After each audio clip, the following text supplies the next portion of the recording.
my goodness. Look at that. We're here for part 2 of, I don't know what you want to call this. The Leo sketch. Leo murders the Shredder sketch. That's right, folks. Defeats. Ooh, I like that. Anyways, welcome to another episode of Blue Tiger Revenge. Ooh, it's a Blue Monday. I am comic book creator Tagalucia, and with me, look at him with his Nike shirt, fresh from the killing fields of the river. No, I don't mean like he's, taking small people out into the river and drowning them, and who knows what he's doing. He's been fishing. He's been fishing, folks. But you know him. I love him. It's Big Brian. Big Brian Bales. How's it going, Big Brian?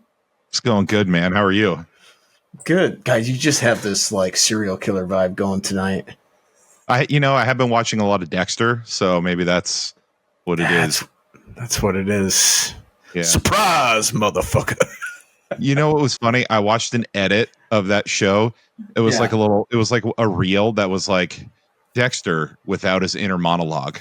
And it's like, that dude never speaks ever. It's pretty funny. Yeah, he has like no lines. He just kind of sits there and has that weird, I don't know what you call it, that strange look. I like it when someone adversarial would come up to him and he'd have that strange smile like, what are you talking about? Yeah. And you're like, dude, stop. You look just like a serial killer. You're like confirming all their suspicions. Like, right. Like, stop it. Like if a guy was looking at me like that, I'd be like, oh yeah, totally a serial killer. Yeah, this guy's totally the Bay Harbor Butcher. No doubt. Anyways. You said Blue Monday. What is Blue Monday? I did run a schedule again for the first time in forever. And it's been a minute. It feels good, right? Doesn't it feel good? It kind of feels good. Great. So every episode, every Monday, right? Every Monday, we're gonna have to have some fresh content so we can keep the Blue Monday alive. Yep. At least that's how I see it. I completely agree. And, the best way to keep up with Blue Monday is to subscribe to bluetigerrevenge.substack.com, where we'll send you an email every Blue Monday. You're going to get an email when we have new content that comes out, or you can subscribe to the YouTube channel as well. But the best place is and always will be bluetigerrevenge.substack.com, the home of BTR. God. And also we have it hasn't launched yet, but we have a new like t-shirt / hat design. That's yes. The design we just what could you say? We just certified the design. So now I just have to put it on the merch, right? It's going to be great. You guys are going to love it. It's for us it's kind of low key, right? It's kind of a low key just I don't know. I feel like it's a design for our longtime listeners. I agree. Yeah, the longtime listeners will appreciate those who remember the very humble beginnings. That's true. Yeah. Speaking of new things, I don't know, Tiger Cubs, if you noticed the new music that we have rolling on. It's like Kenny Loggins and Michael McDonald came straight up and just punched you in the mouth. And that song is called Tiger Sky. And that is our new intro song. I gotta say, man, nice work on the new intro. I'm digging it. It's simple, but gets it's to the point. You know what I mean? Like I think it looks great, and it also sounds good too. Yeah, it's pretty fun. And then our new design, as you guys can see all around you. Right, you can see everything that we've got going on with the new background design for the channel. We're really trying to put some value into the revenge. We're stepping it up. It's got a nice YouTube polish, I think, at this point. Yeah, I think so. Go ahead. I was going to say, I feel like we have a few little tweaks we got to make that we want to make, but those are long-term, long-term creations. Yep.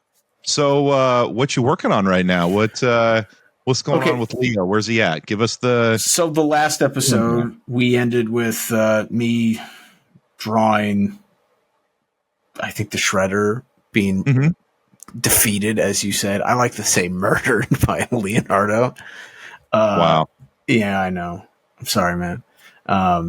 And so I'm just putting Killer a be little killed, few man. Killer be touches killed. on. Self-defense. That's true. Self defense. Self defense. I'm just putting a few little finishing touches on this, and then I am gonna be doing the inks. I'll be doing a bunch of inks. So Okay. yeah, and then that will be yeah, pretty much. So yeah, And dude. What's if Tiger Cubs are interested in these pieces, we've got the OMAC from the first episode, and now we've got this Leo piece. that's right. Maybe they're like, hey, this thing is pretty sweet. I think I'd like to frame that and put that on my wall. Well, What do they need I to mean, do? that's crazy. It's really simple. They can just DM me through either the Blue Tiger account or the or my own personal account on Instagram. So that's at Blue Tiger Revenge or at Tad Galusha Art on Instagram. Listen, Correct? basically, I don't have my shit together, and I don't have them in the store, so it's weird because you put stuff in the store, nobody does anything, and then you throw it on Instagram, and then somebody like DMs you going like, "Ooh, how much?" So until I get a little bit more organized, because let's be honest, like we're doing this for fun, right? That's true. Like, yeah. Once we get a little more, I guess, organized or intense, then maybe we can worry about the store and stuff. But for now, yeah, if people want these, they can just hit me up. Hit them up. Hit me up. You heard it there, folks. Hit the man up if you want any of these awesome pieces that are created as part of our new format. Yeah. So you said I've been fishing, and boy, have I, man. I went out. It's pink season, and so that's every other year here in Washington. Is it every other year now? Yeah. Wow. Yeah. Yep. Wow. And the pink run so far has been really good. The pinks have been really, really nice size. So we smoked 4 pinks. And then my first day out, I got a 15-pound king salmon, which was awesome and tasted really delicious. So I like kings. What I'm thinking about right now is just going out to the river and trying to get some more. More bodies. That's right. What river are you fishing on? I mean, I'm not gonna say it. Can't like. Well, we got to come up with a murder name for you. We can't. Listen. The Cowlitz County killer. Cowlitz County. That's gross.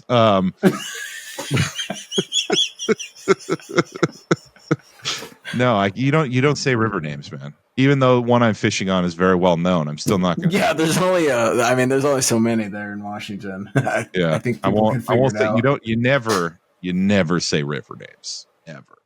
No, listen, I grew up on the Stillaguamish River. Shout out to the Stillaguamish River. Mm-hmm. Still one of the only wild remaining rivers in Washington State. No dams. Wow. Get them. Yeah, that's right. Feel the thunder, as they say. Feel the floods. Feel the flood. A lot of dude. Flood season's coming fast. It's fall, so it's coming. Yeah. Oh man, I do miss Washington rivers though. They're the best. You know what? Here's what people don't realize about Washington State. During the summertime, like August, which we just finished. Yep. It's like the best time to go like swimming in the rivers. Because it's nice and warm. The rivers are just crystal clear. Because they're low. Oh man, swimming in the Stilly was the best as a kid. I'm not a river swimmer. It's not. You don't strike me as waterfowl. I got to be honest. Oh no, I like to swim. I'm just not a river. I'm not a big river swimming guy. I don't mind a lake. I don't mind wading in the ocean. Wait, you're an ocean guy? A little bit, not a ton. Any more than like waist deep, I'm not really doing it. Okay, that's not an ocean guy. I'm not going out. I'm not going out far, but I'll go out into it. Are you afraid? I mean, I did. Maddie Kay and I almost died in the ocean when we were kids, man. Oh, that's right. Riptide, right? Yeah, yeah. What about a lagoon? Would you do a cool lagoon? I would do a cool lagoon. Yeah, a cool lagoon would be fun. Would you do a blue lagoon? Jesus Christ. Sure. Do you remember that movie? I do remember that movie. Pervert. Anyways, let's keep moving. Okay. Wow. Jesus. What do you got for me? I'm gonna start doing some inks. What do you got for me here, man? Ink time. All right. Well, first, before we get into what we got, can you talk to the Tiger Cubs kind of about inking and the process of what that looks like and what you're doing? Oh, I kind of like them. Look at you. Well, educational, man. We got to keep it real. I mean, all right. Well, I like it when I can. I mean, a lot of times I use like all this crap, like pens, but it's kind of nice noise. I do like that noise. Yeah, I don't know if the audio listeners enjoy it, but I think the video listeners might. They'll like it. The watchers might like it. But I'm a little old school, so I still like using the old nib. Okay. Yeah, it's like throwing down with a little bit of nib. Clayton Coles actually turned me on to this ink way back, and it's waterproof. So and I've always liked it. So I still use it after all these years. Thanks, Clayton, and congrats on the Eisner win. Shout out to Blue Tiger alum Clayton Coles. Yeah. Eisner winner.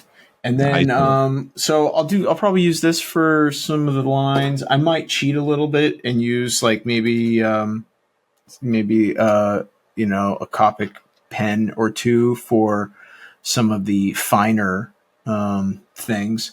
But then for the most of this, I'm going to try and do with, I love the brush, man. I like the brush. I don't use it enough. You want to know why? Why? I don't have a ton of confidence with the brush, weirdly. Like, even though these were the main tools right here, I did an entire graphic novel in Cretaceous. Okay. Buy it now. Someone told me it's almost sold out. Wow. I got a box of them sitting at the house, man. Shh. It's my secret stash. Don't tell people. Oh, okay. But I'm not the most confident with my brushwork, weirdly enough. Like I see Daniel Warren Johnson's work and I'm always like, yeah, that's how we'll do it. And then I'll start doing it and I'll be like, no, oh my God, this is terrifying. And then I end up going back to using mostly pens, like to do all like, the outlines, and then I fill in the gaps. But that's part of the exercise here. Anytime I work on something, I try and quietly, I might not articulate it, but even like something like as goofy as this, I'm trying to articulate little challenges for myself. Sure. I won't articulate, but I'll try and incorporate challenges just so that you're, I don't know, so that, you're like kind of up in the ante just a little bit. Because, I don't know, you can get real comfortable, I think, with your tools. Mm-hmm. And that's not that that's a bad thing. Like most people get hired because they're comfortable and people know what to expect. But I'm still not very, I don't know. I'm not very absolute on my approach to this entire thing, which is, I don't know if that's good. I don't know if that's bad. It seems to be working.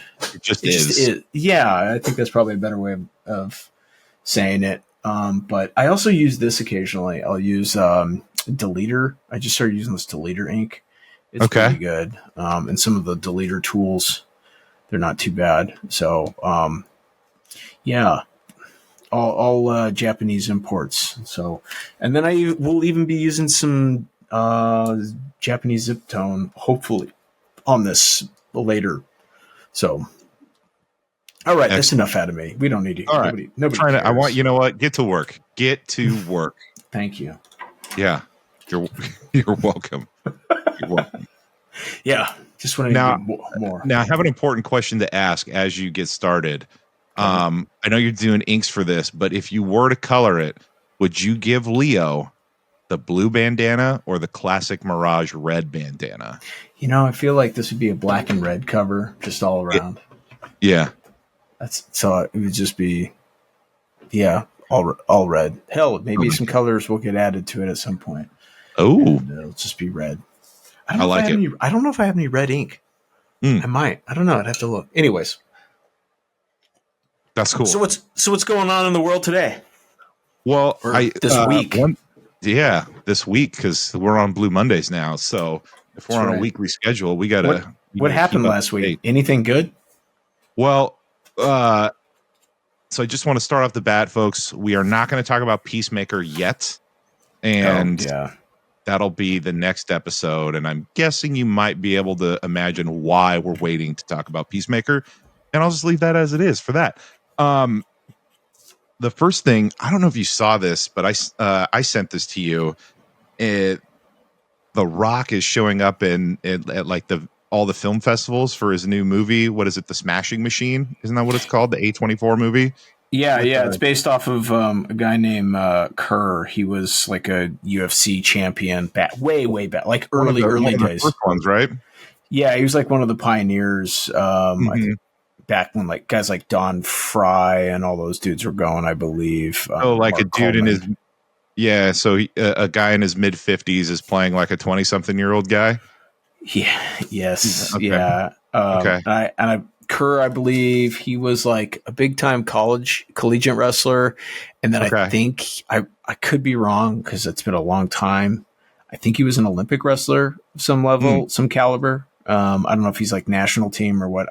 Like I said, it's been so long I don't really remember, but I know he had a pretty big career, and then at the time the sport was pretty much unknown. So, but yeah, and then they all did their kind of big stint over in Japan at that time, like with Pride, right? Anyways, that's what the movie's about. I think it's about that guy's life. I don't know much about him. I know there's a lot of guys, there's a lot of other older fighters do not speak very highly of him. So I don't know what that means. I'll be curious to see how he's depicted. Yeah, that's always the interesting part, right? On these like biopics, like how much does the original or does like the person who they're depicting, how much do they say in it? How much say do they have in it, right? Yeah, it's like there was that movie. What was it, Foxcatcher? I don't know if you remember that. The Schultz brothers. It's the big Olympic wrestling tragedy. Yeah, great cast, huge. Mark Ruffalo and. I know the movie you're talking about. Yeah, but I never saw it. Oh, it's worth watching. It's really intense, but I remember there were some people that had some issues with some of the way things were depicted. I thought it was a really well done movie. I thought certain things got kind of. I'm sure there was things that got embellished, but something like that. Not everybody comes off great. So sure. But anyways. Oh well, I was just saying. The Rock is at. He's doing the festival tour, and the dude has lost 60 pounds. So everyone is just shocked to see his appearance, and I got to say, it is a lot different than the guy that we're used to seeing. Yeah, is it a little jarring? A little bit, yeah. He's not like filling out the shirts anymore. You know what I mean? Like he's still a big dude, but okay. I guess I can say this jokingly, right? Sure. Do you think maybe he's just like seeing all the success that Batista's having as like an actual actor, and is like, okay, I want that. I mean, it probably can't hurt, right? I saw some interview after you sent that article to me where The Rock was saying how he was just chasing the. He said he was just chasing the box office. Sure. But I was kind of like, yeah, but none of your movies were like like Jumanji was a box office hit, but for every hit there was like 10. He's had quite a few. He's actually had quite a few box office hits. Yeah, but weren't a lot of them pretty terrible? No, none of them were. None of them I'm going to say were good. Were they entertaining? Sure. Like Jumanji was entertaining. I'm not going to say it was a good movie. I honestly I enjoyed it. I didn't think it was that bad. Yeah, it was fun. It was fun. But no. Yeah. Wow, God, what was I saying? Something about The Rock's movies credentials. Yeah, I mean, he's played the same guy in every movie. He's just himself. Like the dude can't act, and so he's probably you're probably right. He's watching Batista, have a very successful career. And Yeah, because Batista. I mean, you look at the movies that Batista's in. I mean, he does some real, I guess, goomba ones too. Sometimes, you know what I mean, like just goofy those are the ones. ones that pay the bills. Right, but then like he'll be in like Dune or something, where you're like, oh shit, or he'll be in like, I didn't know he could act until I saw Blade Runner 2049, dude. He was fantastic in that small role he was in. That's a really great example of like, oh yeah, this dude knows what he's doing. Like I mean, maybe I'm wrong, but I find him very enjoyable. Like when I see him in a movie, I'm usually more excited. I don't get excited when I see The Rock in a movie. No, because I'm just like, oh, we're gonna get The Rock. Cool.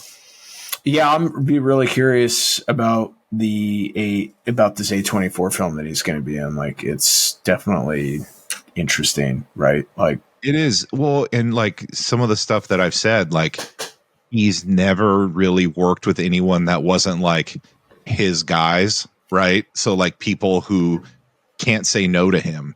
So it'll be interesting to see him with this A24 crew. Yeah, were there?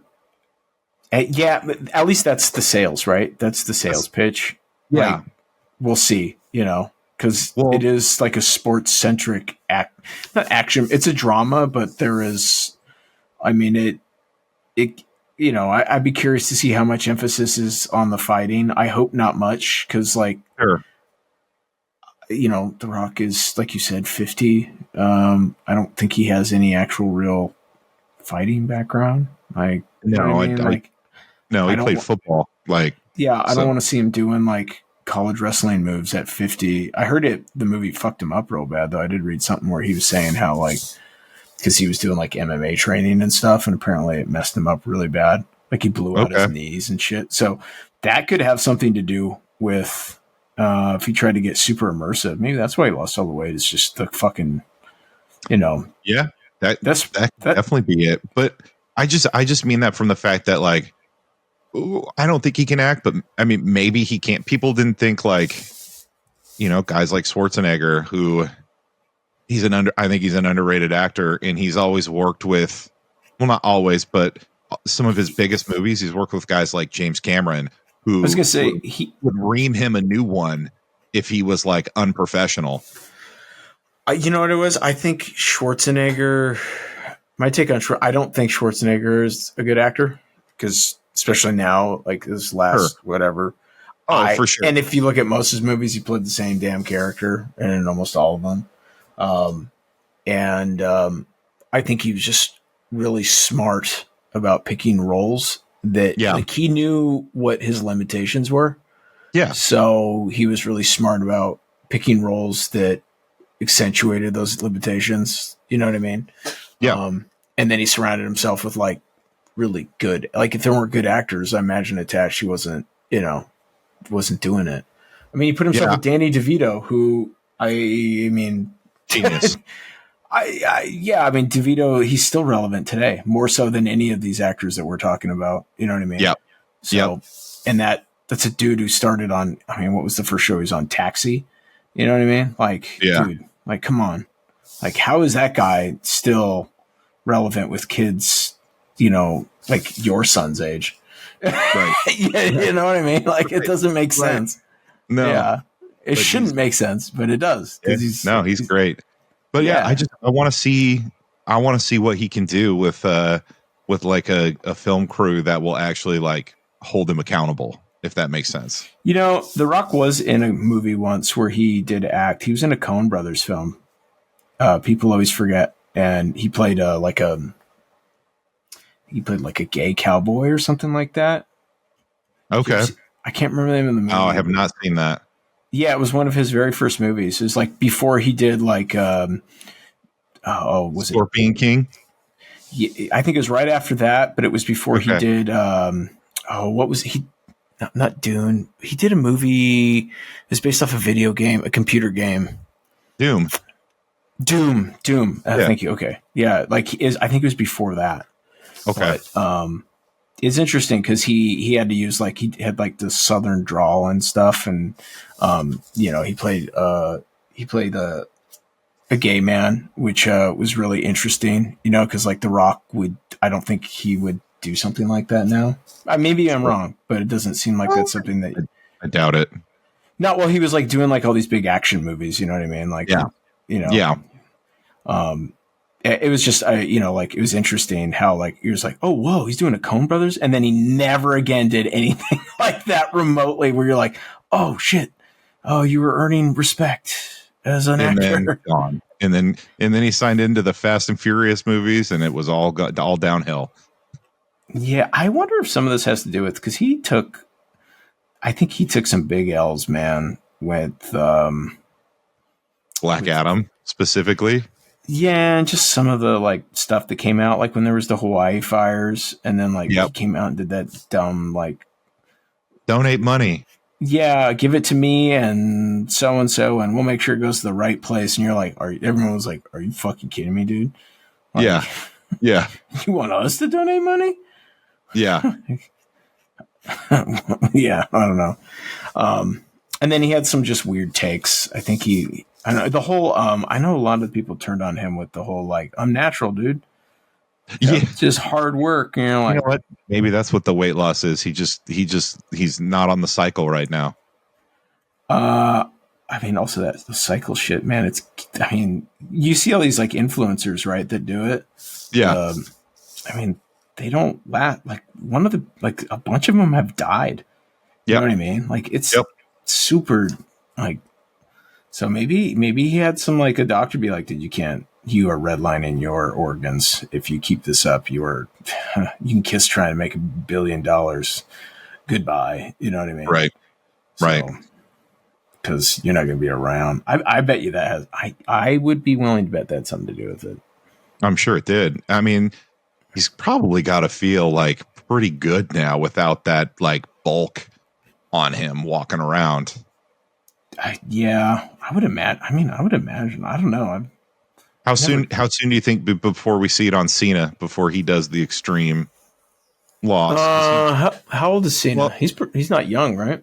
No, I think he's close to 50. Is he? He's got to be. He's got to be close. Mid to late 40s would be my guess. I have no idea. But probably when he's done doing Peacemaker, I bet you he does a pretty big weight loss. He's got to stay big for Peacemaker, right? Like, I feel like it doesn't. Peacemaker would be weird if he got small. Agreed. You know? I mean, I wouldn't be opposed if he did get small. Like, I don't care. No, I don't care. But where do you rate The Rock on wrestling actors? He's probably, like, if you compare, you got Batista, Cena, Rock. That would actually be the order I would put him in. You're forgetting the GOAT. Hogan, man. Okay. Whether you like him or not, dude, he was the original. Mr. Nanny, come on, man. I know. Suburban Commando? Thunder in Paradise? Oh, that was like classic TV. Oh, man. Fuck, I'll be honest, man. We loved that show as a kid. I also loved that show as a kid, too. We watched that show. We didn't miss it in my house as a kid. Like, oh, man. Yeah. It's kind of sad now I think about it. I bought that DVD set for my sister for Christmas, and I do. The Alaskan Postal Service just hated it so much. She got a notification that it had been delivered, and literally it was a photo of the river. Not even joking. So we've been joking that, like, if you order Thunder in Paradise, the Alaskan Postal Service. No, that's not what it was, man. Someone saw it and they were like, mine. Yeah. No, there's no way. There's no way someone stole that. I think it just went. It's in the river. It's in the river right now. Yeah, it was pretty awesome too because my sister was like, she was at my house and then she flew home and then she's like, I got a notification that it's going to get delivered here today, and then she got this photo and it was the river, like literally just the river. It was crazy. We were like, oh wow, yeah, it was like a dead end that ended right at the river. It was nuts. We were like, huh, Well, it's It kind of sounds like fitting. how Hogan's career ended too. Oh, wow. Am I Wow. wrong? Am I Wow. wrong? Listen, man. I don't speak ill of the dead, all right? I mean, I think I said the same thing when he was still living. So Yeah, was not a big Hogan fan. no, no. And what about Roddy Piper, dude? Love Roddy Piper, man. Dude, he had some Portland's own. He had some hits. Yeah, he did. Dude, speaking of Batista, he is starring as the villain in the new Highlander movie. He's gonna play the Kurgan. He's going to play the Kurgan, dude. You know what? I could. I mean, the Kurgan is iconic. I think partially because of his voice, but Yeah. I could see it. I don't know how I quite feel about them remaking the Highlander. I think that's a real hard. It's a hard movie to remake, but you know what? I will definitely be there to try and watch it. That's for darn sure. I'm definitely going to be checking it out for sure. Right? Who's playing Yeah, I mean, Highlander? Henry Cavill, man. Oh well, we know you're there. I'm there, dude. There's gonna be a And lot it's of dudes directed there. by the director and creator of John Wick, so you know, like the stunt choreography is going to be on point. Oh, there was something I sent you that had to do. Oh, speaking of stunt choreography, did you hear about the new Spider-Man movie? Yeah, dude, they're using practical stunts, man. No, even better. You know who's directing the stunts? Who? They got Jackie Chan's team. Get the fuck? Are you serious? Yeah, I'm dead. I sent you a whole article about it. You never text me back about it. I figured it was like, oh, you probably already saw it. Yeah, No, Jackie I did Chan's not. team I don't is. even remember seeing this. Yeah, Jackie Chan's team is doing the stunt choreography. Everyone's going like, "There's no way they can fuck this up." That's amazing. That Right? actually makes me pretty excited. Yeah. I just hope Yeah. they don't do like what they did to him with like in the past. You know, What do you mean? Well, so like he was supposed like when he did like the Shanghai Noon and Mhm. all those American like he had a big problem with the stunt choreography, right? And so he Yeah. because like literally like he was kind of responsible for a lot of the fight sequences and stuff. He did a lot of the coordinating, like at least from what I read. I mean, that makes sense. Yeah, I mean, yeah, but like they apparently like it was everything he did. He was just fighting the studio the whole time. That's why after he finished that like 3 or 4 film picture contract, he just fucking left, man. He went back to Hong Kong to go make, his style of movies. Yeah. So I hope they don't do that to him again because that would suck. You know what I mean? Yeah, that would be. I have to imagine, like, why would you bring in Jackie Chan's stunt team and then not listen to them, right? Dude, I mean, come on, you know how you've worked in companies before. I have. Yeah, I mean, yeah. I mean, look at the track record of Hollywood lately. I mean, True. Yeah. True. I mean, how is Jackie Chan not doing American budgeted films in the 90s? Like, doesn't make any sense, really, if you think about it. Doesn't make a lick of sense. No, I agree.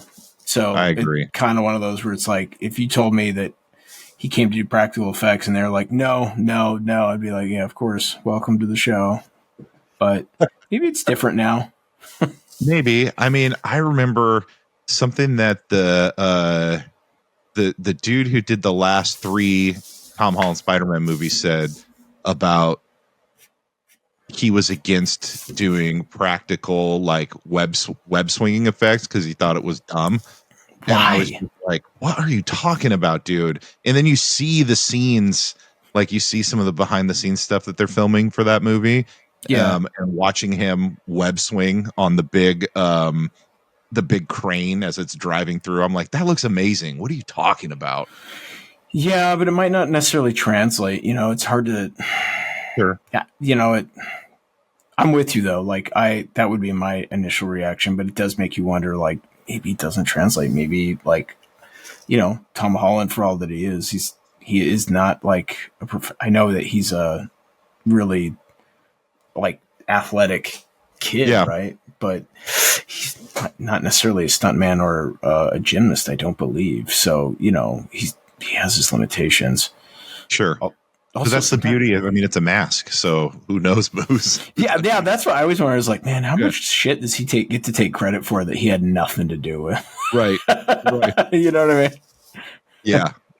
Do you know that? So they've also got some of the other cool things I've seen from that movie since we're talking about it, and then I'll get into some of the news pieces here. But is this? Are we talking about Spider-Man? I'm talking about the new Spider-Man movie. Do you remember the animated series, right? From the 90s? Yeah, I never got to watch it, but I remember. I saw little bits here and there. I'd see an episode once, like an old like a rerun once in a while. Do you remember like when the Punisher arc in that series? No. Was it good? Okay. So there was a Punisher arc in that series where he had like this van that had like the Punisher logo on it. It's where he kept all his gear. It's the Punisher van, man. Yeah, the Punisher van. Yeah, he had it in the comics. That's in the movie. I've seen photos of the Punisher van on set for the new movie. It doesn't have please tell me it doesn't have the Punisher logo on it, does it? Definitely has the Punisher logo. God damn it. No. It's going to look so stupid. Yeah. I'm all about the van. I like the van, but that just doesn't seem like something that Frank Castle would care about putting. Not in the Punisher that they've kind of created, right? Like not in that world's. I will be very curious to see how that movie ends. Like the kids version of the Punisher is basically what we're going to be getting. They shouldn't do that. They should play it straight, man. Those movies, like, I always slept on those movies. And then when I would watch them, I was always like pleasantly surprised. Like, oh, wow. Like these are like, they're pretty intense films. You know what I mean? Yeah, they're not bad. They're not bad. I mean, I think you could low key argue they might be one of the best like continuing film series in the Marvel Cinematic Universe. I would agree. Like, also, did you, a 40-year-old man, just say low key? I did. Wow. Listen, man, I can't escape fucking the internet culture. These kids with their language. I'm aware. Listen, bro. I hear that enough at my house. Okay. I don't know. I still haven't figured out. And my sister makes fun of me for this because she likes to pretend that she's not old, even though she's fucking ancient. Yeah. No cap. I don't get it. I don't get it. I know how it's used, but I don't get it when they're like, no cap. God. So young people out there, hip. Just stop. No, enlighten me. No, yes, stop. Email me, message us. Oh, yes. Okay. Oh, send me a telegraph explaining the no cap. Yeah, they've also got Mark Ruffalo is going to be the Hulk in the new Spider-Man movie. They're going to have Hulk in it? That's Hulk interesting. Is going to be in it, which is interesting, but it's also like interesting. Having all of these characters for a Spider-Man movie. Venom, dude. That's what you need. That's what you need is Venom. That's all we need. That's all anybody wants. And it's like every time you think you're going to get it, we don't. Yeah.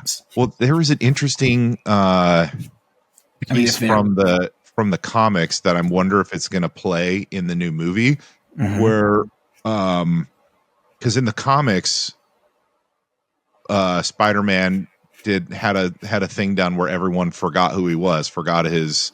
They did that in the last movie. Yeah, and they did in the last movie, but there's a scene with the Hulk and he calls him Peter and he was like, how do you know that? And he was like, you made everyone forget, but the Hulk doesn't forget those things. And so I think that would be pretty cool to have a scene like that in the movie. Hulk, don't forget. Yeah, that's essentially what it was, but it was cool. Oh, that's an interesting I think they're going to do. And it'll be the giant secret. This will be their big secret. World War Hulk?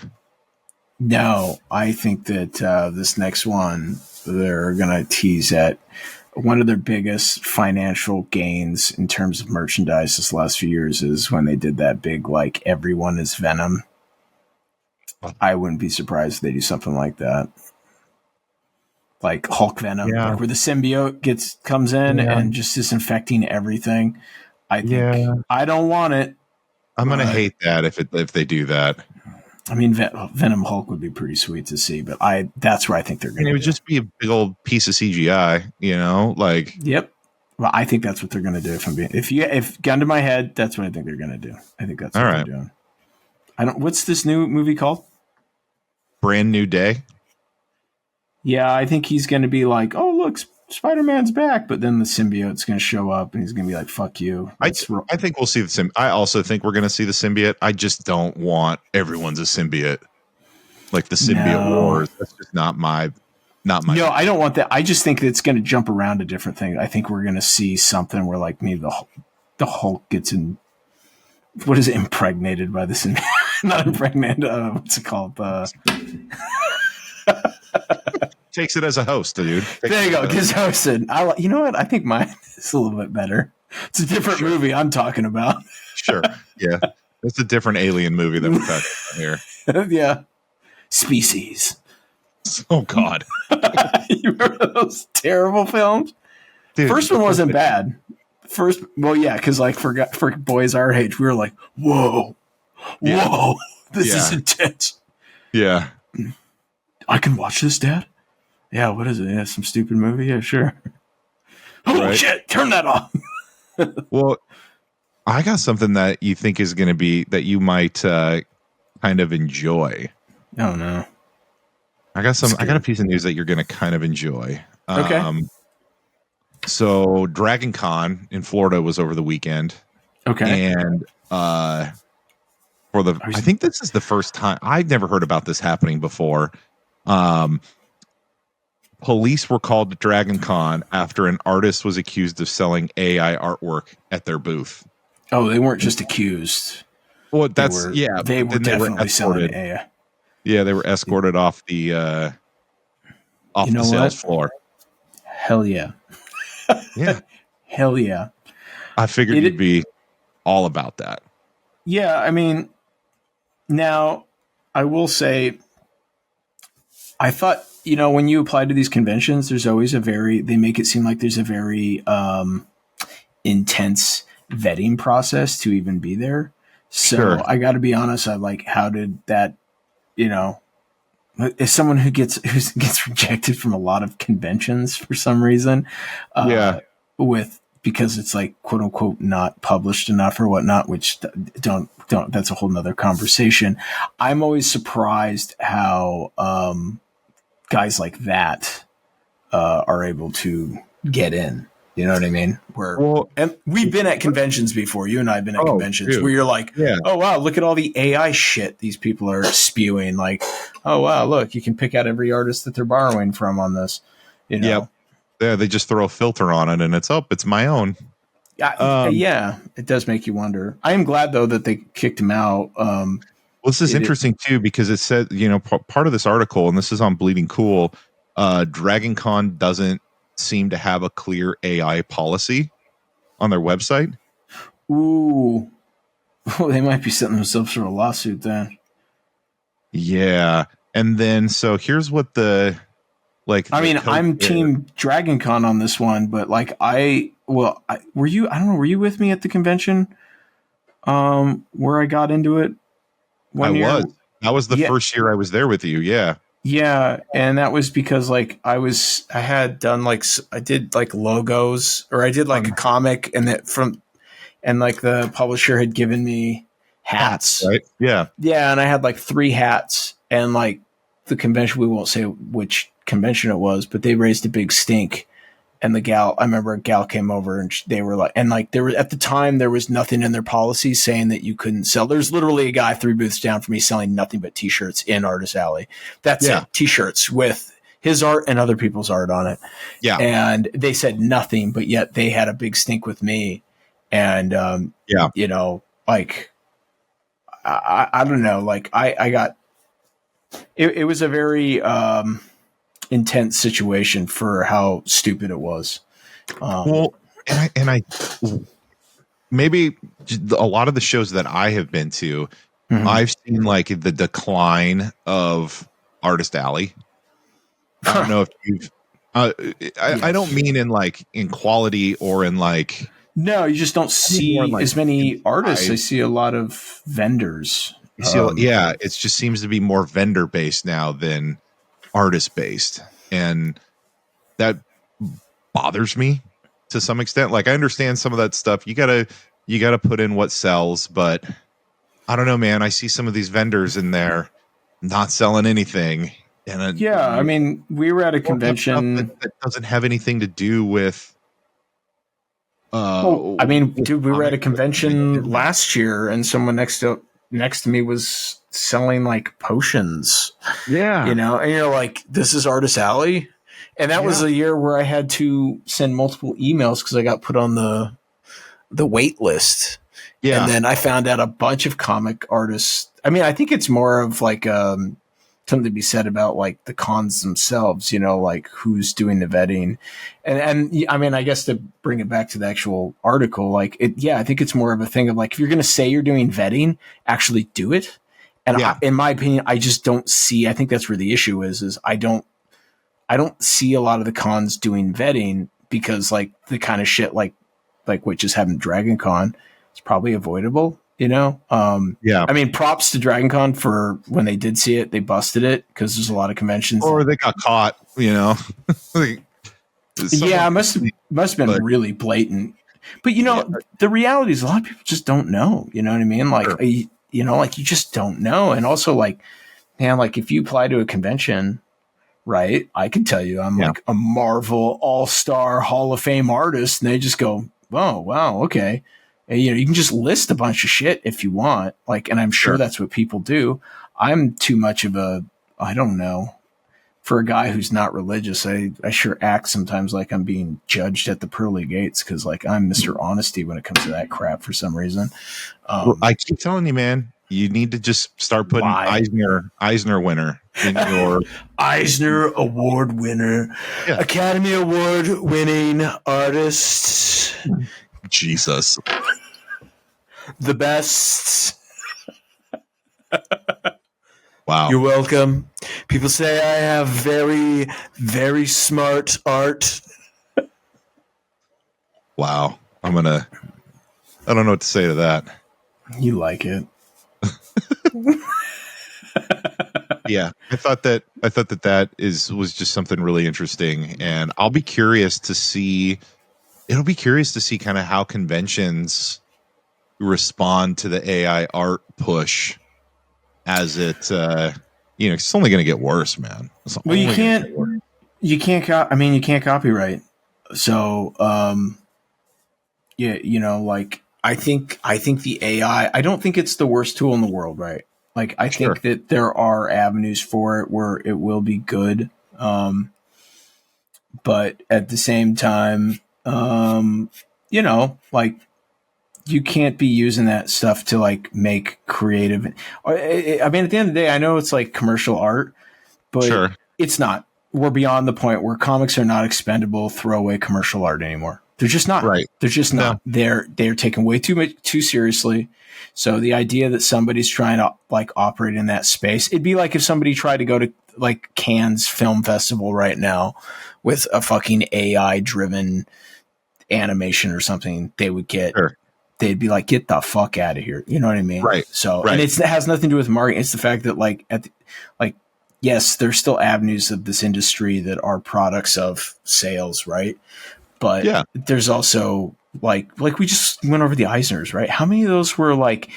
What was great was how many of those nominations were like extensions of those artists, those creators, like the books that were getting recognized. Were like books of like artistic accomplishment and expression. And so like if that's the arena that we're operating in now, we're not like, this isn't the 1950s where it's like, it's funny books, So, right. I don't know. I'm not as worried. I used to be really worried, but I got to be honest. Recently, I don't feel as worried because comics are now elevated. They're taken way more seriously, especially like look at like I know we're going to get into this because there was a big article that you just sent me, but like look at like the influence of manga in the world today. Like man, like people don't consider manga comics; they consider it media. Like it is, and by media I mean like it is entertainment media. Like it is it is the stuff that impacts their life based, you know what I mean? Like, Yeah. Well, you know what? I'll just dive into it then, because part yeah. of that is, I think there was a thing on where Netflix has come out and said that like 50% of all media consumed on Netflix is all anime. I And I believe it. believe it too, man. Uh, I believe it too. So I checked mm, out this really great article on the Beat, and it's basically about how popular and how much of a powerhouse manga is now, right? And how the title of the article is "The Story That Should Terrify the American Comics Industry." oh, interesting. Okay. Break it Yeah, down. yeah. So it really dives into um basically how popular and how much of a hold that manga has on like today's youth, Mm-hmm. more so over any sort of American comics, right? You look at titles like I mean, one. you've got a kid. I mean, Oh, I do. almost all I the do. content that he probably consumes is probably Kid anime loves manga, based. man. Yeah. He's, I mean, you got him. Once you got him into Dragon Ball, like that Yeah, but kid. I mean, he was already like Pokemon. Yeah, You know, Pokemon. Yeah. I mean, shit, all the video games he was playing at the time, half of them were attached to some kind of manga or something, you know? Yep. Yep. Anyway, But basically, anyways. like, you know, the fixture of global youth culture that anime has on kids, Yeah. like the Marvel Cinematic Universe, the DCU, all of these are nothing compared to it, right? Well, yeah, I would say, and there's a reasoning, there's very easy reasoning for that too. Okay. If you look at the model, right?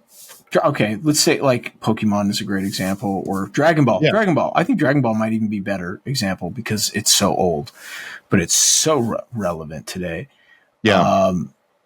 Dude, they it's not just a comic, right? Right. It's video games. It's multiple movies, whether they're good or bad. It's TV shows. It's crossover TV shows. Like a couple of years ago when they finished up Dragon Ball Super, right? People don't Yeah. even because I don't even think it aired in the States, but they did a whole nother animation, like anime series where had zero limitations. They would just make up characters they wanted because it was like almost kind of like the Marvel multiple universe, but it was Dragon Ball.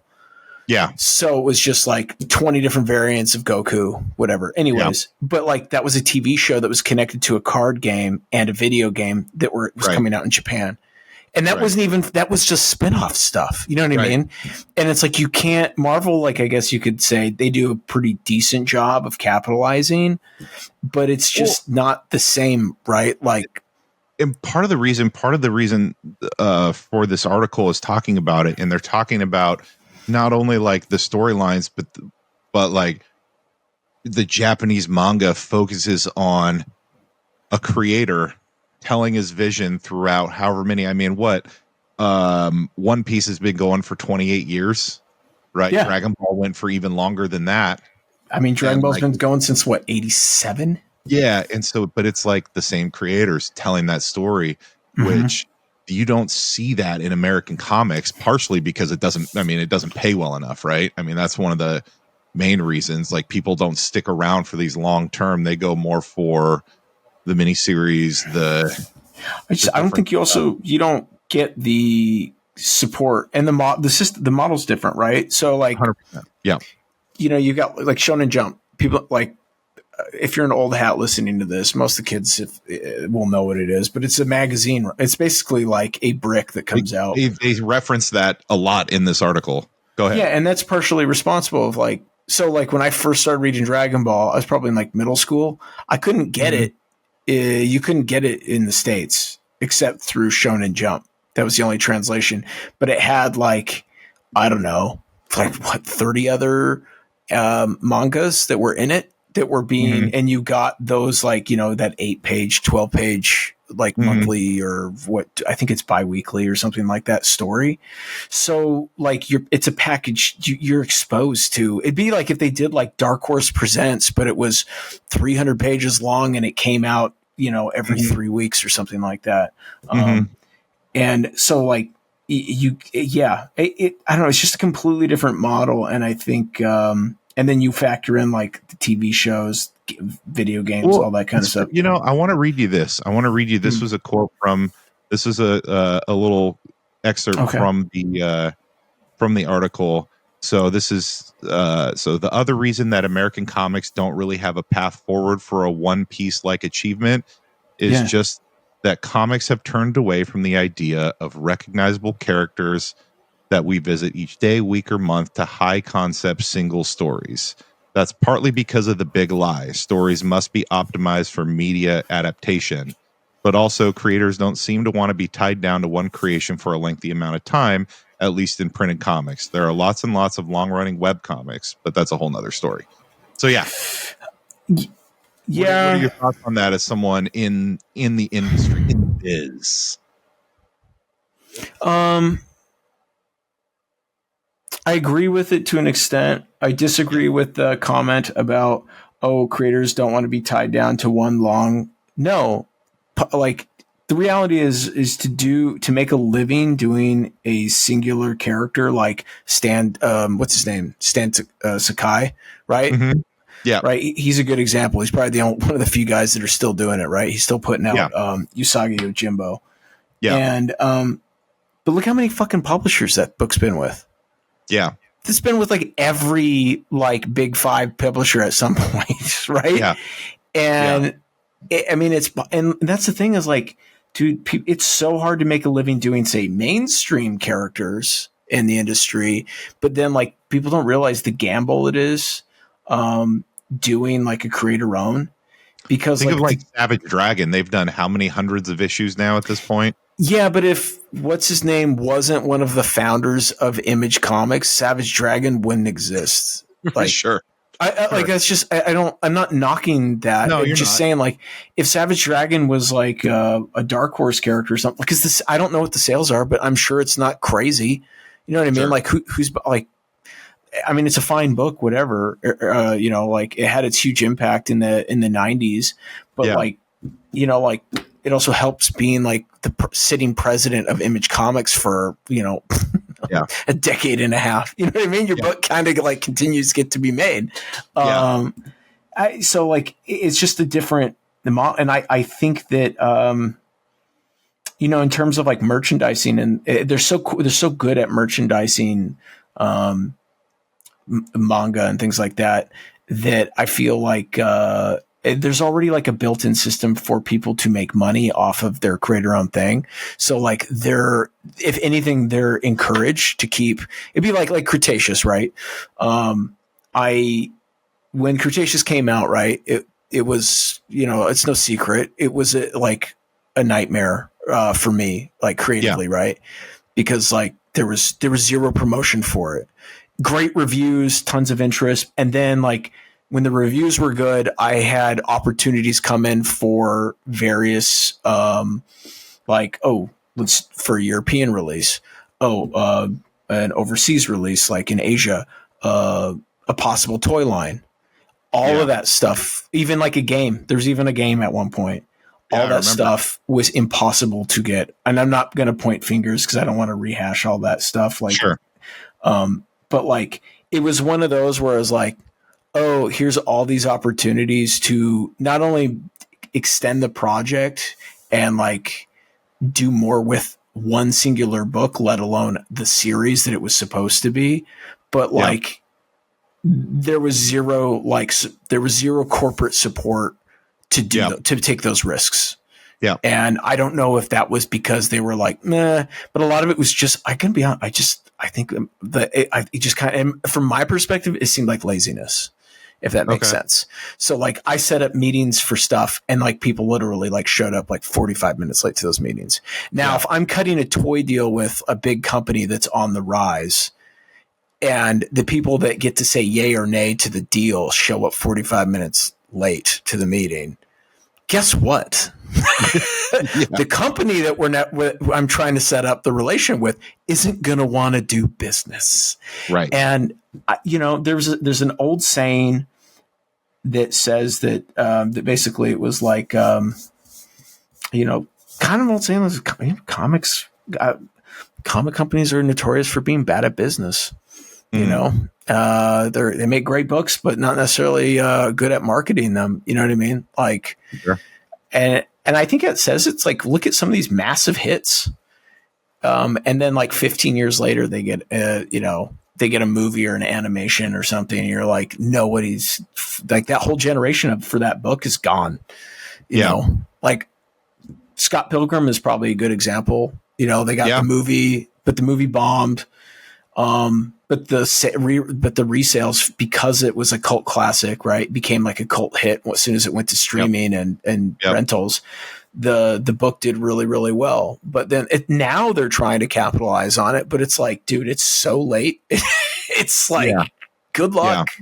You know, so I think it's just, I think in terms of they just don't have the built-in infrastructure, or at least nobody's implementing the type of build, or like Invincible. We talk about Invincible all the time, right? We love that cartoon. Yeah. Everybody I think loves that cartoon. It took how long? Like that. When did it stop? Like, it's been off the shelves for what, almost a decade, right? And then they finally do it. When did Invincible end? You know what? I'm going to look that up. Keep drawing and talking.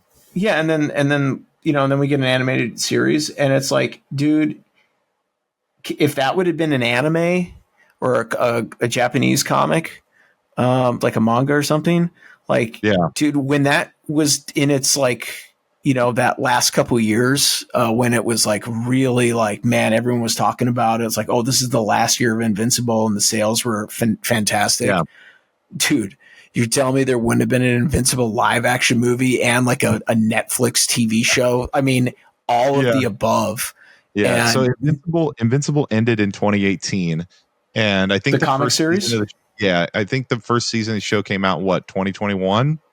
Okay, but like, when was the comic first coming out? When was it a hit? Mid 2000s, early mid 2000s is when I think it first came out. And then it lasted through February of 2018 was the last issue. So like, if you were smart, right? So it was going for almost like 10 years, we'll just say, roughly. So at the 5-year mark, obviously the comic's doing well enough to not go away. So that's when you put in for the TV show, right? It's still going to take a couple of years to get off the ground. Yeah. So maybe it's been in the fire. Maybe the pipes have been in the the iron. Well, that's my point, is like, it's not that people don't try and do these things. It just takes so fucking long. And then like, well, now we're 2025 and we're 2.5 seasons deep on it. Yeah. On the TV show. Yeah. We barely just got season 3. It just, like, compared to how they do things over there, it's just over in Japan, it's just way faster. They just know what they're doing, and they've been doing it for a really long time, where, I guess if I'm going to try and be a little bit more positive, is like the whole like monetization of comics and it being mainstream and having this huge cultural effect is kind of recent in comparison to the manga industry. So it might not necessarily be the most fair comparison realistically. And I'm sure some people would disagree with that, and that's probably debatable, but I think it's an interesting subject. I just don't know how you don't look at the model over there and be like, we need to replicate. Like, if I was a movie executive, that's what I'd be doing.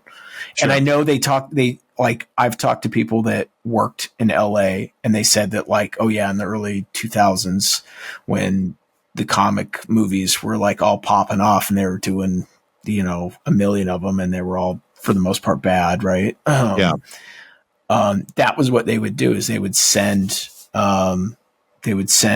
like executives would send their assistants down to like, Golden Apple Comics to go there in LA and buy anything that looks good. But the problem is like, it's not people that are actually familiar with the vehicles. They're just grabbing shit that looks good. Right. So like, oh wow, look, for all the movies that got made from like 2000 to 2020, like maybe a handful of them are like really like good.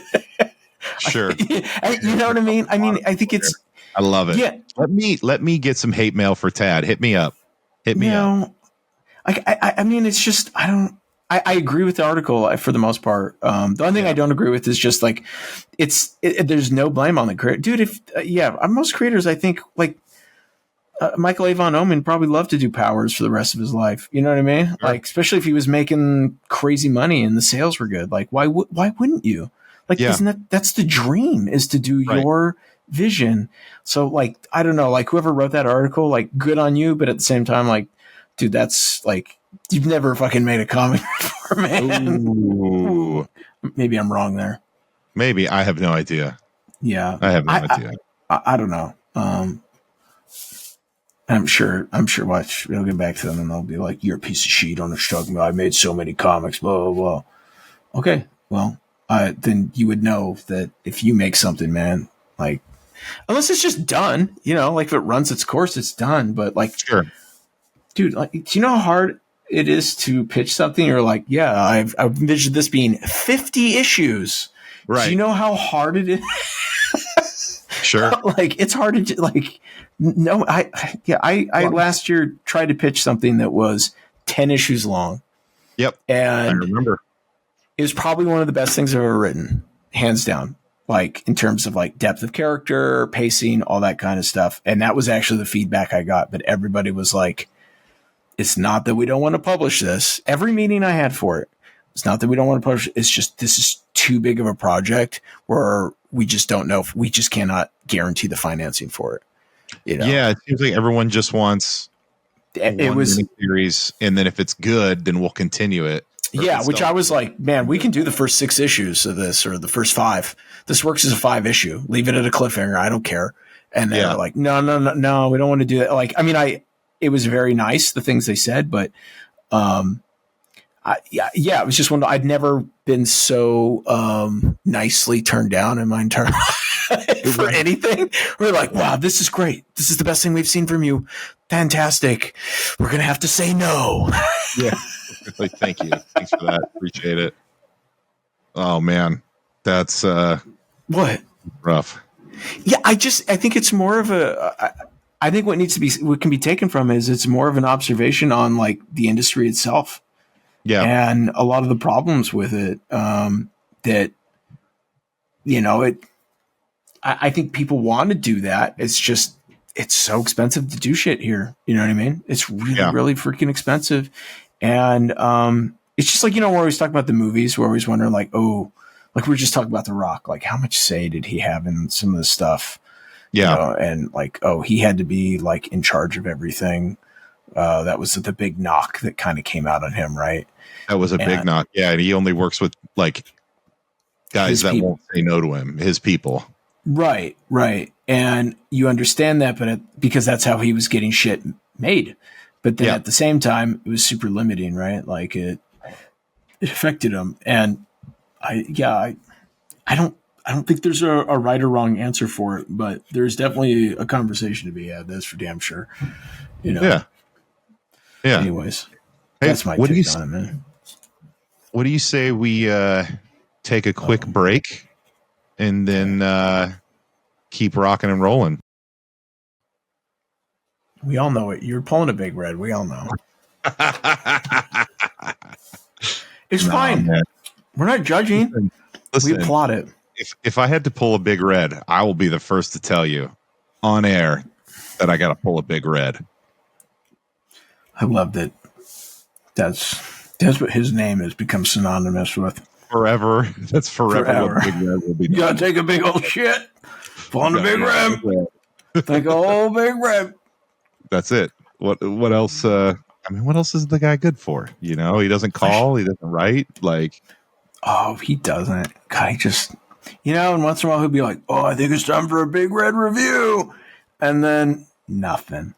He can't handle it. He can't handle the heat anymore, is what it is. I think you're right. That's what it is. He's gotten weak, man. Yeah. Soft. Yeah. Like a turtle's underbelly. Actually, I don't think a turtle's underbelly is soft, but I'm going to say soft underbelly. Weak. Oh man. I got another article for you. All right, hit me with it. So we're going to bring it full circle here. We're going to bring it full circle from talking Okay. about, because we're talking about AI art at Dragon Con. Well, Yeah. Marvel Comics senior VP Tom Brevoort, I'm not sure if that's how you say his last name. Yeah, he's been around for a long time. Okay, so he says AI is pretty fun to use, and all efforts to halt further use are likely to be in vain. I mean, that's Okay. just part of the quote, but Yeah, I yeah, think in that, that's the headline quote. That's the headline quote, right? and then I Um, believe in that article, he even said that, oh, watch, people are going to run with this statement, and this will be the headline to that's this exactly article. what they did. Yeah. Um, which good for them. Good on them. That's what you get. Yeah. What did he say? I mean, what was the actual article about? Did you get a chance to? So it's just about how um he uses AI, but recognizes he likes to have fun and mess around with AI, but recognizes like the concern, for artists. So Yeah. here's the full quote, right? So Okay. Let's hear it. there's obviously been a lot of concern about the impact that AI programs are going to have on the creative arts and how such programs remix and repurpose the works of other artists without credit or recompense. Or permission. Yeah, and these are all very sound arguments in matters that are going to need to be worked out. By that same token, the history of human innovation proves pretty conclusively that once something is discovered, all efforts to halt its further use are likely to be in vain. Technology changes the world whether we want it to or not, so it falls to us to make sure those changes are proper and fair and equitable. Yeah, I mean, whether you like it or not, he's 100% right. Yeah, You know, I mean, what was it? What's the famous thing where it's like, I believe in like is a 2 or 3 year span. There was like a picture of like downtown New York City in like 1902, right? And mm-hmm, it's like all horse and buggies mm-hmm, everywhere. mm-hmm. And then by like 1905, 1906 or something, just a few short years later, there was like, they took the same picture, same place, and there was like one horse and car, and the rest were all like Model Ts and shit, something like that. I'm sure someone, my times are off, but it was just one of the very telling that it's like, oh, in a few years, Yeah, the world changed very drastically, yeah. um, Well, he continues to say, uh, all of which is to say, I wound up messing around with Google's Gemini AI program for a little bit this week. And with it, I generated a couple things that I'm going to share with you. Irresponsible, probably, but for all that the software is undeniably dangerous, it's also pretty fun to use. And as this remains and will always remain a free feature, well, you get what you pay for. So I asked Gemini to generate a movie poster graphic for this feature, and this is what I came up with. Yeah, so this is just essentially his AI generated stuff, and he has to ask it to generate a logo, right? yeah. And I mean, I saw the logo.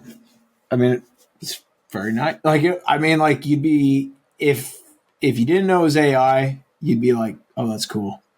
You Sure. know, you'd be like, oh, and and that is part of the real problem is that like, okay, if you're a small company on a budget or even a big company on a budget and you just like, man, we are hemorrhaging a lot of money to people like Tad who making logos for us.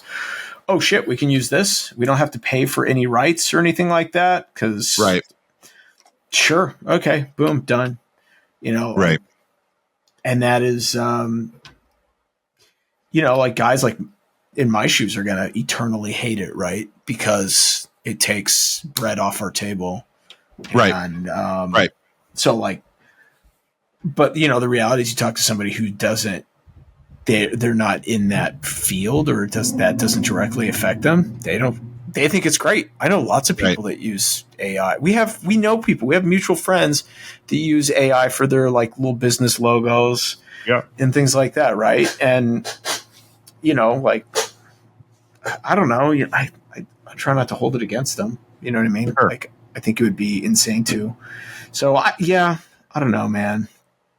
It's really, I think it, I think you're gonna have to. People are gonna have to be realistic that it's not going away. Right. No, it's not. If Um, anything, it's only going to get worse. it's like I think I told you a while back I was looking into like some art director positions, and I had a few like meetings with just some like agencies, and Yeah. nothing, not interviews, just talking, just meeting people within. Because I'm not a graphic designer, so it was just kind of meeting people within the field. Hmm. And my ideas of like the graphic design that I liked were very dated. They were very much like, oh yeah, like I mean, they fully were like, oh yeah, we use AI all the time. Just Yeah. yeah, like they use it to half your magazines that you see, like the layouts and spreads, they were like, yeah, we just we just if we have to extend a photo or something or edit it, we just use AI. Like they're not going to the photographer or anything like that anymore. Like, Sure. and that saves time, money. Um, Right. does it affect the quality? I think so. I I think think it. so. I think big time. So it's going to come down to, I think it's going to be time, expense and time versus quality. And that's where I think art will always win out. Yeah. True art anyways, because it's, Yeah. like we said, it's an expression.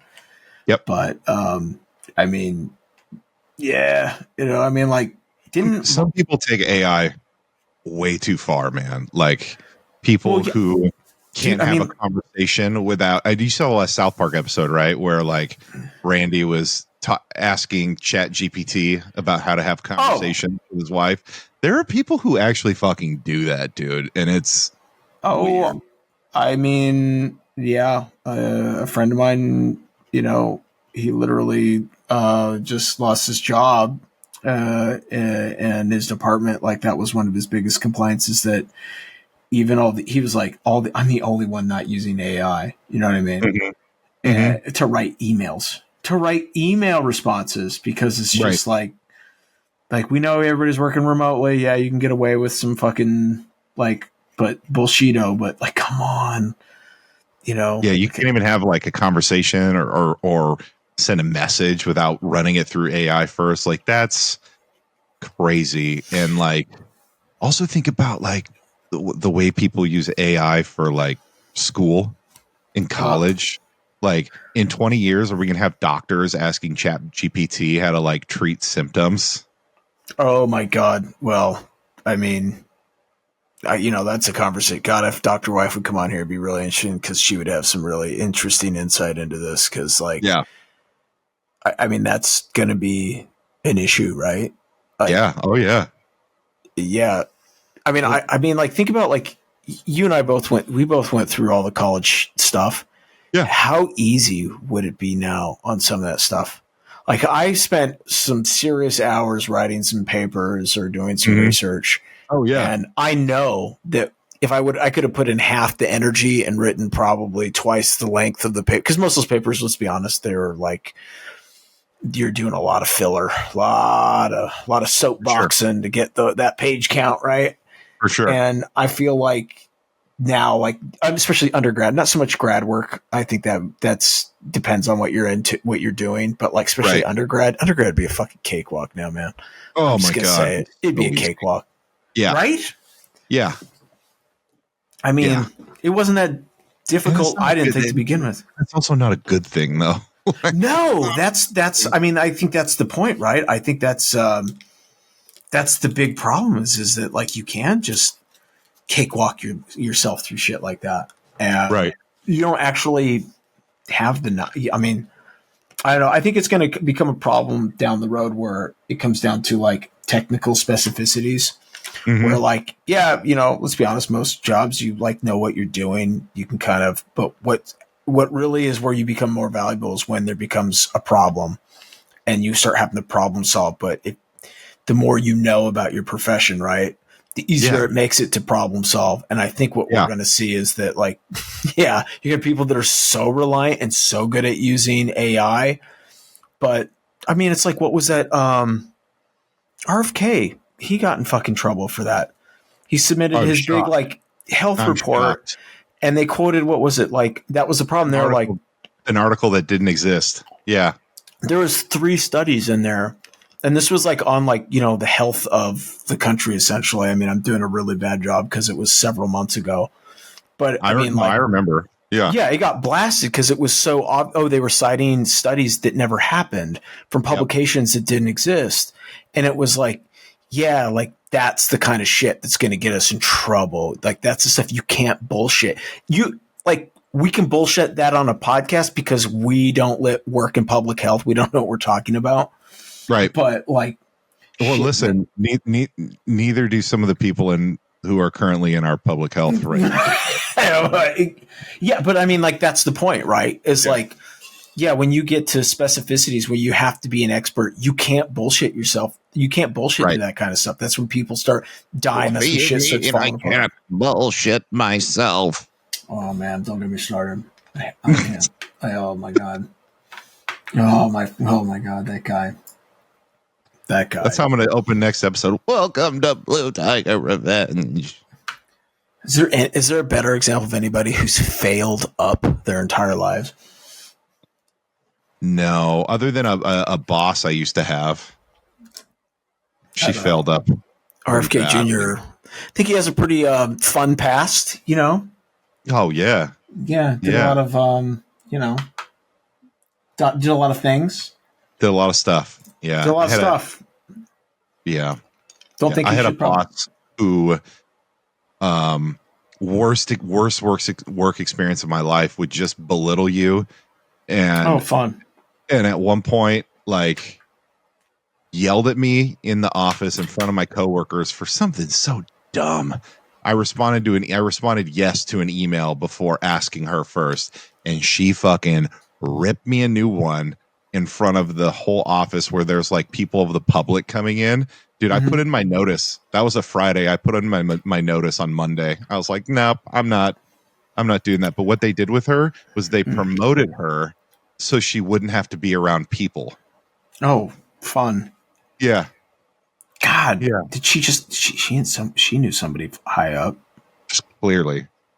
I got fired from a job. Well, wasn't fired, but I got, so I was working for this LA studio early in my career, and I did like a fashion line, but they want their whole marketing things. They wanted to have a comic. So the characters in the comic were wearing this like, wearing like the clothes, right? Okay. It was part of the market. Anyways, so I had a bunch of LA people involved. I never met anybody, but anyways, there was some like, it was like kind of like, it was supposed to be futuristic, but not too futuristic, right? Mm-hmm. And so there was like a scene in the comic anyways, where like the characters, there was like military guys, right? Like it was kind of turned into like America had turned into like kind of like this like neo-fascist kind of like control state. Yeah. Anyways, check out the sweet Doc Martens. Yeah, exactly. And so like I had to do these, like they have these like foot soldier guys, or stormtrooper type guys, like, right. And I gave them, I just gave them like M16s that were kind of like teched out with like, these high end like scopes.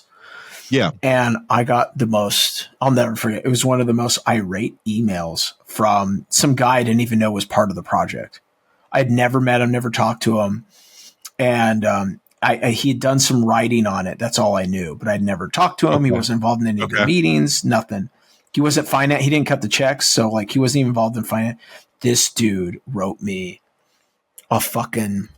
it was probably, if I put in a Word document, like with no spacing, probably would have been almost 4 pages of him just chewing me out of how stupid I was for giving these foot soldiers this like gun that exists, which I wanted to be like, this weapon has been being utilized for the last 50 years, but okay.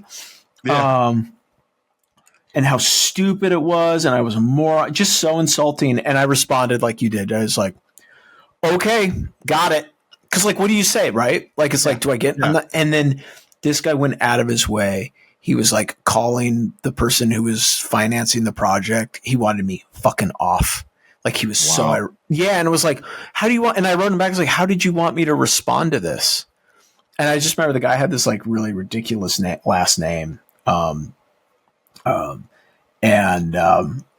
in my meeting with the bosses, I like brought it up because I was like, I basically was like, who the fuck is this guy? And I said he had a stupid last name. Yeah. And then I ended up getting hired for some like there was like a TV show potentially like pilot for some like ninja, like she was like a ninja or something like that, but they wanted to have like a comic involved with it too. Mm-hmm. And it's kind of same premise, like pseudo futuristic. She's like a spy. It kind of sounded like what was that? What was that show? It took place in Seattle with Jessica Alba. Oh, not Alias. It's Dark Angel. It was kind of like a Dark Angel kind of vibe to it. And then it turned out this guy was on part of the like board or creative committee or something like that. He was like, "Fuck no!" And I got out of here. I had someone like call me and be like, "Well, you were the top of the list. We loved your samples. Like you were the guy for it.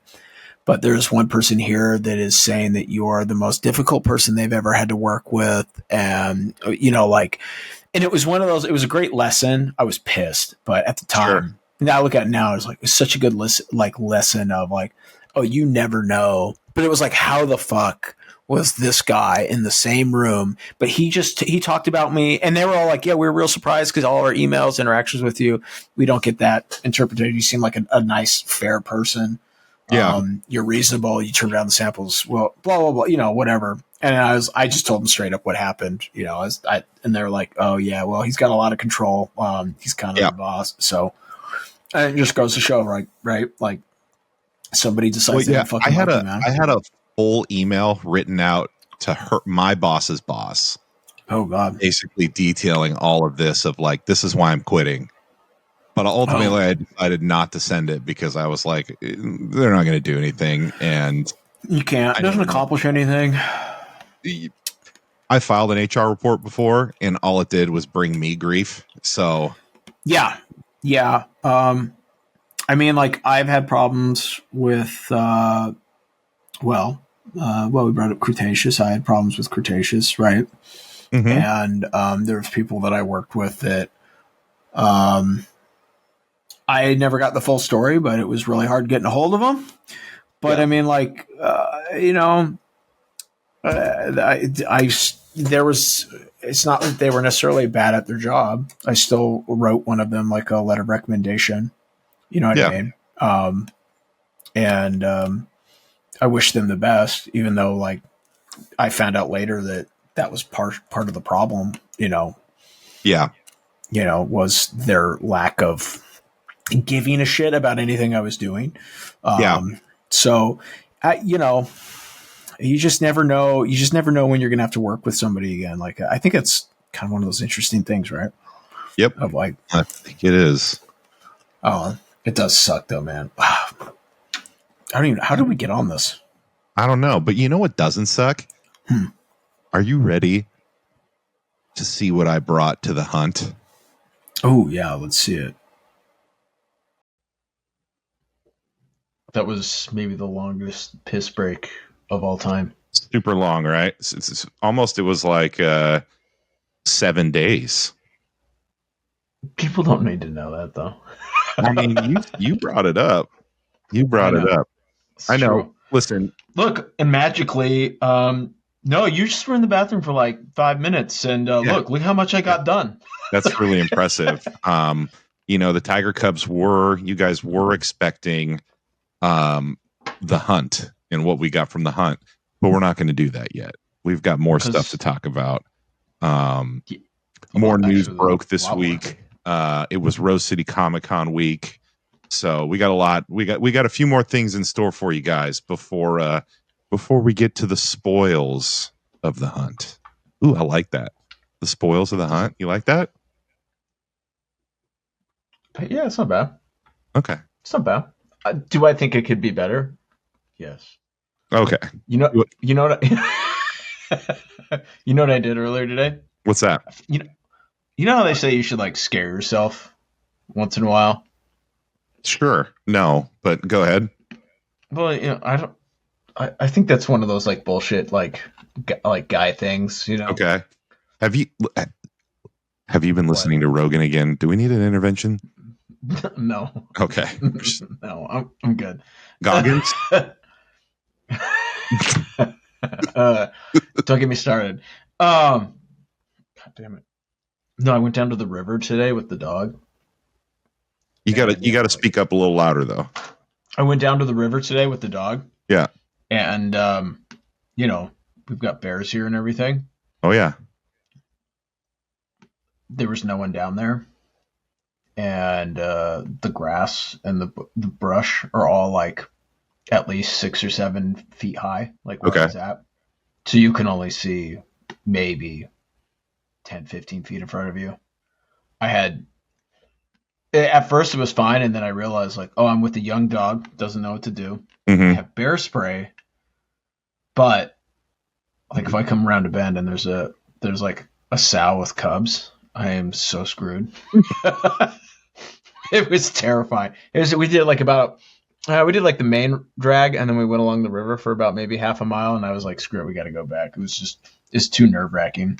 Yeah. People are probably gonna make fun of me, but well, you know, you do it. I don't want to. Okay. Random. That's random. But What is? that was just a random thing that you did. I don't do anything, man. So it's on my mind. Anyways, whatever. How was Rose City? You went to Rose City. I Give us did. the Rose City breakdown. Let's do it.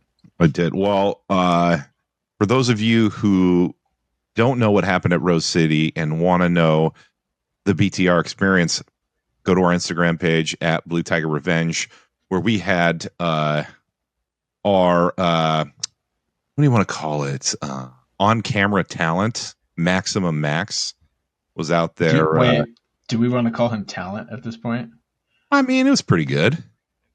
Yeah, he did pretty good. He did pretty good. You know what I love though?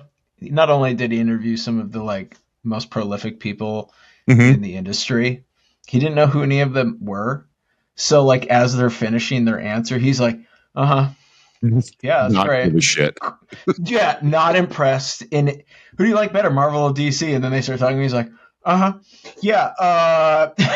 Next question. That was my next question. That was my favorite thing. That was like, great. Oh yeah. Humble. This is just humble. All these wonderful people. A lot of them were actually former guests. Yeah. So it was kind of nice. But anyways, well, one of them was. No, you had two on screen. When you guys were talking with Bendis, former guest was right there. Mr. Oh, that's Walker. Right. David Walker was there. That's right. Oh God, jeez, you didn't even get him on camera. We did not. No, we didn't. We didn't ask him any questions. No. You know what? He was probably happy for that. Probably. Shout out to David Walker. We'll get you back on one of these days. Absolutely. Well, absolutely. But yeah, he interviewed Tony Fleece, former guest, and how was Tony? Oh, he's great, man. He's doing really good.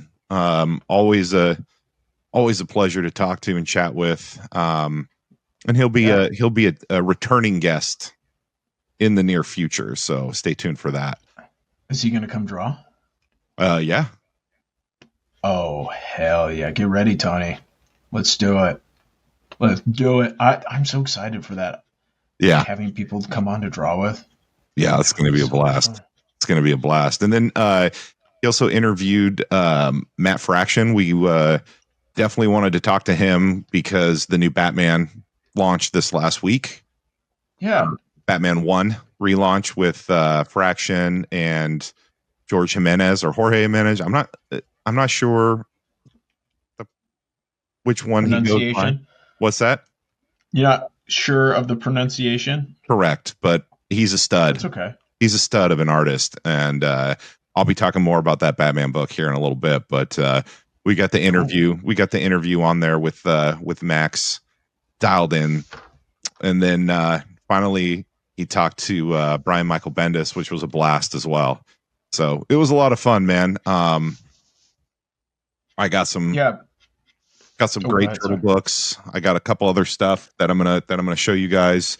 Wait. What'd you get me? I couldn't find you anything, man. Wow.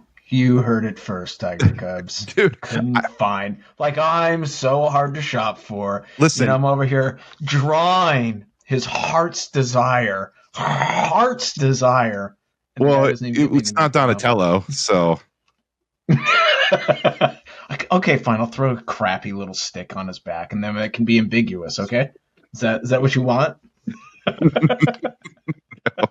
but well, listen, you had Mm, a very, very short list of what you were looking for, and I I could not know. find it. We had to break down and do the eBay, didn't we? Yeah, yeah. So, folks, he was looking for. If you remember the last episode, I showed off the body count 1 and 2 that I picked him up in Yakima. Shout out to Yak Comics, and went to Rose City looking for issues 3 and 4. Could not find it at all. And they are. Luckily, I found some guy who was looking to unload some readers, not Mm-hmm. collector ones, Mm-hmm. because you know me, I'm like, as much as I appreciate the value of the market, Sure, I'm not one to partake in buying expensive books that are just going to sit. I sure. like to buy stuff that I can read and not feel bad about. And luckily, I found a guy online who was willing to part with him. But still, shout out to Yak Comics because their prices are unbelievably low compared to everybody else. I'm just going to say It was that. So, impressive. It was really, really good. do But they have an online market? I don't know if they have online. not that I've seen. He's got to have an eBay store though, right? You would think, I mean, dude, with the prices he's throwing out there, like that he gave you on that series, he should because he would dominate the market, in my opinion. right? That's Yeah, how I feel. But no, man, Rose City. It's always a pleasure to get the passes and go to Rose City. It's the one I've been going to the longest. I've been going for like a decade now, so I that's crazy. always look forward to that show. And How everyone, was it overall? what's that? How was it overall? It was good. It was good. I thought Artist Alley. They had some really good artists in there. And then Yeah, I don't really do the celebrity guest thing as much unless there's somebody yeah, there that I'm like dying to meet, sure. they didn't necessarily have that for me, but it was packed, man. The lines were crazy even on a Friday. Um, Wow. but it wasn't, it was busy, definitely not as busy as probably Saturday and Sunday were, or at least Saturday. Okay. Yeah, but Um, did you get any? Did you buy any art, or was it just books this time? I just bought books this time. But I did get I got a couple of books from Artist Alley. That's what one of the things I wanted to do. I wanted to Mm-hmm. find a couple creators that I like and find get books directly from them. And then Oh, cool. of course I also scavenged for Ninja Turtle books. And I Well, got some good ones to show you guys here in that's a what little bit. that's what you do. Let's be honest, man. That is what I do, man. That is. Yeah, you're a turtle scavenger. I You am. scavenge. You scavenge for the turtles. It's like, they live in the sewer. They got to scavenge for stuff. So I feel like I can scavenge for their books.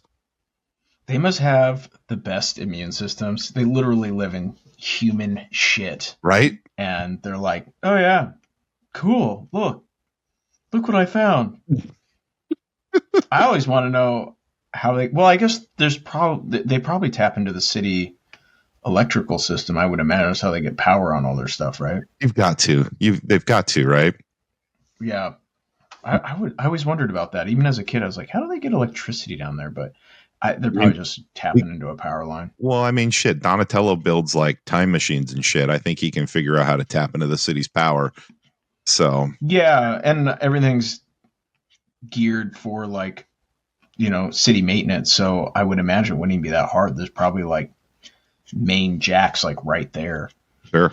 Oh, okay. Any other? There's some stuff. I feel like it's been going down while we've been, you know, taking our little break. Any Yeah. other Well, news? I think the biggest news, Oh, here we go. is that they which I'm surprised that they did it this fast, but also not surprised. But they have officially greenlit. There's a script and it's greenlit. The follow up to Superman called Man of Tomorrow coming out in July of 2027, so less than 2 years away, which means they're probably going to start filming soon. Let's be honest, they probably already are. They probably already are filming. Yeah, that's possible. They're gearing up. They're probably doing like pre-production at the very least. Oh, yeah, yeah, at the very least. Yeah, but it was cool the way that they announced it. And one of the things that I have been really happy with James Gunn about is that he is a comic fan, and so the way that they announced the movie was him, Nicholas Hoult, who plays Lex Luthor, and David Cornsweet, who plays Superman. They each posted a piece of art from a different artist. So the one that I saw was, that's great. The one that I saw was James Gunn. He's the one that I follow on Instagram, but James Gunn shared a picture of David Cornsweet's Superman and Nicholas Holt's Lex Luthor, but Lex Luthor was in his power armor, and it was by Jim Lee, which was great. I'm always happy to see new Jim Lee out in the wild. Yeah, you were giving me shit because I couldn't remember what it was that you sent, but I do remember that now. That was rad. Yeah, that was super cool. And super cool, and definitely gives a little bit. There's tons of speculation going on about what the movie is going to be about. Mm-hmm.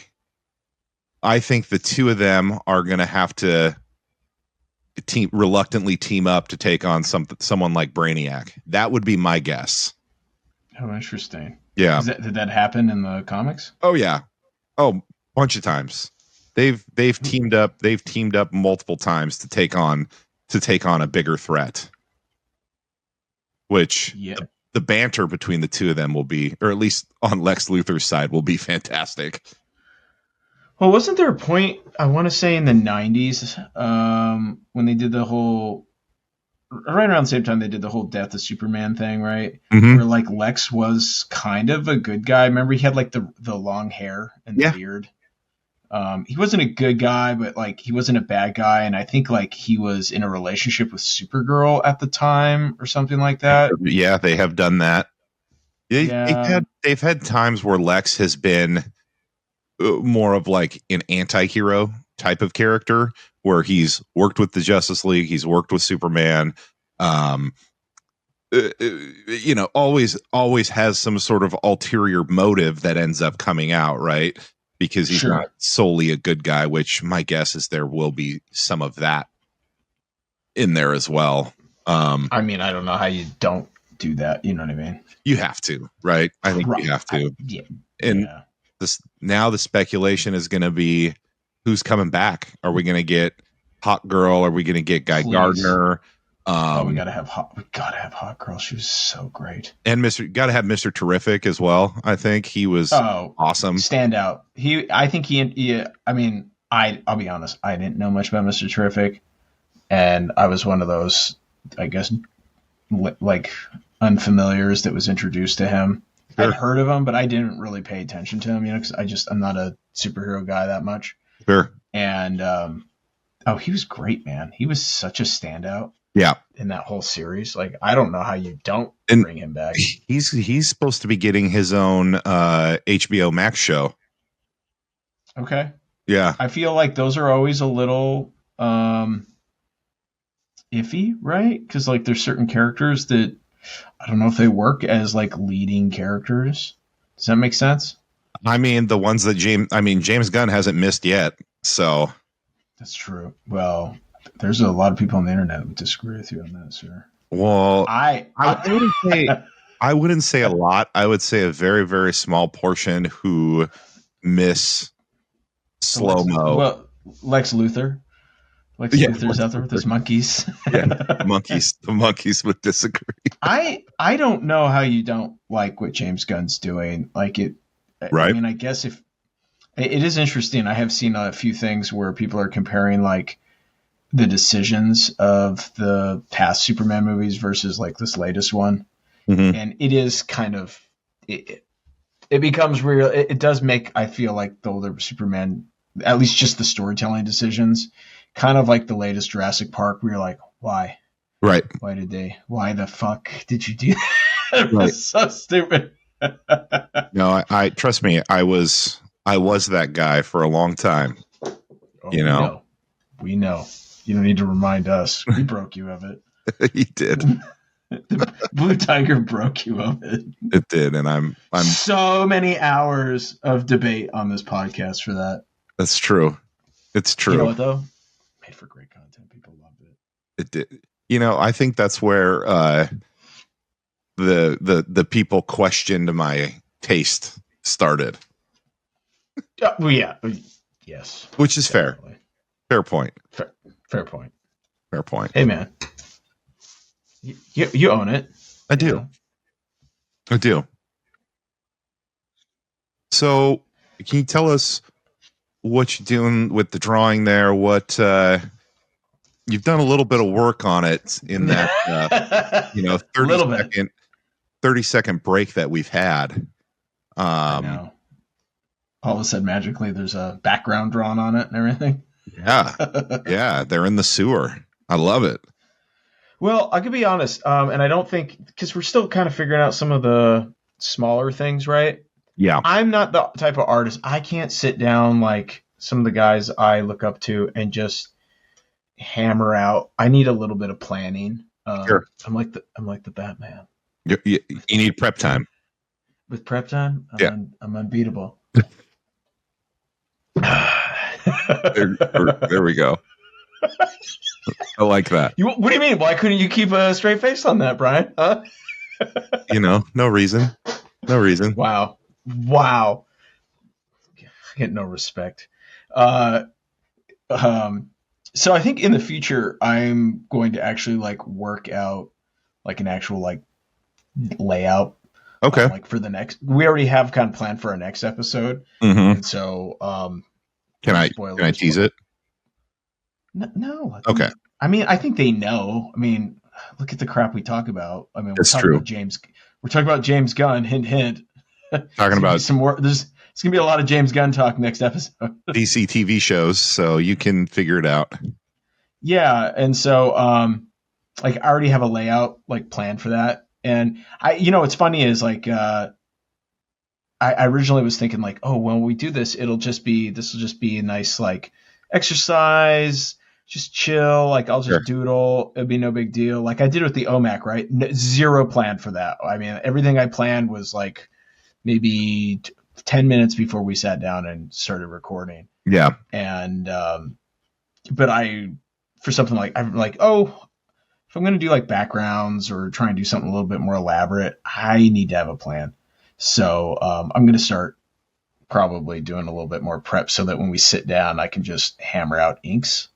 And with the inks, I'll probably try and be a little bit more relaxed, a little bit less, a little looser. Like this is a lot looser than I normally work. Okay. Yeah. But I don't know. I always need a little bit more. I just need a little bit more prep time when it comes to drawing stuff. And I'm not super familiar with superheroes or action characters that much these days because I just don't draw. I don't get hired to do that kind of stuff lately. Right. I've been working indie for a while, and now I'm doing like kind of, and when I'm not doing indie, I've been doing more of like I guess you could say kind of slice of life or fantasy type stuff. Sure. Right. Or prehistoric stuff, it's always an area that I'm operating in. Yep. I got some big news. Oh, okay. What do you got? What's going on? Okay, so it was Amazon had their Kindle day today, right? Okay. Yesterday. Yeah. Dr. Wife in one day sold 1,300 copies of her book. Whoa. Yeah. So good for her. Yeah. How does that make you feel? Proud. That's so good. Proud. I love that that there's this competition. No, there isn't. No, I thought it was great. I just it I mean, like I say sell, it's through Kindle Unlimited, right? So if you have Kindle Unlimited, it means you can download it for free essentially. But the Yeah. fact that many people downloaded the book, Yeah. and I think her deadline for book two is at least the first draft off to the editor is October. Okay. So So it's coming quick. yeah, so it's kind of like, oh, it's perfect timing, right? Like people can read the book and then they can, by the time hopefully they get done with it, she'll be getting ready to drop book two.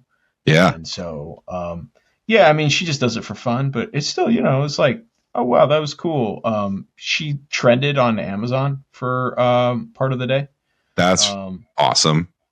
yeah, and her book ranked really, really high. I think she was overall like I think she says she was like 164 or something for in terms of just downloads. Oh, Yeah, like she kicked some serious ass. that's really good. Yeah. That's really Yeah, good. especially for somebody who's not like trying. Sure. You know what I mean? Or Sure. like, oh. Uh, Meanwhile, I don't even know if I even have any books that are still in print that are on Amazon. So, yeah, sweet. Oh man. That's funny. That's Thanks, funny. buddy. What's Thanks. the title of the book so folks can check it out? Oh, dude, don't do that to me. The mountain, the sea, and the spaces in between. I think that's right. One second. One second.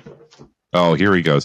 Listen, he doesn't even know the title of his wife's book, of Dr. Wife's Dude, book. I got it It's right. The fucked up. mountain, the sea, and the spaces in between. All right. And I think it trended number two in like Asian folklore fantasy Okay. for the day. I mean, I'm sure that I don't know if there's a lot of books that she would have to compete with, but still, like, it's still a really like that's great. Yeah. I was That's proud. really good. That's Yeah, really I good. mean, I'm talking about it, so I Yeah. obviously, I yeah, it mean, was really, really. What's up? oh, I was gonna bring it full circle here for a second, back to um the article that we were talking about earlier about manga. And Oh then yeah, you saw that clip. You sent, or I sent you that clip from Todd McFarlane. Uh, yeah. what did you? The gosh dang it! And now I'm having a brain fart. See, folks, this is the difference between the last time we recorded. We had notes and it went much smoother, and today we just hopped in without notes, and so I'm struggling a little bit. But I do believe essentially the Todd McFarlane interview, he was kind of chatting about creators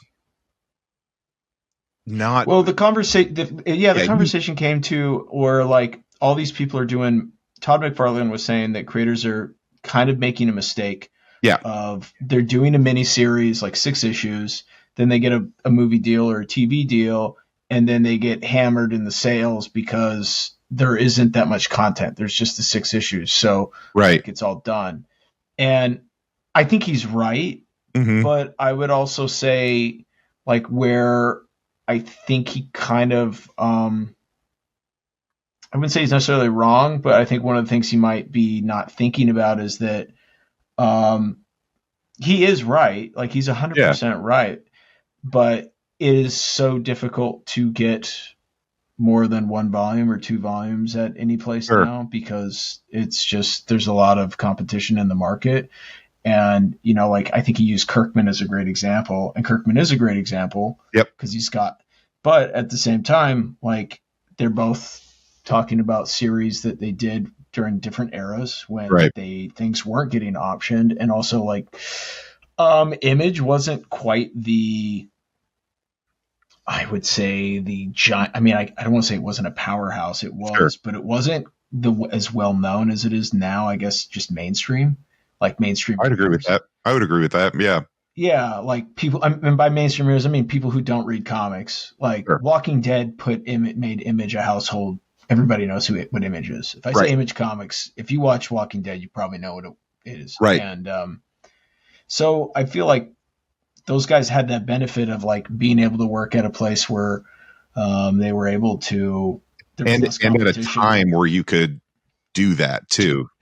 Yeah, you could do because they like, well, yeah, there wasn't any talk of there being a TV show. I mean, like I guess Omin was doing it with Powers, right? But I think that's like probably a different type of conversation, different kind of deal. I Speaking mean, of like, powers, so this actually got brought up at Rose City when we were talking with Bendis. But did you know that because Bendis brought back powers? That's what they're doing now.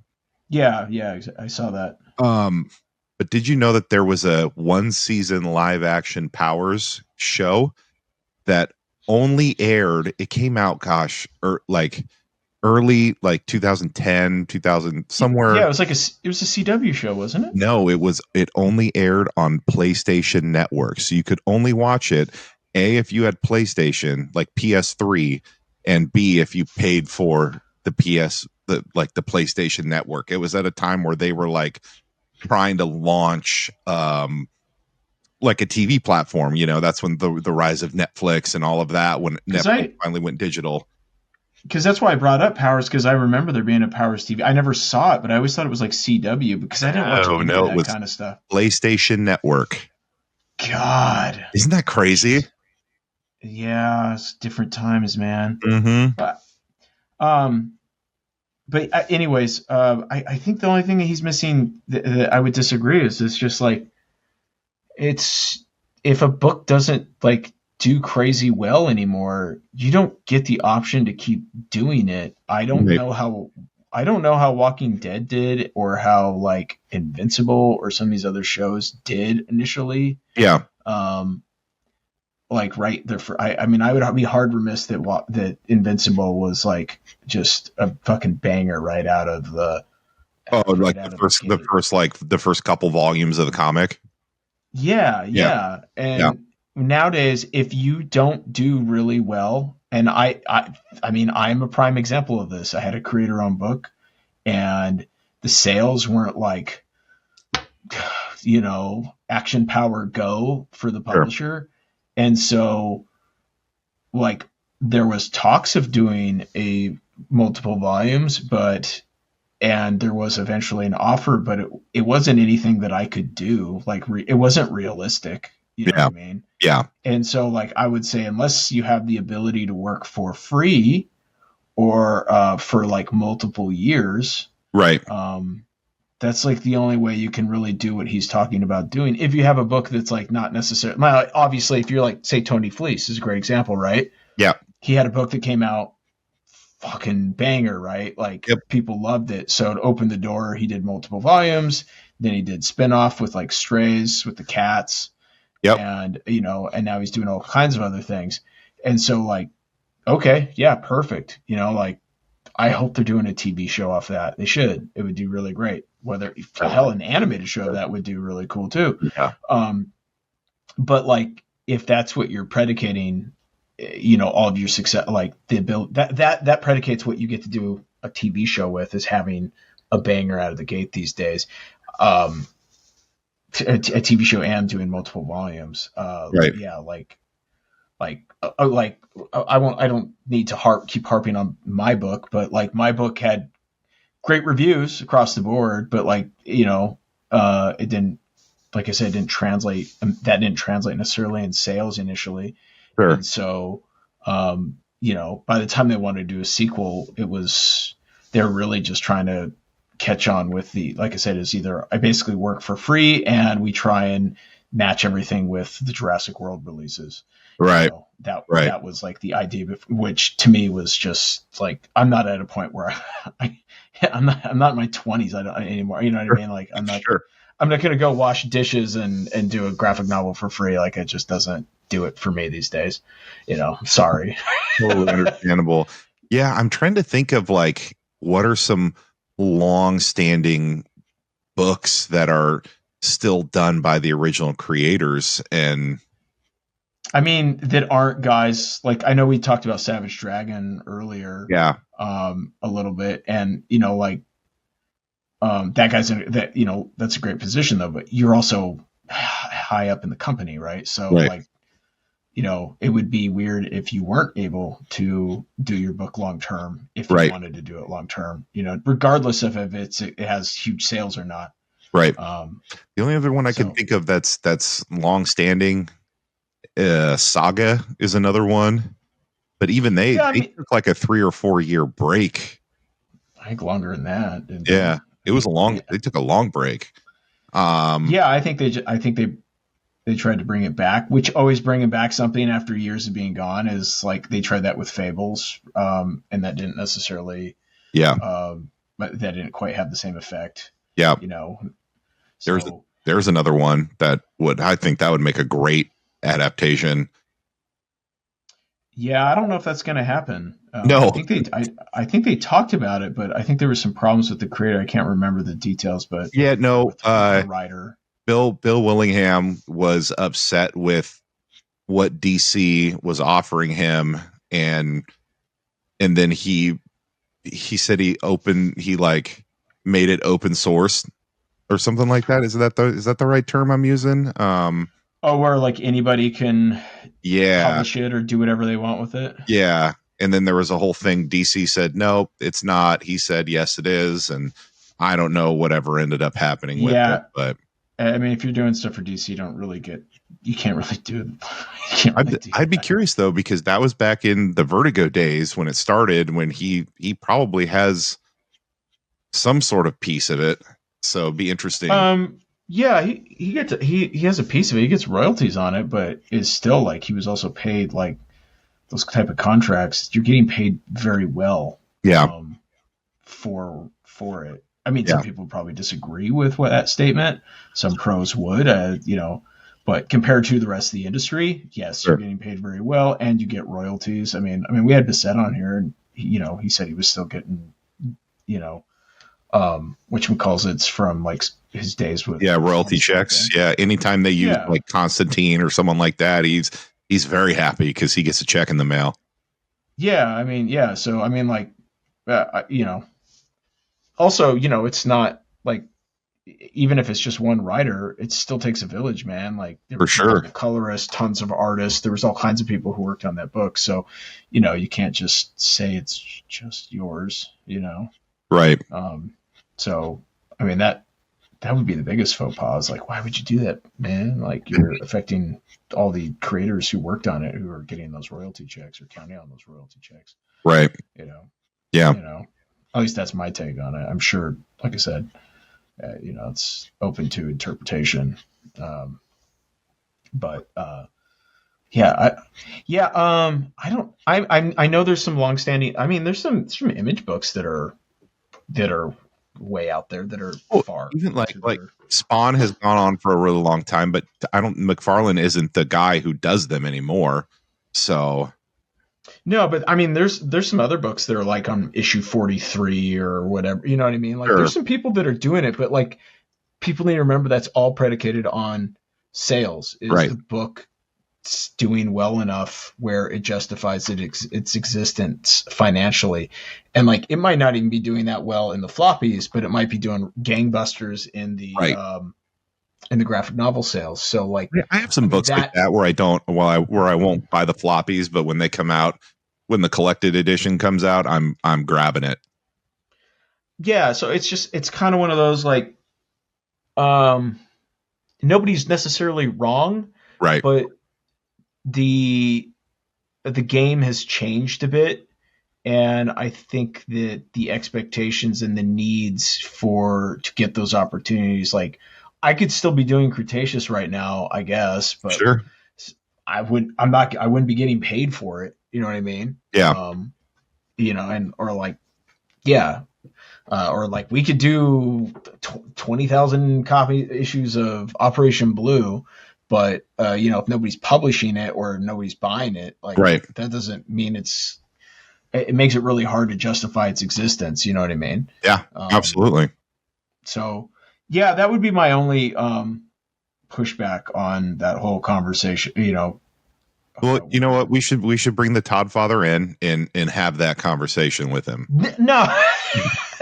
Yeah. That's what I want to do. I want to have somebody who I respect and have a debate about Yes. the industry. Yeah, that would be great. Jesus. I've been in those situations before, and I won't say what creators they were, but and it's not fun. No, no, definitely not. Um, I was being sarcastic about that part, not about having the Todd Father on. Definitely want to have him on the show, but we don't have time. oh no, I mean anything he had to say, I would be. I mean, like I think that he is kind of like he broke the blueprint. You know what I mean? Like he changed the game so much Yeah, that I mean, you if you don't listen to what he's saying, you're an idiot. Because yeah, it was he's a pro. I guess you could argue that times were different and stuff, but sure. And they were. he was, yeah, but he's still a great example of like people say no or say you can't do something, um, you just go and do it. You know what I mean? Right. I mean, it also helps that you have like literally two of the most successful comics of all time, and you were the artist on both of them. Yeah, Uh, definitely, definitely helps. yeah, having that kind of run on Spider-Man kind of gives you a little bit of, you can Yeah, kind of do what the fuck you want. yeah. Um, you know, Generational run on Spider-Man. yeah, like when you did that, was that last week when you did the like, oh, these are the most sought after, the most valued Yeah, covers or he has comic, like and four of them. yeah, and it was like, why is McFarlane on here so much? This is crazy. I didn't realize. I think it was sales, right? It was like Sales, yeah, the top books that single is issue sales, and he was on. I think he had at least all. two or three different ones. Yeah. I mean, it was crazy, and it was like Kirby had some, but most like one, but mostly because it was like a first appearance of Yeah, from like the '60s or something, yeah, Um, yeah, it was kind of it was very it just showed you how successful he was in case you weren't aware. weren't Uh, aware. Yeah, oh, I don't think a lot of people are, right? Like if you didn't grow sure. up in the '90s, or you're like, what's the big deal with this guy? He just makes those action figures, right? And you're like, no, he kind of was blazing trails for all of Yeah, us. you heard of a character named Venom? Oh yeah, that guy. Yeah, he helped create him. Oh, Yeah, yeah. Oh, yeah, I've heard of that. mm-hmm. That That was. Tom Hardy movie. Oh God. What Ugh. Ugh. else you Man. got for me? What else you got? Let's see. I know. Not a lot. Not a lot. I do This want one to you. talk a bit about Rose City just a little bit more. Um, Yeah. just mainly the fact that because of other stuff happening over the weekend, we only got to go one day. We only went on the Friday, but super producer Matty K, he as always joined me there. Okay. Joined myself and Maximum Max, hitting the interviews hard, but Maximum Max. Maximum Oh, Max. I created a monster with that term, didn't I? You really, God damn it. you really did. You really Damn it. did.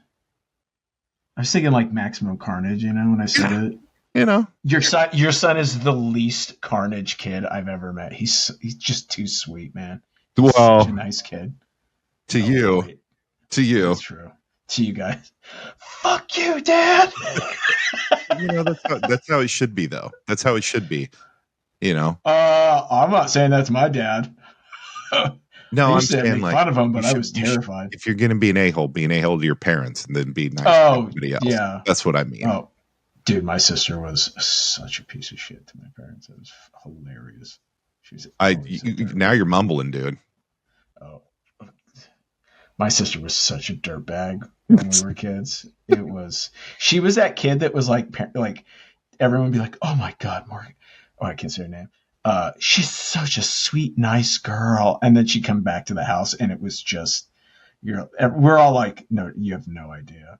And then you get back home, and it was just monster, dude, monster. This girl would have like the TV blasting. She'd be on the internet. Granted, it's like 1998. So, and then she'd also be on the phone. And if you try to get on any of them at the same, and she's on them at the same time, you try For to use sure. any of them, fucking meltdown. Yeah. As soon as I turned 18, I was out of there. I You're could like, not. Oh, good, I could. I goodbye. could. I couldn't deal with that shit, man. Yeah, is that or I was like, I'm gonna kill her. I'm gonna kill your daughter, and you guys aren't gonna be that angry about it. You'll be a little. You might be angry, but you'll be more relieved than anything else. It'll be more like, no, don't. Oh no, don't kill her. Oh It's so, darn. it's so quiet now and peaceful. Oh yeah, I'm sure. I mean, I'm sure there's some people out there listening that have kids that know what I'm talking about. Oh yeah, for sure, for Yeah. sure. But yeah, man, I Rose City, Rose City was fun, man. I will say, Yeah.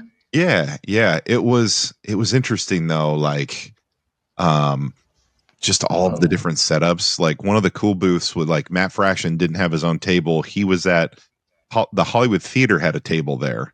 And so he was at the they Hollywood Theater table doing his signings all from there. did you see that they did like some kind of thing like Friday night? They So it had was it was actually Thursday night and Thursday night. it was for the release of Batman #1. And so they did their own Hollywood Theater commissioned their own cover. Oh, And interesting. I'll show it later when we go for the hunt because I picked it up. Um Oh, cool. and so Lieber did the cover and Oh, wow. Lieber got to do it? That's yeah, amazing. and so they did a Oh, signing that's event good for him. for that had bunch of Portland artists, and then Lieber and Fraction were there signing those books. And so I was asking Steve about it. I just said, "Hey, how'd the event go last night?" And he said it was great. There were people waiting for like up to 2 hours to get their book signed Whoa. by him and Fraction, and said there was like 400 people showed up or something like that. Holy shit. Yeah, which That's is awesome, awesome. man. I mean, I don't know if you've ever been to the Hollywood Theater. It is one of the cooler things I would say that has lasted the test of time in whatchamacallit, in Portland. Like Hmm. I'm a big fan of the. I always loved going there to see old movies and stuff like that. Sure. Um, I yeah, have not. I have yet to go there, but it's. Oh, what is going on back there? Is that the cat or the what? dog? Yeah, I think you know who it is. I do. Let me go get him. God I know. damn it. I know exactly who it is. It's God that little damn it. monster cat.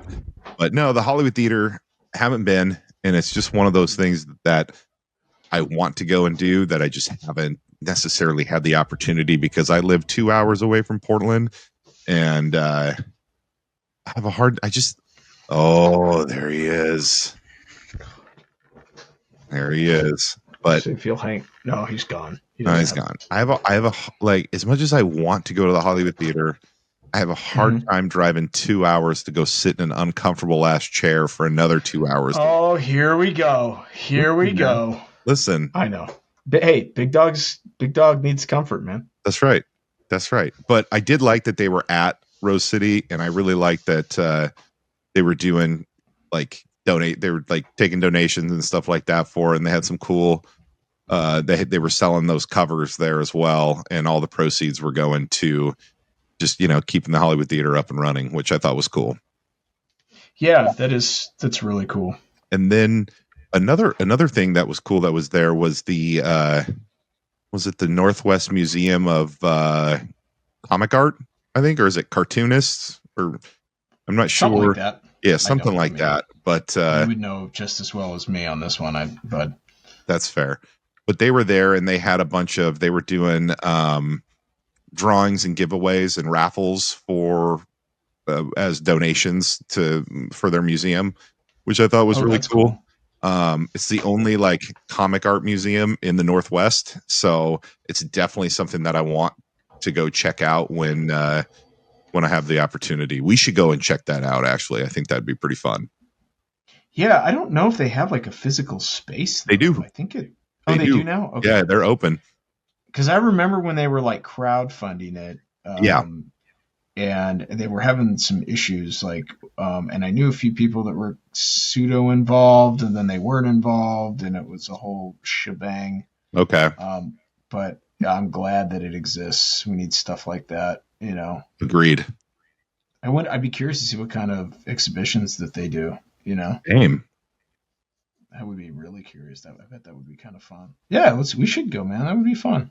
Yeah, I think we need to make the pilgrimage, and maybe what would be really fun would be to record an episode there. That would be super fun. I would be down for that. Yeah. I would Yeah, be down. that was my Rose City, it was just one of those years where I couldn't go for the extended amount of time and really like take Can in you the tell the full Tiger thing. Cubs why? You had something else on the agenda, something that I I was very jealous of.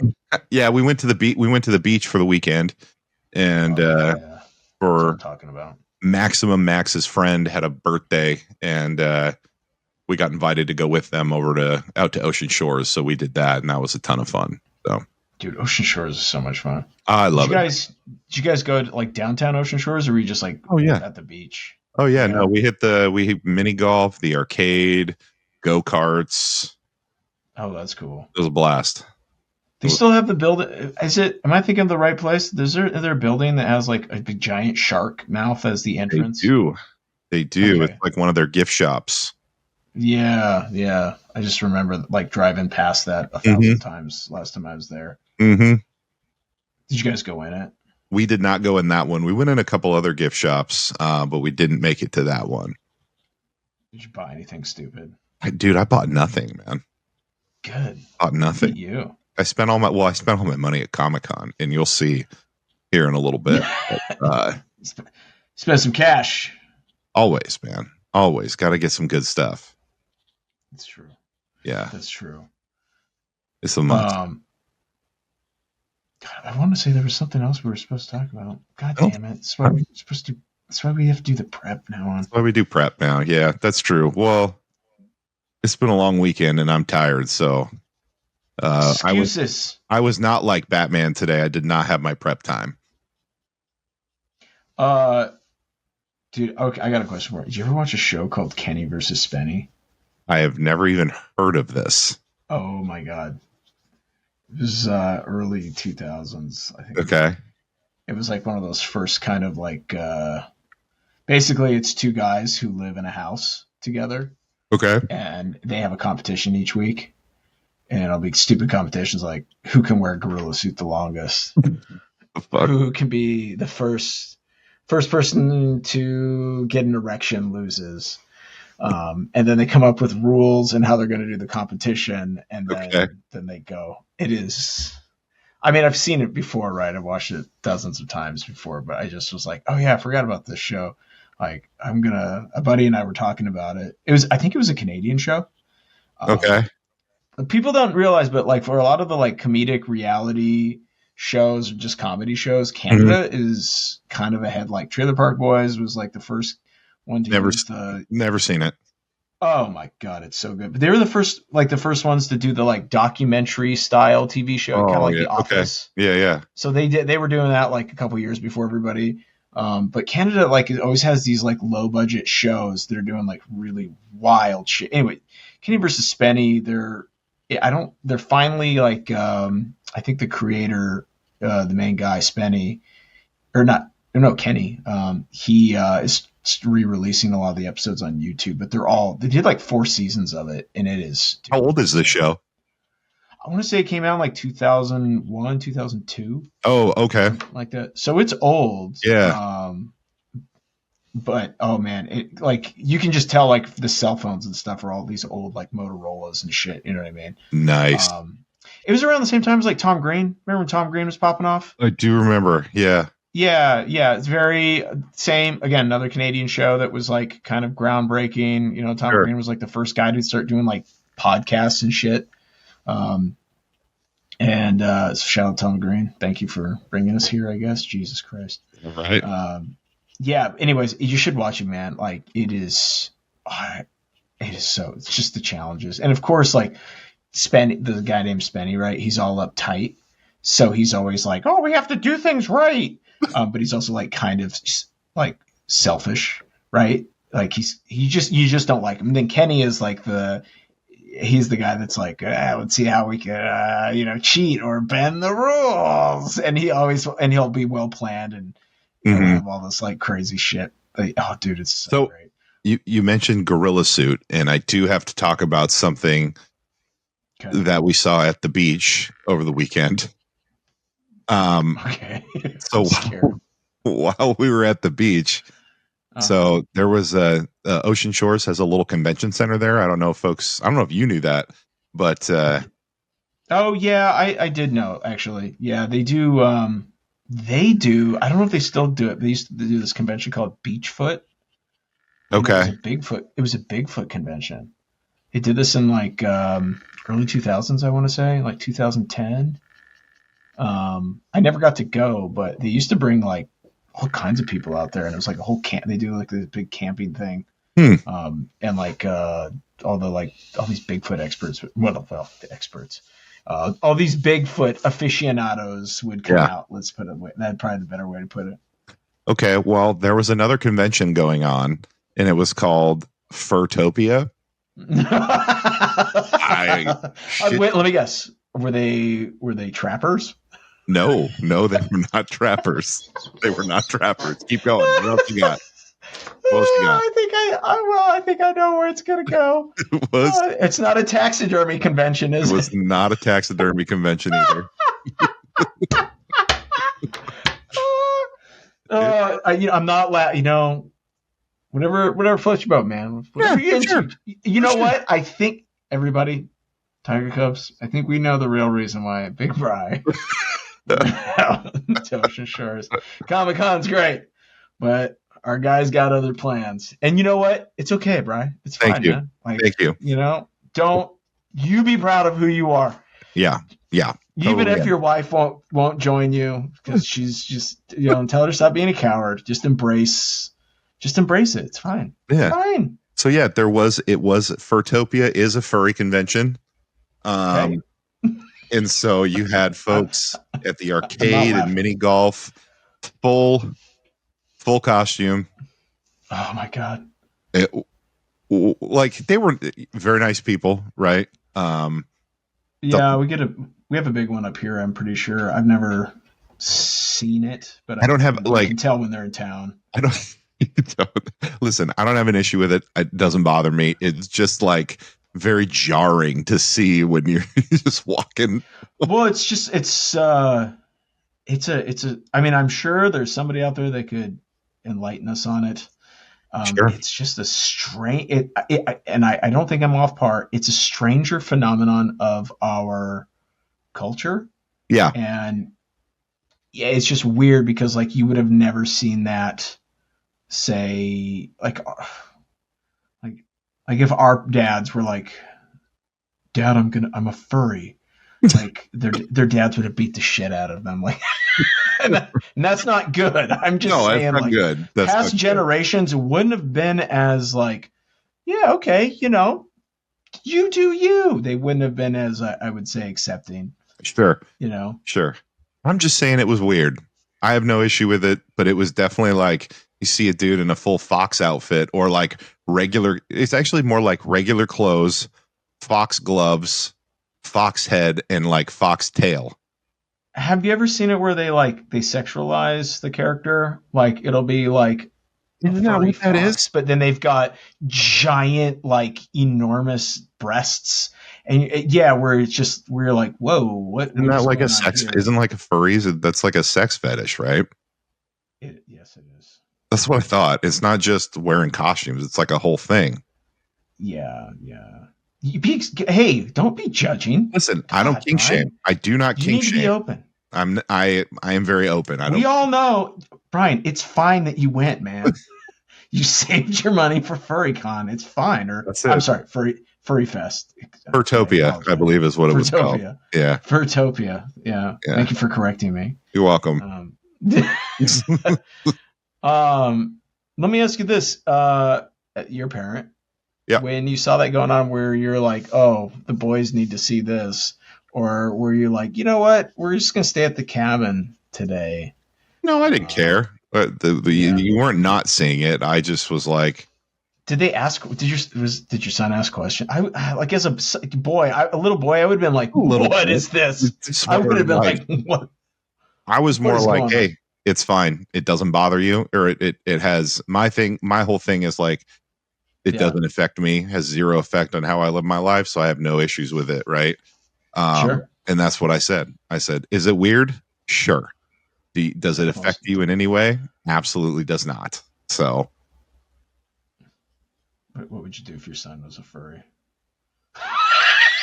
I mean, what can you do at that point? Nothing. Yeah, Nothing. you can't do anything.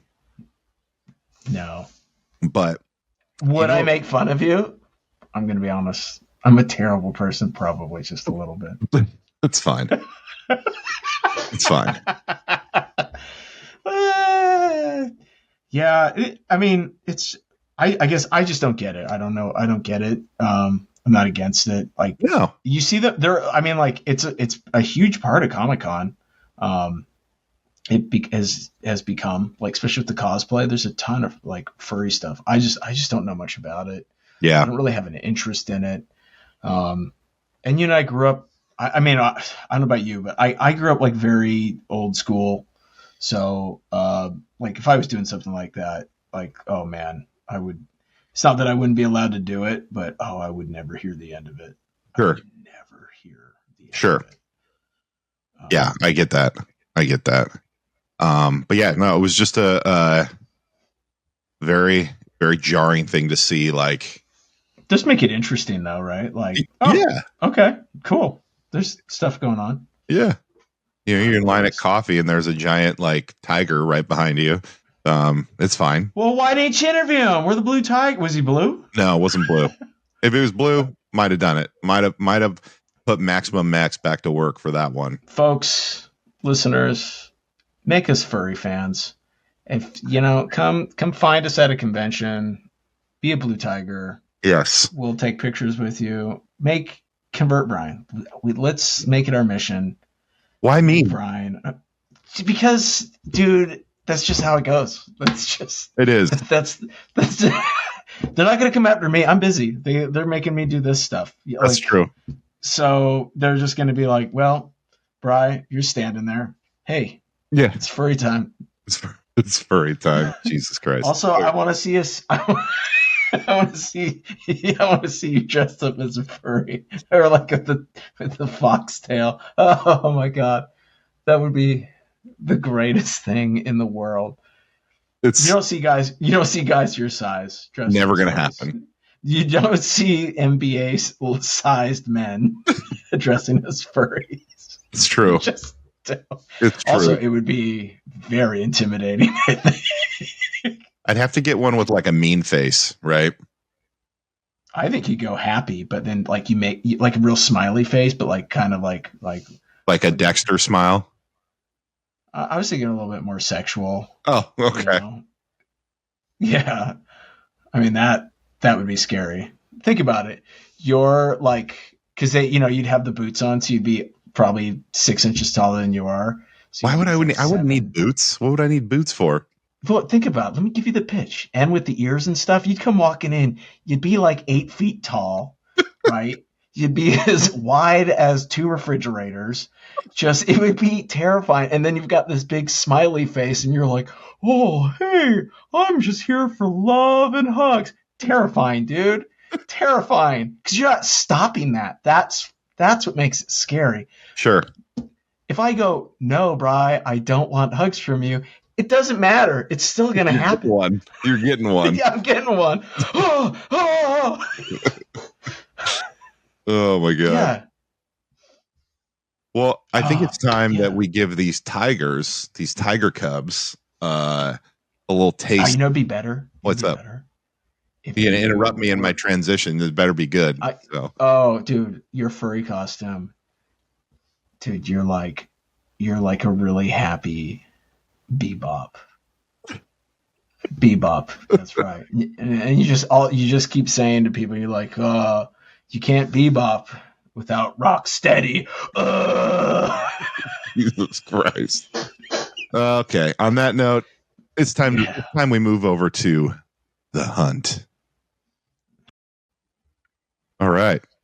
It's time to show the spoils of my hunt from Rose City Comic Con. Are you ready for this? Be honest, you didn't get these at Rose City. You got Furrytopia. Well, if I got it from Furtopia, then this copy of Superman's pal Jimmy Olsen, then that means that your good buddy Steve Lieber was there because he signed it. Damn it. So I don't want to do that to Steve. I have too much respect. wow. Appreciate that. You were at Rose City. I was, but this was one of those books that I've been wanting to read for a while. Yeah. So I was really happy to pick it up. And some interesting that he was saying was that there are a bunch in the crowd. There's a ton of his fellow Portland creators he drew into this. I can I did not submit my photo in time. But he sent out an email when he was doing that, letting us all know, hey, if you want to be in it. I did not email him back. I wish I would have, because then I could have been in there with all the cool kids, but it's still pretty cool. The only thing that sucks about it is that I got this, and then we went over to Matt Fraction's table at Hollywood Theater booth after, and I was focused on Maximum Max getting the interview and everything. I did not get this out and ask him to sign it, so I was pretty bummed about that. Oh, that's all right. Yeah, it is what it is. Yeah. And now going into, I did get a bunch of Turtles issues. Oh. So a ton of the Archie books, right? So I picked up Archie 52 of the TMNT Adventures. Question. Yes. Can you break down the whole, just real quick? You don't need to go into crazy detail, but like, when the hell was Turtles over at Archie? Because I always thought it was like Mirage. Then I know they had the brief stint at Image. I think we've talked about it on here. And then it was IDW, and So there's like 75 issues of the Archie book. What? Yeah. Was this like a deal between, like, was Mirage still operational when it went down? Oh yeah, there were So this originally started as kind of like an extension of the cartoon.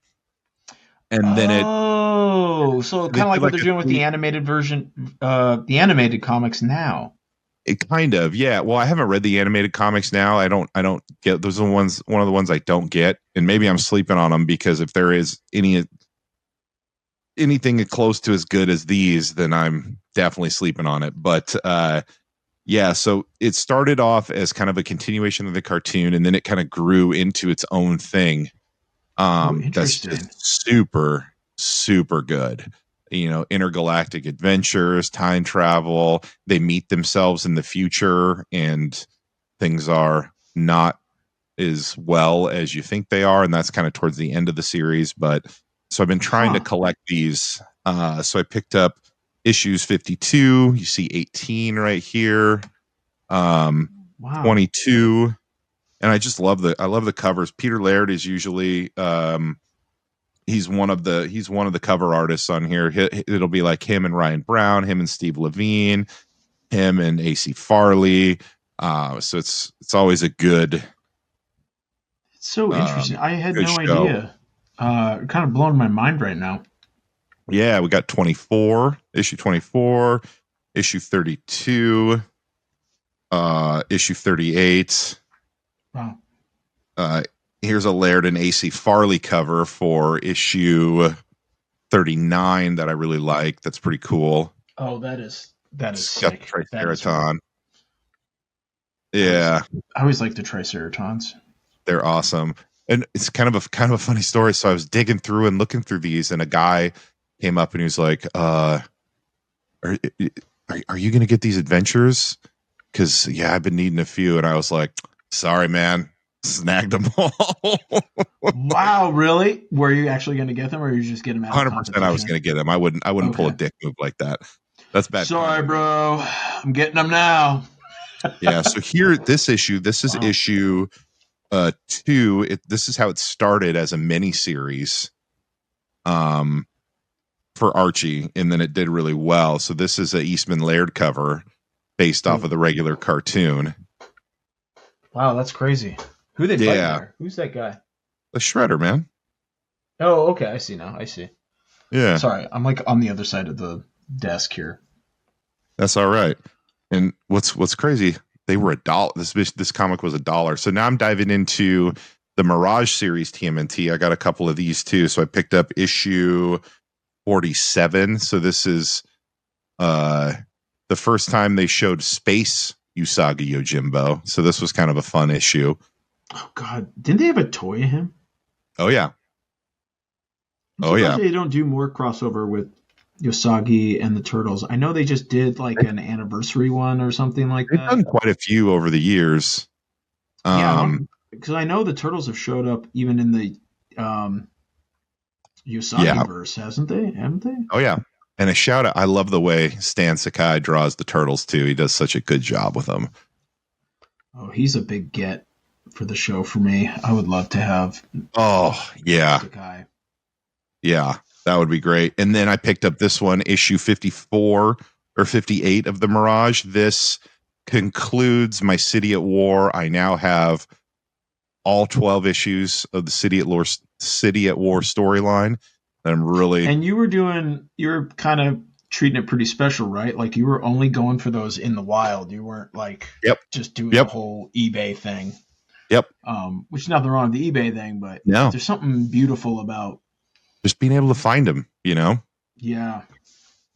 Yeah, so I was stoked to get that and a couple more Archie 34. What do we got here? This is the winter 1993 special. This copy is super beat up, but it's fun. I don't Okay. care. Definitely read it. All right. So now we're diving into this was the Hollywood theater cover that Steve Lieber did for Ooh, let's see Rose this. City for the Oh, Batman wow. one. And then Matt Fraction signed it up here and did a little Batman sketch. When he signed the one I'm about to show you, he was like, "Well, do you want a really terrible Batman drawing, at least compared to what Steve Lieber does?" And he did that one, so that was pretty cool. And this one, so I picked up a couple of blank covers for Batman one, and I gave this one to Max, and he took this one over to Mr. Lieber and had him. Mr. Lieber graciously did a little sketch on there that I would say that's more than a little sketch. He did that. Wow. You know what? Shout out to Lieber, man. He's all about the kids, dude. He does it all. Like, that's great. He didn't charge yeah, Max anything for that. He just did it. no, he just did it. Oh man, I'm going to send him a text message tomorrow. Thank him for that. That's really Yeah, cool. it was super cool. And then he signed it, and then Fraction signed it right here for him too. So that was Oh cool. man, shout out to those guys. Yeah, You know, like great they're dude. such. I've gotten in arguments with professionals, not a ton, but I've gotten in arguments with people. I'm a big believer that you need to be, whatchamacallit, if you're a professional in especially this industry, I feel like you need to be, in a sense, you're a bit of a representative of the For sure. industry. For sure. And a lot of people don't look at it that way, which is, I understand it, but I don't necessarily agree with it. And I just think it's great when you see like guys like Steve, right? They'll do something like that for Max. They don't have to. It costs him money to do it, but he did it out of because it's going to make someone like Max remember not only the event, but he's also going to have these great memories about Batman and about Rose City Yeah. and about just the industry. Like you're an ambassador, right? And Yeah. Lieber is probably one of the best examples of like maintaining that that reputation of like you're an ambassador and don't like remember that. And Yeah. because he's an ambassador not only for fans, but he's also an ambassador for like old professionals, new professionals. Like he does such a great job of that. Yep. And I don't know. I feel like it's like, oh, you need an example of like how to conduct yourself at a convention. Go look at Steve Lieber. Go see how he operates. Yeah, he was super gracious, and honestly, like everybody that Max talked to at Rose City were all just stand up people, from Lieber to Tony Fleece, who gave him a great couple minute interview that was pretty fun. To Matt Fraction was just awesome, and then Brian Michael Bendis. All of them were just great. So, And I can't speak to, hold on. I can't necessarily speak to like a professional like ambassadorship, but at least to like a fan ambassadorship. yeah. They were so great. Well, So great. that's what I mean. Like, you're an ambassador for the industry. Like, Yeah. you're working Yeah. on these characters they're the modern mythology, right? Yep. So, like, for some people, this is a really important thing. And I don't know about you, but I've had some bad experiences, like when I was just when you're trying to not fan out, but you just want to meet somebody. Just, you're not even trying to do anything like business wise, right? You're just, I'm just going up to meet a professional because I love their work. And there's nothing worse than them sucking, just being like, shitty human people. Legit. Part of me was like, when I the first time I met Kevin Eastman, part of me was worried about that. I was like, oh man, really? They say never. Well, I don't know anything about the guy. I didn't at the time. True. And just the nicest dude, right? Like, I told you, he gave me my first portfolio review ever. Like, you told him. Remember when you told him that the last time we had him on the show? Did I really? I did. Yeah, that. It was cool. Did we have was it an emotional moment? I think it might have been. Yeah. You know what? Stand by. I'm going to find that clip and insert it here. Anyways, after that, I have something. I didn't pick this up at Rose City Comic Con, but I thought it would be fun to open here on the show. Okay. I found this, Batman, as I've talked about before, and you've seen a couple of the stuff. Batman 1 came out by Matt Fraction and George Jimenez. And they were giving out these, or one of the things that you can buy were these Blind as a Bat polybag special edition that could have the 1 in 1,000 variant cover in it. And I thought, what? Whoa, explain that. What is that? I am completely clueless on all that. Like, so there's a ton of, like, obviously they made a fuck ton of these books, right? Because it's a Batman #1. This is an issue 1, especially Batman is a great spot for new readers to jump in, right? And I didn't even know they were rebooting the whole. So are they rebooting the whole franchise? Well, it's still like a continuation, right? But it's an all new storyline, so they decided to reboot it as number. You know how that goes, right? Oh yeah. You know how that goes, and which is what it is. They did the same thing with Turtles when they just did the renumber, right? Oh, that's right. That was the Joelle Jones cover, right? Yeah. Or issue. Yep. That was Turtles 1, and so they're doing it with Batman, and so they did a ton of different covers, right? But some of them are more rare than others. Okay. And the rarest one is the one for 1,000 copies. The way these incentive covers work are, you get, there's a 1 in 50 variant, right? So for every 50 books that your shop orders, they send one of these. So, they have a 1/100 and a 1/1,000 variant too. So every 1,000, if your shop ordered 1,000 Batman #1s, they would get one of those special covers. And I imagine they could turn around and flip that for a lot of money. Right. So I'm trying to see if I got one in here. So should I open it? Yeah, dude. Come on now. All right. You know me. I'm all about letting it breathe, baby. All right. So we're seeing this live. Wait. To quote the great Samuel Jackson, hold on to your butts. Let's see what we got here. Meanwhile, I'm just over here just getting covered in ink. It's for the viewers, man. It's for the Cubs. I mean, I'm not complaining. We don't need my ugly mug on screen. That's true.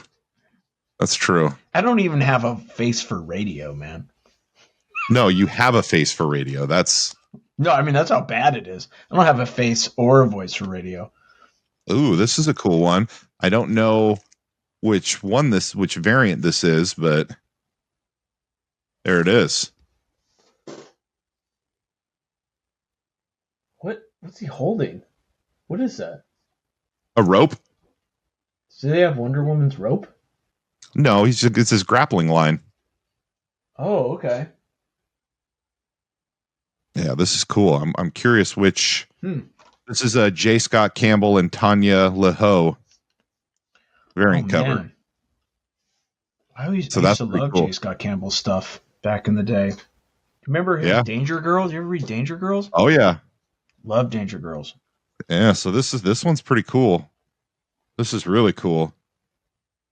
Awesome. I wonder. Let's see what I think inside. No, it doesn't have what variant it is. It's a bummer. Is it not the one you wanted though? Is it not? Dude, I don't care. I don't care. Oh, here we go. Here's the variant cover. So this is the. Oh, it doesn't say.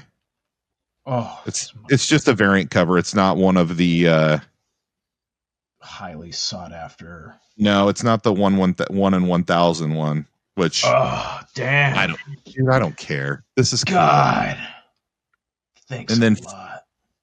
So we're gonna move into the last thing I got at Rose City Comic Con, and I know any of you Tiger Cubs who are longtime listeners know how much I loved the Tom King, Mitch Gerads, Mr. Miracle, and B knows how much I love the Absolute DC Absolute edition. So I got the best of both worlds. Mitch Gerads was there.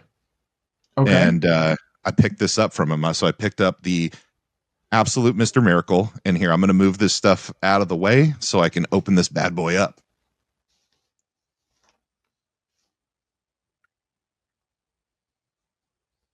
So I love the design on the hardback because it's got the 9-panel, because this book was written in a 9-panel and drawn in 9 panels, the whole thing. Oh, really? Every page is 9 panels. Yeah. I didn't know that. That's actually really cool. Why was there? What was the reasoning for their madness? That is a great question that I don't know. You didn't. You had access to the man. I know, dude. I'm terrible. Journalistic integrity out the window. You were even using child labor to get key interviews. I was. You failed. Failed. You know what? Listen, whose idea was it to use child labor to get the interviews? Might have been mine. Exploit your son. That's a direct quote. Yeah, it is. No one can say no to a young boy. But and then he signed and did a little quick sketch in here for it too. Oh, that's cool. Yeah. So here, I'll show you some of the 9. So that was a cover. I still have not read this book. There you go. 9 panel pages. Okay, I'm gonna be honest. This would fucking break me. This would break me. He is a superior artist, and I give props to him. I couldn't do it. I couldn't do it. He's the man. It's such a great read, and it's absolutely gorgeous, and it's dark. There's humor. It explores like who Mr. Miracle is, who is scot-free. Right. So, I don't know anything about. I need to read it because he's part of the New Gods, right? Mm-hmm. And here's the sad thing: I only know anything about the New Gods because my mom, because my mom's a physical therapist, right? Back in the 90s in Everett, Washington. Shout out to Everett, Washington. I think it's still there. She had a patient who was, I think they were like a colorist or an inker for DC. And they were working on the New Gods. And so he had just gotten a couple comps. He had gotten his box of comps. And so he gave me like the last 2 issues of New Gods that he'd just finished working on. Okay. And, he gave them to my mom to give to me, right? Like it's all I never met him. You have to, this HIPAA and all that kind of stuff. But and I'll be honest, I don't know a lot about the New Gods either. I know they're Jack Kirby creations. Yes, it was that book that really kind of piqued my interest in the New Gods just in general. Right. but Is it's there still like who's there's the one him guy? and What is it? Orion? Is that his name? He's in yep, the you've like got chair. Orion who is uh he so Scott Free is the son of the Allfather, right? And then Orion is the son of Darkseid. So to keep the peace, they each took their firstborns to kind of keep the peace. So Scott Free, Mr. Miracle, grew up in Darkseid as a slave and escaped, right? And then Orion, the son of Darkseid, grew up as Like a basically the prince, right? second in command, the prince of the New Guards. Yeah, and he's pretty much a bad. Like Darkseid doesn't even really fuck with him too much, does he? Like he's kind of a No. bad. He's kind of a badass. Yeah. Which actually brings me into kind of what I'm reading. So I said last episode that I picked up the New Gods by Ram V and Evan Cagle, and so I've been making my way through this, and I'll be honest, I Yeah. don't really know a lot about what's going on yet. I'm not very far into it, and just the New Gods. Kind of the thing about New Gods, right? There's so many of them. There's so much stuff going on. Mm-hmm. But if you break it down, you break it down like this story of the new gods, the falling Yeah. sky is Is it cool? Orion actually goes to see Mr. Miracle and is like, hey, I've been tasked with killing a baby because Oh, Darkseid is dead and this guy is going to bring about the end of everything. oh my You are god. the master of escaping. I need you to help me escape this. Oh, like he doesn't want to kill the baby. He doesn't want to do it, but he said, I will because I don't disobey. Like I do what's asked of me. So you need to stop me. You have 7 days to do it. Oh well, okay. That's a pretty tall order. Like, oh, the baddest dude in the universe is like, stop me, please. You Yeah. have to help me. Fun. Yeah. That actually Exactly. sounds pretty great. I'm gonna have to. Everybody says this book is great. I got to read it. I got to get my hands on It it at is. some And point. dude, they have a ton of guest artists. And I want you to divert your attention over to the camera here for a second to show you Oh God, I'm this. clicking though. Look. I'm just cooking. Look at I that. know, but dude, look at this Don't ignore layout. that. See that little guy right there? Ignore Yeah, that guy right it's there. fine. Ignore him. Ignore that right there. Okay. Well, now that's all I can see. Great. Hey, it's our guy. It Look at is. that. It Lonergan. is. Old Jesse Lonergan. I didn't realize he got to work on that too, huh? He did. He did he did God, issue man. 2. And Dude, man, we this got to. layout is so cool. I mean, he's just blown up, dude. I mean, do you remember that was one reason why we had him on? Is his layouts Yeah. and compositions were so just different and interesting that we Yeah. were like, we got to get this guy. And I don't even remember what I think he just done like a little image or like an indie image book project. He did an image one shot. What was it? I have it somewhere. Yeah, I can't remember what it was called. And then since then he has just blown up. And he's got that new book out that we got to get him on here for. Yes. I'll talk to him. We'll make it happen. We're gonna get him on here. Perfect. And then the other book that I read, surprise, surprise, if there's a new Batman #1 out, I'm gonna check it out. And I got the Jim Lee cover because of course I did.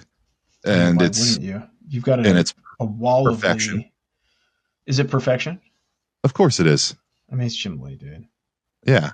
But I'm a big fan of this book, man. I know it's Batman, so everyone's like, well, of course Brian loves it. It's Batman. Right? Oh, but here comes Brian. yeah. He loves I'm his sure Batman. I'll get some hate mail for this. I'm sure someone's gonna message you about it. Like, yeah. And that's fine. But I'm a big fan of Matt Fraction as a writer. Mm-hmm. He's taken characters that I haven't necessarily cared for and have made them great. So like his Iron Fist run was spectacular. If you haven't read that, I highly suggest it. But this book, in one of the things that he talked about in writing this was like every issue is going to be a self-contained story that also like there's an overarching storyline to it, but every issue is self-contained, which cool. I love. I mean, and that's not something that you necessarily get a lot of. Everything is like, what's going to happen? Wait till next week to next month to find out, you know? So that's it's like throwback to the old, like Buffy the Vampire Slayer, when they were doing Monster of the Week, every episode was Monster of the Week, so self-contained stories, right? Yeah. And one of the things that he's doing in this that I really liked, and you can see it here, is he is, I don't know, for folks who don't know, Alfred's dead, right? Bane murdered him in Tom King's run, and they've kept that. Whoa, what? Yeah. Hey, whoa! What do you mean they Bane, killed off Alfred? Tom King had Bane snap his neck. Yeah. Bane, you bastard! Yeah. But Whoa! Did he? Is that the noise he made when he did it? no, Oh, we Alfred! forget Your that neck terrible broke like rendition the of Bane. wing of a baby bird. I hate it. I hate it so much. I hate everything about that. It's just you, Brian, who will be hurting. Very No, lots of people don't like that. All right. Come to Furrytopia, and I will break you on my knee. Here I am trying to give a really nice heartfelt breakdown, and I'm being just a piece of shit, ruining it. A lot of people like Bane, man. I like Bane. I don't like Tom Hardy as Bane. Why? He was cool. Because he's not some jacked white dude. That's true. For one. It's true. You know what? You're right. I know. He's a pro wrestler. Isn't he? He's from Mexico, right? Mexico City? No, he's from an island called Santa Prisca, that's which is in Latin America. Okay, so it's just a fictional place. Yeah, fictional island in Latin America, yeah. I did not know that. But I do love the fact that he's a luchador. Who would win? Yeah. Bane or Nacho Libre? I mean, I think Nacho Libre's got to take him, right? I think he takes him. DC. I know I only do bad ideas. If you're listening, Nacho Libre, Bane, I'm your guy. You know it. Okay. Let me ride it. You know what? Back to my cool, heartfelt breakdown here. One of the things that Fraction added here was like, you've seen Dexter, right? Yeah. So one of my favorite parts about Dexter is that when he talks to his dad, when he talks to Harry. Yeah. So they've got Bruce talking to Alfred in here. And so it's got like, it shows like a little ghost of Alfred and him and Bruce having conversations that I have thoroughly enjoyed. And it's really interesting. What's that? Is Alfred kind of roasting his ass? Because I feel like Alfred was always like the voice of a little bit, yeah, a little bit. Like one of the lines he says, one of the lines that Batman says, he's like, "I miss that Pennyworth wit," because he's giving him a hard time in his head, So yeah, I really like Batman's crazy. Yes, just gonna say it. This isn't new. Batman is crazy, but it's just one of those. I think it's heartfelt, and I think I like that they're keeping, like, he may be dead, but he's still there, Yeah, that's cool. Because at the end of the day, I mean, he was his dad, He was stepped in. He was a surrogate dad, and the fact that he's still with him, I think that's really neat. Yeah, that's cool, man. I like that, just the way this is Killer Croc escaped and he's like mutating, but then he's also like, as he mutates, he's regressed back into like a kid. And so wait, what? Alfred, it's like his brain has regressed him back into a scared little kid. And so the Killer Croc?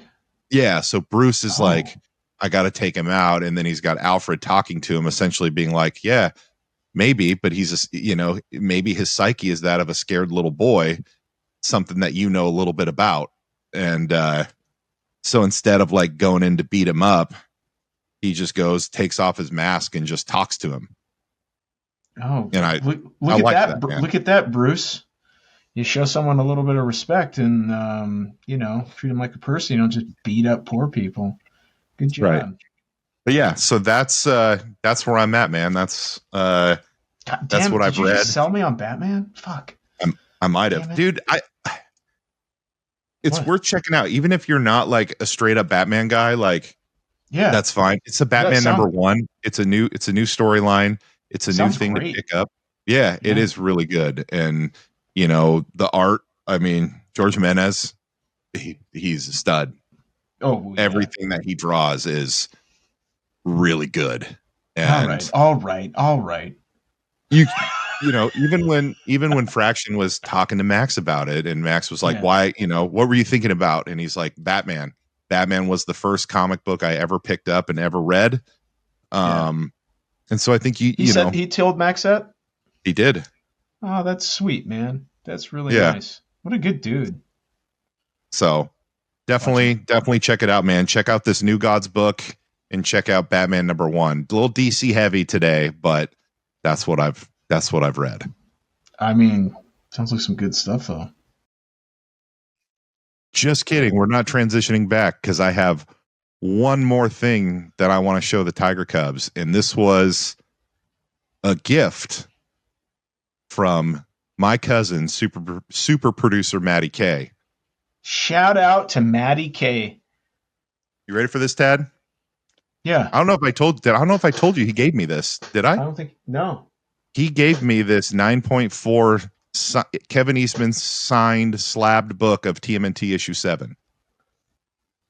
Wow, what was the occasion for this? Does he owe you money? He told me happy birthday. He's been trying to like downsize his comic stuff, and he wanted it to go to a good home, and he just said, "Here you go." Wow, shout out to Maddie K. I know. Sweet. What a sweetheart. Yeah, so he got this signed the was year that at SummerCon? 2021 at SummerCon, yeah. Yeah, he braved that 3-hour wait line for Eastman to get this signed. And I thank him for it. I could have just been like, hey, come here. Sorry, Matt. If I would have known, I would have done it. I didn't know at the time. I didn't know. That's fair. But yeah, shout out. Thank you, Matt. Really, really cool gift. Check 1, 2. Tiger milk! Tiger milk! I like tiger milk! Give me some more of that, please! Tiger milk! Okay, now we're back to your regular programming, folks. That's right. Did Mr. K get anything for himself, or was he keeping it light? He kept it light. I think he's been in a thing for the last year or two where he's been trying to like offload. But interesting. He was still around hunting, and he was looking at stuff, and he, like me, was only able to go Friday, and we were chatting about it earlier today, and he was like, if I would have went back, I probably would have started back up and getting some more stuff. He was in the back, he was looking at some books, talking to some of the sellers about them, and just ultimately didn't end up pulling the trigger on anything. But if he would have been back, if he would have went back a second day, he definitely would have. Probably would have got some stuff. Yeah. That's cool. I mean, yeah, that's the thing with those conventions, right? Like, like it's real. You always do the like, not this time. I'll do it, and then afterwards, it's like, oh, maybe I should have picked that up. But you usually, like, there's a design con that's coming. They do in Vegas every year, and I always want to just go. Go as a fan. Like, I don't need a table. I just want to go. Sure. Because they always bring in some amazing artists and designers and stuff that I follow online and stuff like that. And I almost went last year. Tickets were cheap. I almost bought it like 2 days out. I was just going to fly in for the day, go to the booths I wanted to go to, and then fly home late that night with all, I remember when you were talking about that. Yeah, I was like, you know what, I could do it because around that time of year, Vegas tickets from Alaska are just dirt cheap, right? Because I think tourist season's just at an all-time low, and around that time of year, because everybody's going for holiday travels. Oh yeah, and so you can get just dirt cheap. Anyways, I almost did. I'm debating doing it this year, but it's like, ooh, do I want to? And then it comes down to like, do I really need all this stuff? Do I want to get all this stuff? The answer is yes. if a certain artist who was there last year was there this year, I would probably do it. I would. Sure. I know who you're go. talking. I know the artist you're talking about.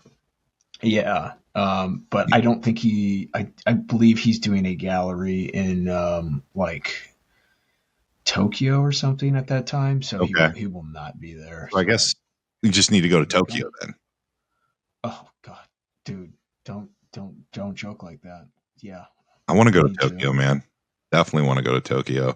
I want to go as a I want to go. I want to get. It's one of my goals as a creator. I want to get invited to a Tokyo convention. Sure. Sounds dumb, but that is. I know a few guys that have gone to them, and they say it's like the best experience ever. And I was like, I bet. I want to go. I bet that would be really fun. I gotta do just well enough that I get invited to something Sure. like that. Well, unfortunately, I did not win the Powerball, so. God, way to go! I know. Bri. God, man. I know. It's the first time I've played in like job. 7 years, but I tried. I got to be honest. I've never played any of that stuff.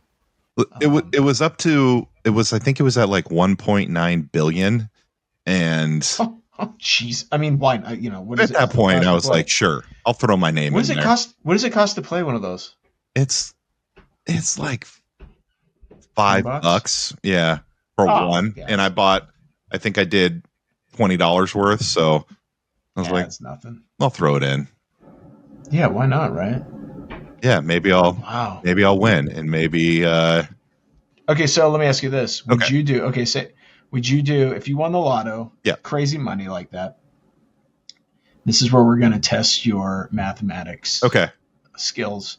Would you do one big payout, or would you do would you take the lifetime payment over for the rest of your life? How would you say it was $6 billion? No, 1.9 billion. Okay, for 1.9. So we'll just say 2 billion just to ease it. Would you take the one lump sum up front and just be done with it, walk away, or would you take the long-term payment? So there's pluses and minuses to both of those, right? I know that, right. Like I've heard, and I can't say that I know because I've never. So if you do the one-time payout, the taxes, and everything will be way more. Yep. Exactly. And so you'll end up walking away with like. Why are you asking me a question and then answering it for me? You know who you remind me of right now? You remind me of somebody. Oh fuck you! You'd walk away with probably like 40% though. Yeah. Of about $2 billion, which is still a shitload of money. But on the other hand, though, if you die, the payments stop. If you do the whatever, the monthly for the rest of your life or whatever. So there's there's the plus and minus to either one. What's the minus to you dying though? I don't understand. If you die, you don't like the money stops. Dead. It's not like your family gets to keep getting the money. You know what I mean? Last I checked, your family didn't win the lotto, bud. That's true. You did. That's true. Fuck them. Yo, Max, how looks like you need a job. Meanwhile, you're just like in your castle. Yeah. Yeah. I would. Yeah. He's 18. You're making him pay you rent in the castle. Yeah. Listen, if you want to be in my bat cave, it costs money. You think this thing operates for free? Like, what are we doing here? Would you now? So I guess that answers that question. Your second question was going to be, what would you do with the $1 billion? You get a bat cave. Now, who would you model? Would it be just movie accurate Michael Keaton bat cave? No, I think it would be like, because let's be honest, I mean, that technology was from the 80s, so it's not that great a technology anymore. Yeah, I mean, he didn't even, I think he had a cord, it wasn't even cordless phone. Yeah. Yeah. Would I have the 89 Batmobile? Yes. Definitely. I mean, it's the best one. It's the best one. Hands down. Hands down. But it's not even debatable at this point. It's not. It's not. By far the best. Anyone who disagrees is a fool. If I got to be honest, though, I would probably give a lot of that money to like charity.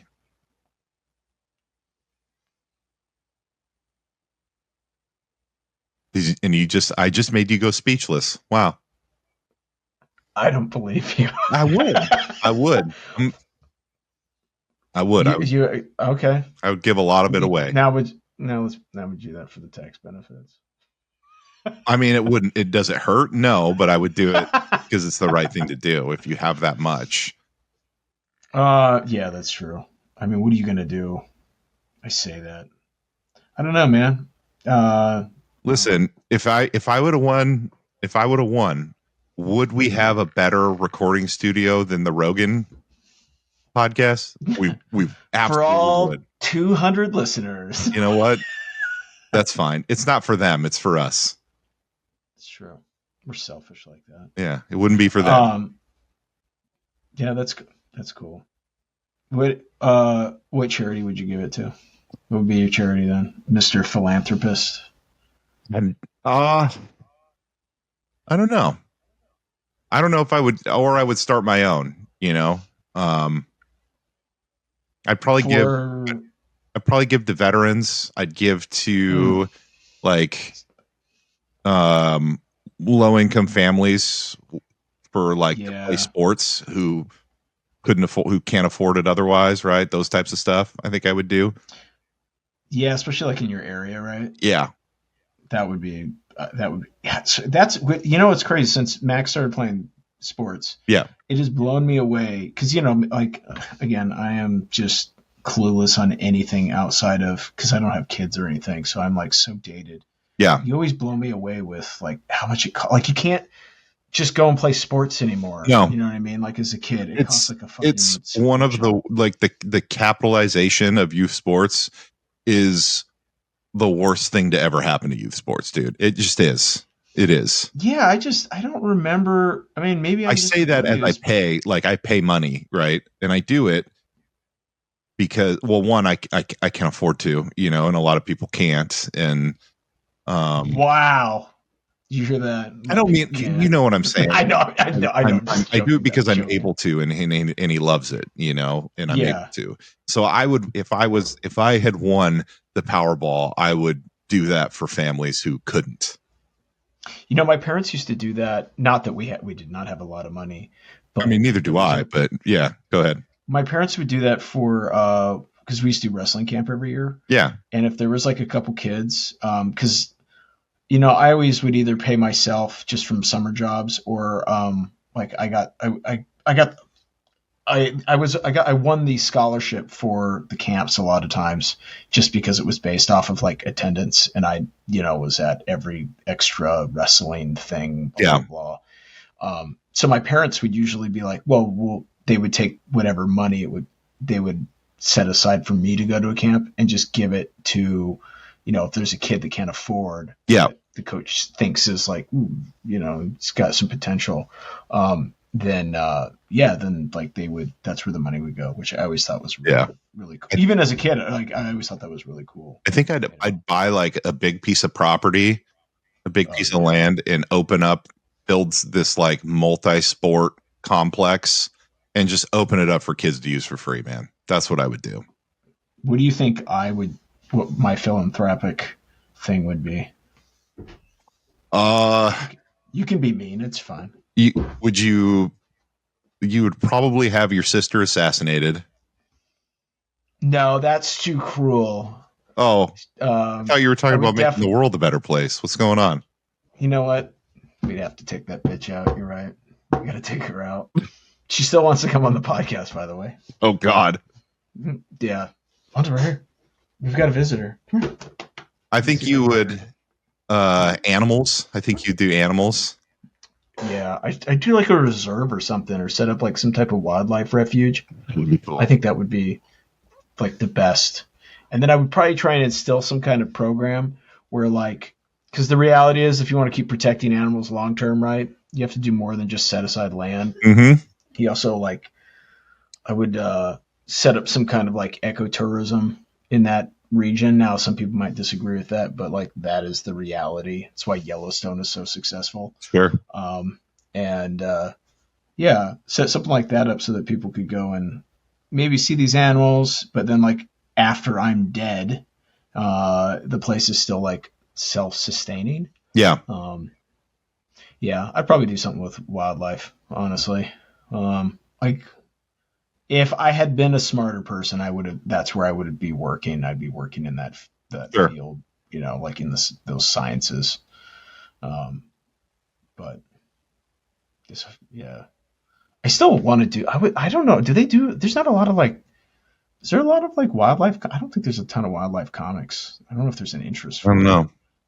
Nah, I don't know if there's really much of an interest for that kind of stuff. But I guess it all just depends on your story. Sure. Charlie the Lonesome Cougar, man. I think you mean Charlotte the Lonesome Cougar. No, Charlie. Did you ever see that movie? No, I was making a cougar joke. I guess it didn't hit. Wow. Wow.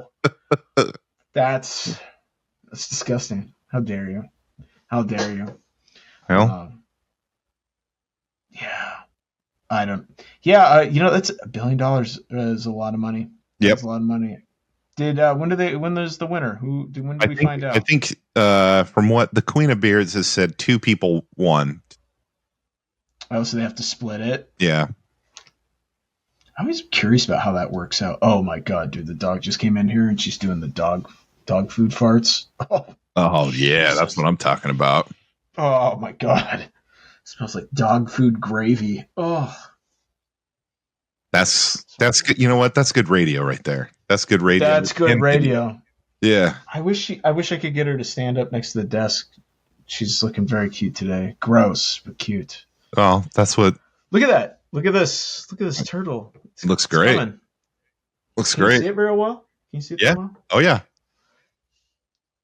I'm going as fast as I can. I'm trying to finish this, but I don't think I'm going to be able to finish it on this episode. But, I mean, do we do a third one? Oh God, no. We got let's be honest, man. We got to get to the Homelander. Or not Homelander. What is Peacemaker. it? Peacemaker. I want to do the Peacemaker piece. Yeah. So we'll when we post the episode, we'll put the finished version in the. Yeah. Well, I mean, that's going to be tomorrow because we're recording Sunday, and tomorrow is Blue Monday. So. Oh shit! So I have to finish this tonight. You do. You have. If you don't, something bad could happen. My sister's gonna show up. Show up. Yeah. She's gonna listen. If you don't finish this, she will. It's like Beetlejuice, man. She is. Oh man, she is Beetlejuice. You know what? That's gonna be our ongoing joke now. Is that she's Beetlejuice? You don't say her name 3 times. Don't say Margot's name 3 times. Oh shit! I spoiled it. I said her name. That's the second time. If you say it one more, no, if I say it one more, we're screwed.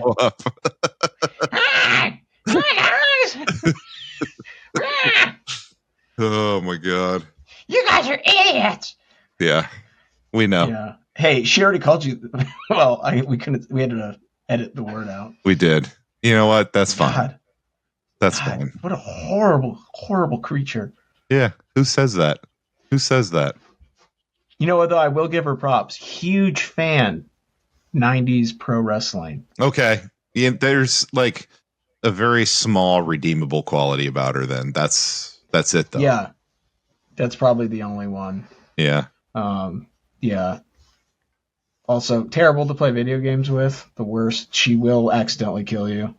Just that's how she rolls. Does she like rage quit too? No. Oh, she doesn't get mad, doesn't get emotional. She's just like, oh yeah, that was great. Meanwhile, like, I don't know. Because she's a wrestling fan, right? We would always play wrestling games. Yeah. And she'd be the one that's like, you're carrying her the whole way. Yep. And then you get into like the big final match for like the championship. She dies, like, she's out like 2 minutes in. And then she's like, we won, we did it. Yeah, and so you win the match, and then she's like, look at us, we're such a great team. I love playing video games together. It's like, I hate you. We had one where you could accidentally hit your yeah. I forget, it was like an old Sega game, but you could accidentally like hit the person that you're fighting with, right? Your tag team partner, and she would always mess up and nail me. And I mean, I don't know how many times we lost. We're like, I'm throwing the controller, and she's like, "Whoa!" Oh, sorry. Oh, whoops. I always played the wrestling game I cut my teeth with was Nintendo 64 WCW versus NWO. Oh, that was a good one. I Yeah. didn't have that one. I wanted it, but that was a good one. Yeah. Well, because Nintendo 64 only did WCW games, and so we couldn't get WWF because that's all we had at the time. Yeah. Yeah, there was like, I remember in those days, there was like some really weird rules on some of the licensing, it seemed like. Yeah. It was really strange. Now, you could be the hitman in that game, though. Oh, I know. Oh, yeah. Hey, listen, if the Hitman was in a game, I was getting my hands on it. There you go. I sat, was Ming in there? Who? Ming? Haku? Faces of Fear? I don't remember. I don't remember if he was in the game. I usually played as, I was a young boy. I usually played as Rey Mysterio Jr. He had the best move skill set. Yeah. Did you have Mayhem? I had Mayhem for PlayStation. I didn't have a PlayStation. Until I was probably like 14 or 15. And at that point, I wasn't into wrestling anymore. Yeah. I think Mayhem was like the PlayStation version of NWO versus. Okay. WCW versus NWO. Okay. Yeah. And I just remember like when I would make characters, I would always either use like Rey Mysterio's moveset or Scott Steiner's moveset because he had all these crazy power moves and stuff. I loved making characters. Yeah. That was always my favorite, the character builder. Yeah. The wrestler builder. I wonder if they still have that. Probably. They definitely have it in like the new, like the WWE 2K games or whatever. They have all of that. Are they still popular? Does does Max and his buddies play those games? No, we don't. We're not probably don't do the wrestling stuff. He's not a wrestling. He's not into it. Not even the games? No, I don't think he's ever played a wrestling game. What is happening over there? Well, wow. It's probably because if I was still into wrestling, I bet you he would have been. But like, I fell out of wrestling like really quick. It was like one day I never missed a Monday Night Raw, and then the next and then I stopped and never watched it again. Yeah, I think by the time I was probably by around like 98, I kind of tuned out. I think I was in it until I was like 13. So yeah, that was 98, 99. Yeah. And same time as me then. I vividly remember this because we were on vacation in Sun River in Bend, Oregon, outside of Bend, Oregon. Oh, hell yeah. And vacation place. It was like my brother and then my friend came and we were like hanging out with these girls in Sun River. Yeah. And I was like, oh, I gotta go. It's Monday Night Raw. And I left. And then I was like, I got there. What am I doing? And then I never watched wrestling again after that point. Yeah. You know what, though? If one of those girls would have been like, oh, shit, it's on. Yeah, let's go. You would have been like, hell yeah, brother. Hell yeah. That's exactly what I would have said. Hell yeah, brother. I'd have been like, oh, you smell what the Rock's cooking? What's going on here? Like, I feel like, I don't know. I feel like nowadays, right? If you're into something like that, own it. There's more power. Like, we're from that generation that was still like easily shamed on things. Where I think now, I mean, I don't know, right? I'm not in school. I'm sure I'm not a kid anymore, right? So I'm sure kids get hard. No, it's definitely like cooler. Like, honestly, it's cooler to have things that are like, nope, this is what I like. Yep. And people are more accepting it. Where it used to be is like, man, and you knew everybody. Like when we were in school, right? You knew everybody was watching pro wrestling and watching, reading comics and all that. Everybody had their own like kind of nerd stuff they were into, especially when you were a kid pretending to be an adult, like in high school. Yeah. where I feel like now I don't know. I just feel like kids are a little bit more like, hell yeah, no, it's my thing. I'm into it. And Yep. I don't know if they're accepting, but it seems like they are. It's definitely cooler, and you can thank the Marvel movies for that. They've really. Or you think, oh really? They've just kind of opened the door where it's like, yeah, no, it's fine to be. Yep. I do think that so. makes sense. Yeah.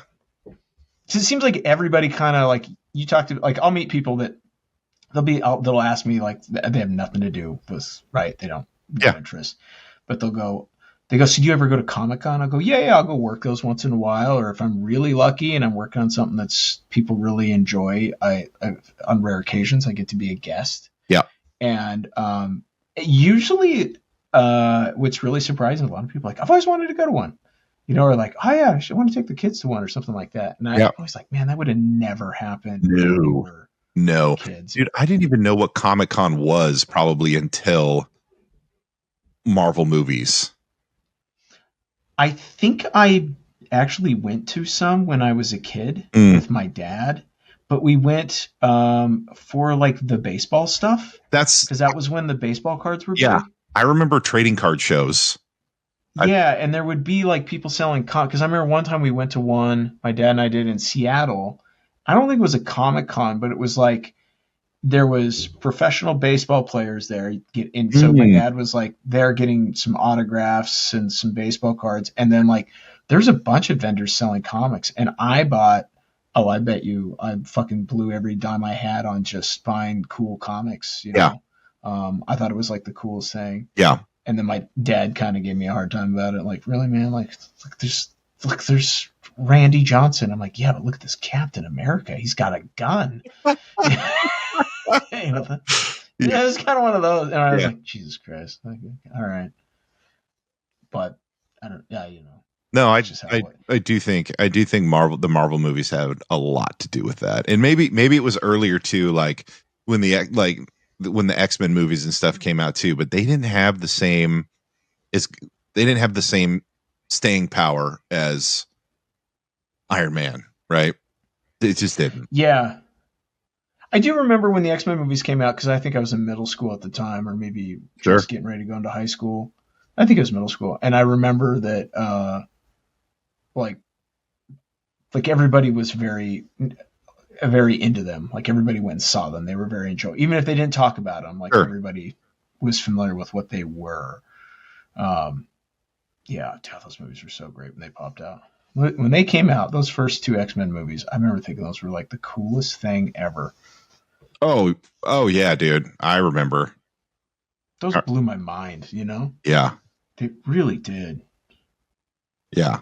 For sure. When did that come out? 99? I know I saw it in the theater. I think the first one did. Yeah. I want to say I was a freshman, and then I think the second one came out a few years later, like 2002 or 2003.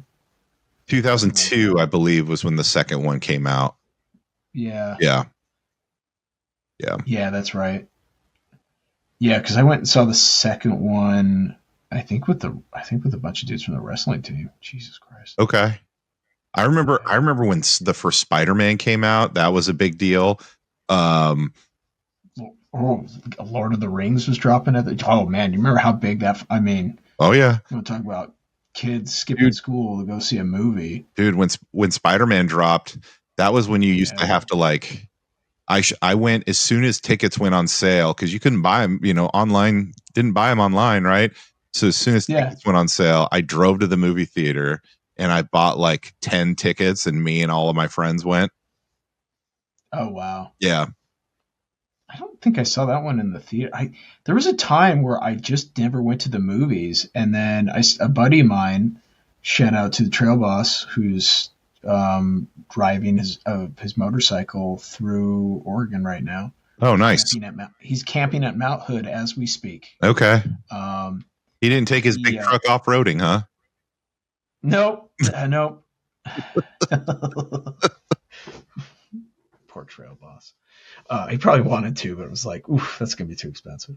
Fair. That's fair. I wasn't until I started hanging out with him, though, that we started going to movies. And I was like, oh, yeah, you can just go to the movie. Because my family never went. Okay. We always would rent. And I bet you there was probably like a 5-year gap there where I just didn't go. I never went to the theater. Oh, wow. Didn't go. Yeah, it was really weird now that I think about it. See, my dad lived like 3 blocks from 2 different movie theaters. And so yeah.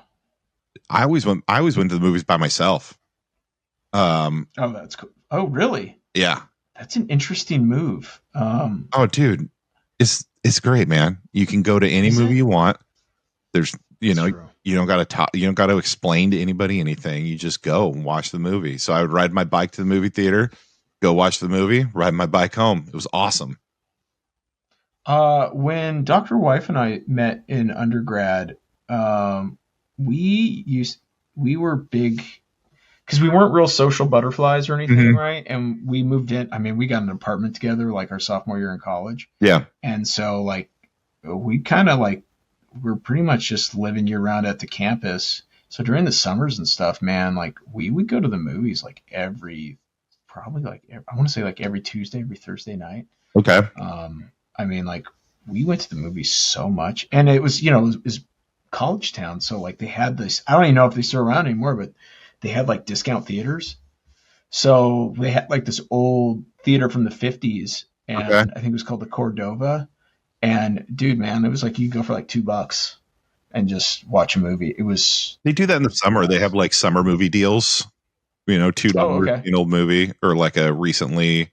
But it's all cool. It's all kids movies and stuff now. But one of the things that they've done is cool is do like the events. Like with the turtles.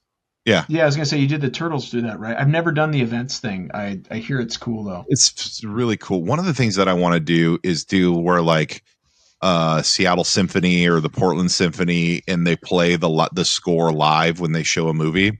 I've always wanted to do that, and I haven't done that yet. Oh. But they'll do like Star Wars or Batman, Jurassic Park, Lord of the Rings. Well, that was how they used to do old movies, like old silent films. There would be someone there with a piano playing. Oh, that makes sense. Yeah. Yeah, there was a theater in LA. I remember former guest Brett Vale, way back. Way back. You can't find that episode anymore. Is it not online? No. What happened, dude? It was all from the old host site, dude. They're gone. Oh, those bastards. I mean, I have them all. I have them all. That's why. Oh, okay. I have every episode we've ever done. So. Really? God, maybe we need to occasionally do some like throwback archive episodes. That might be kind of fun. It might be kind of rough though. We'd have to be real selective. That's true. Well, you put them out like on a Wednesday, right? Like, hey, or maybe we just bite the bullet and finally do like a Patreon. Like for $1, you get access to every episode we've ever done, and we just that would be fun. Like, yeah, we could do that. Except then we'd have to charge people money. Yeah. I still feel weird about doing that. I do too. God forbid we pay for this. God forbid. I mean, we are paying for it. Yes. You know what I watched? It was great. You know Tim Robbins, right? Do you know him? Oh, yeah. Comedian. He did like the Detroiters. I think he was on SNL for a bit. Yeah. Dude, I watched his new movie with Paul Rudd. It just dropped on HBO. Friendship. Dude, I've been wanting to see that.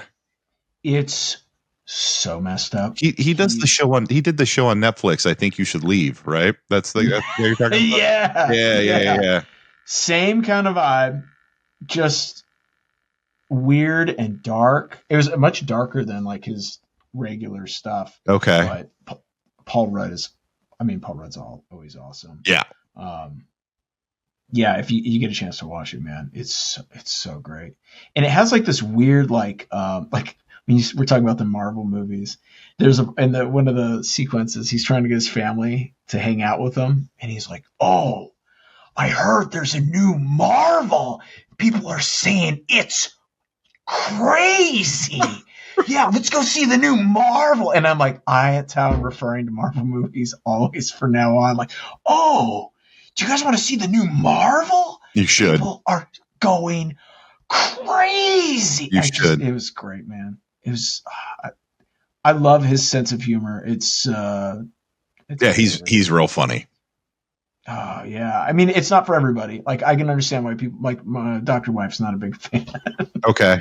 It's not her brand of humor. But when she saw the trailer, she's like, "Oh yeah, you'll be watching that, won't you?" You were like, yes, I will. Yeah. Do you want to see the new Marvel? People are saying it's crazy. Are you just gonna say that for the rest of the episode? Rest of the episode. Yeah. If you bring up next time you bring up a Marvel movie, I'm just gonna be like, oh, it's in the new Marvel? Oh wow. Is it insane? Well, have you seen Fantastic Four yet? I haven't. Is it streaming? I don't know, but you didn't do it. You didn't do the thing, so. Oh, I thought you were being serious. I was trying to bring it back because I've already done it about 20,000 times now, and people are like, "Yeah, we get it, Ted." Ha ha ha. That's okay. They got the little. You can press the little 10-second skip forward, so I'm sure it's fine. I'm sure that's how people just listen to our show. Is just they hold the 10-second skip thing down. Just got it. They're like, "Ooh, we like the music. Let's listen to the first 30 seconds and the last 30 seconds." Or they're like, "Oh wow, cool, turtles, skip, skip, skip. Oh, we're talking about something new, movie. Okay, cool. Oh, we're back to turtles. Yeah, turtles. That Okay. was- DC, Marvel. That was definitely last episode was very turtle centric. I was a happy guy. Yeah, you even got me all like, shit. I'm buying turtles books now. I was like, what's happening? What did you do to me? What's my plan? But, I gotta get back into the turtle vibe, man. Yeah. Have you watched anything else cool? I just finished the new Dexter show, Dexter Resurrection. Okay, pretty good. Really good. Really good.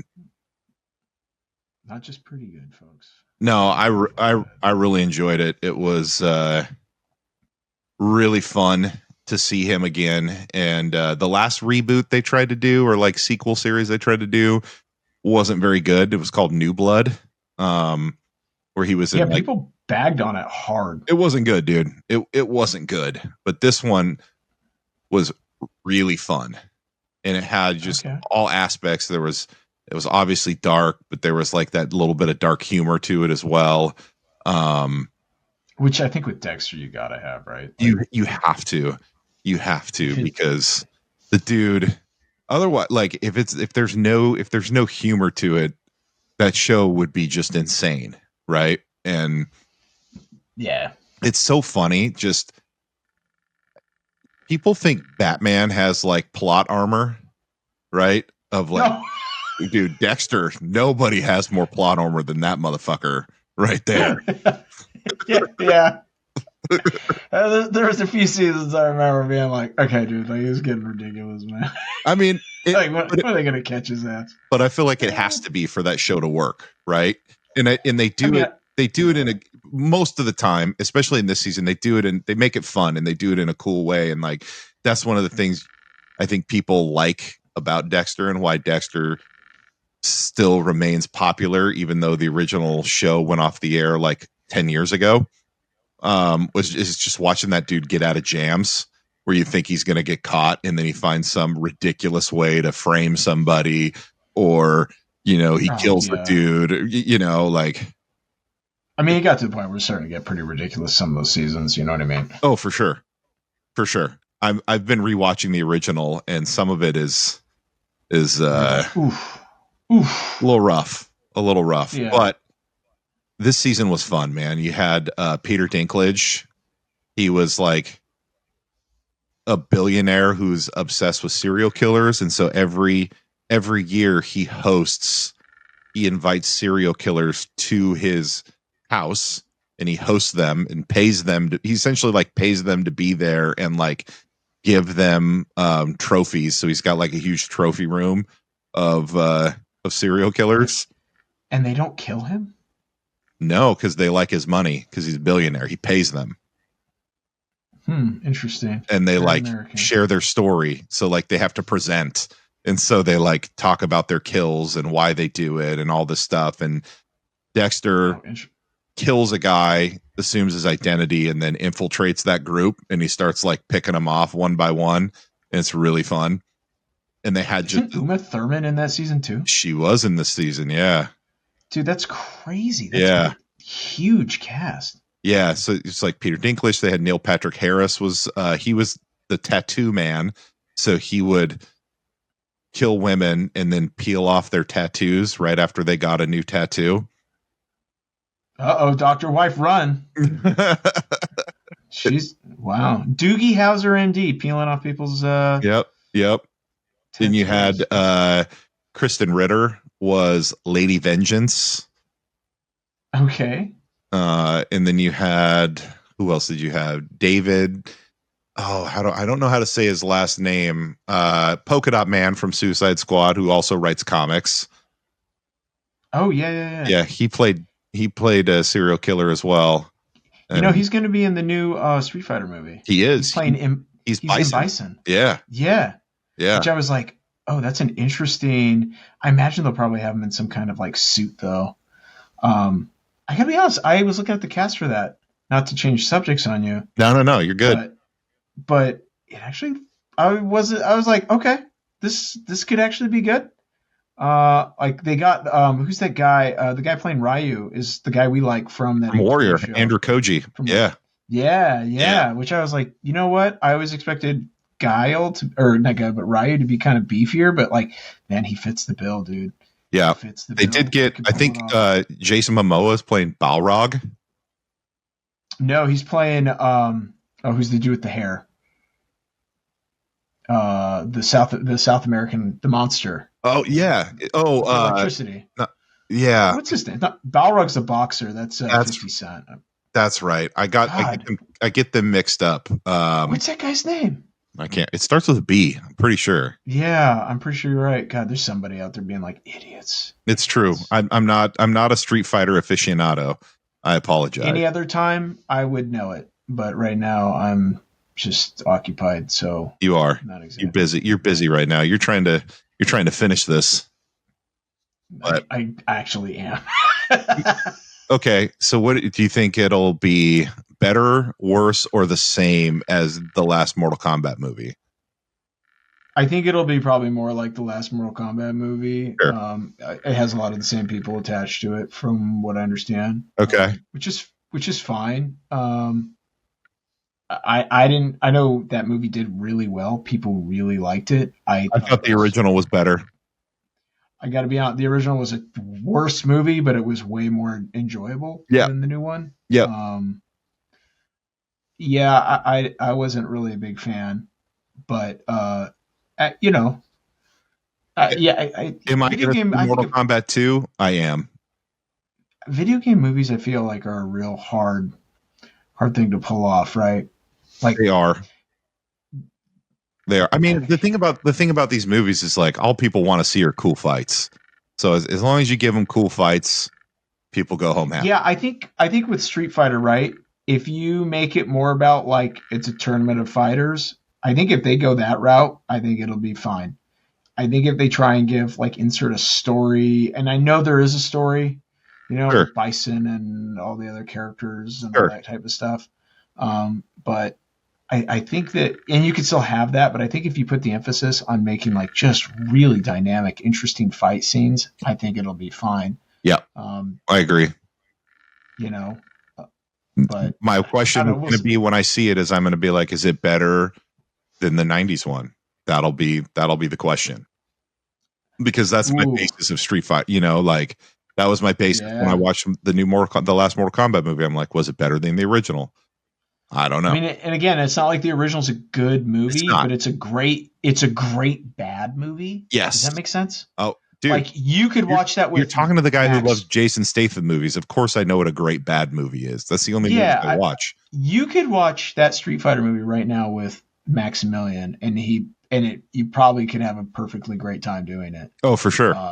For sure. He'd probably be like, "Dad, we have to play this game," even though you're like, "Well, the game is way better than it is." And that's the problem, right? I mean, that's the problem with video game movies, right?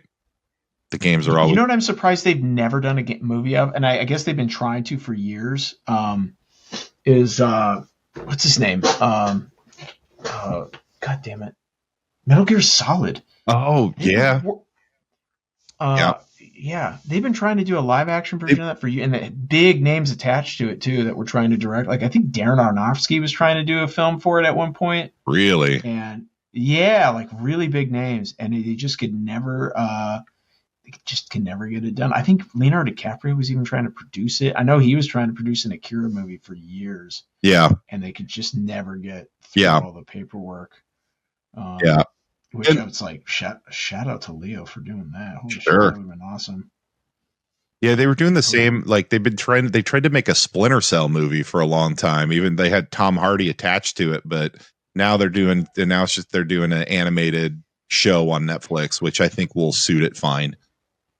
Which is kind of crazy though that like those are like out of all the movies, like those are the easier ones that you could make a movie out of. There's like an actual story. Splinter Cell would be what I mean? pretty legit. I feel like that's something that you could do pretty well. But I mean, Yeah, as same we with know, Metal Gear, right? even Metal Gear, Like Metal Gear would make a great movie. from the like, huh? I mean, dude, they made an Assassin's Creed movie which should have been a home run. I mean, it had huge cast and it's still like. Did you watch it? I never actually. Dude, I saw that movie in theaters, man. I was so Shit. excited for that because I love the Assassin's Creed games, but at I least didn't know that. I don't like probably the last 3 or 4. I haven't been huge fans of, but like the OG, the original ones, I was really big. And the problem with a lot of these movies is you get people who, and I think we've talked about this before, but you get people on them who are like, I don't really play video games. Like they did that with the Halo show, where like the showrunner on the Halo wasn't a fan of the game, or like, what? What? Dude, I'm not kidding. Or in like the Assassin's Creed, they're like, we're not gonna make the movie about this established character in the game that everybody loves. We're gonna make a new character, and it's like nobody cares. Nobody cares. I mean, I feel like that's what kind of plagued the superhero movies, that genre, for like what, probably a whole decade. Sure. Whereas like you had guys come in and like, nah, we're gonna do it our way. Superheroes don't need cool costumes. Make them all wear black leather. Yeah, and it just never. I mean, it worked a few times, like X-Men, right? First couple X-Men movies were great, but then you slowly watch that same model get applied, and people try and be as like, I don't know, put their own vision into it. Not that there can be an own vision, but like do their own spin. Like I don't really like comics. I'm not a big comic book guy, but I want to do a comic book movie because I want comic book money. Yeah. And then you watched it just, I don't know, fall apart. Like it worked great with like Blade and certain stuff like that, like because it just completely make it a breath of fresh air, right? Sure. But then it just, But I mean, if you use the source material for some of this stuff, like it'll print money. Use the source material. Give us a story about the character from the game. Don't create a new one, because nobody wants that. You know who did it right, even though the movies are bad? Resident Evil. That's why they're still making them. True. True. I don't like the movies. I don't have really any interest in them, but man, like somebody's watching them. You know what I mean? Yeah, they keep making them. Yeah, that's for sure. Yeah. I mean, I feel like that's all Mila Jovovich has done for the last 20 years. Yeah. Resident Evil. I mean, I'd probably do the same thing if I was her, right? Like, sure. They're going to pay you. Why not? Like, well, and that's why I think, shows doing it as like a TV show can help, because then you got the longer format that helps for some of these like longer storied games. Oh man, I would love for them to do, because I would love for them to do a Metal Gear Solid, dude, TV show, like a HBO Max Metal Gear Solid. Come on. Oh, my only request is they got to get Snake in the alligator suit crawling around. If they don't have that, I'm out. And the paper box at some point. Yeah. Remember the box? Of course, the cardboard box. Yeah. Of course I do. It's sad. I never actually got to play the games all the way. I only, I just had like the demos. I got to be honest. What? I'm not huge fans. I love the game. I like the story, but I don't really like the gameplay of Metal Gear Solid. Really? Yeah, it's Why is not. that? I don't know. It just doesn't. I think part of it is I didn't play my first Metal Gear until I was an adult, and so I don't have some of the nostalgia for Metal Gear. Like I recognize it's a great game, Sure. but it just like I don't like the control. I'm not a big fan of like just the whole gameplay in general. Like another game like that is the Witcher 3, which is literally one of the greatest games of all time. It's like one of the top selling games of all time too. But Oh, really? I didn't play it until maybe like I didn't start getting into The Witcher really until the TV show. And at that point I like read all the once the TV show came out, I'm like, oh, this is awesome. So I read all the books and then I was like, okay, I'm gonna get into the games now. But the only one you can really play is 3. And the controls for me felt too dated. Oh, interesting. Okay. So for me, it just didn't. I could never really get past the first part of the game just because I didn't vibe with the controls and the gameplay. Yeah. Which somebody is just screaming at me right now, that's fine. You stupid piece of shit. This is why we send you all the hate mail. Oh, I'm God definitely damn going it. to, if someone's going to listen to that and be pissed, and that's fine. That's fine. Yeah. Well, Oh, hey, I gotta changing gears. Yeah. Dude, I went to the museum the other day. Okay. Art museum in Anchorage because we had to do this thing where like we sat at a table. If you're doing a program there, right, and I'm doing that panel breaks. Yeah. They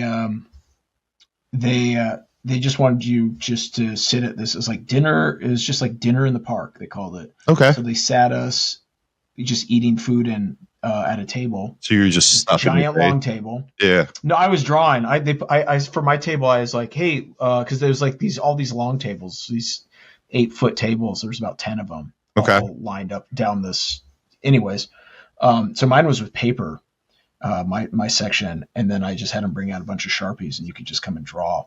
Oh, that's cool. And yeah, while you're eating food, because there's like a ton of food carts and stuff. It was actually really great. I met a guy who worked on the Ebola vaccine. Whoa! Remember right before that big outbreak they had over in Africa right before COVID hit? I do remember that. Yeah. Yeah. So this dude was like retired, and he was like, I forget what he did exactly, but he did something with like, basically it was like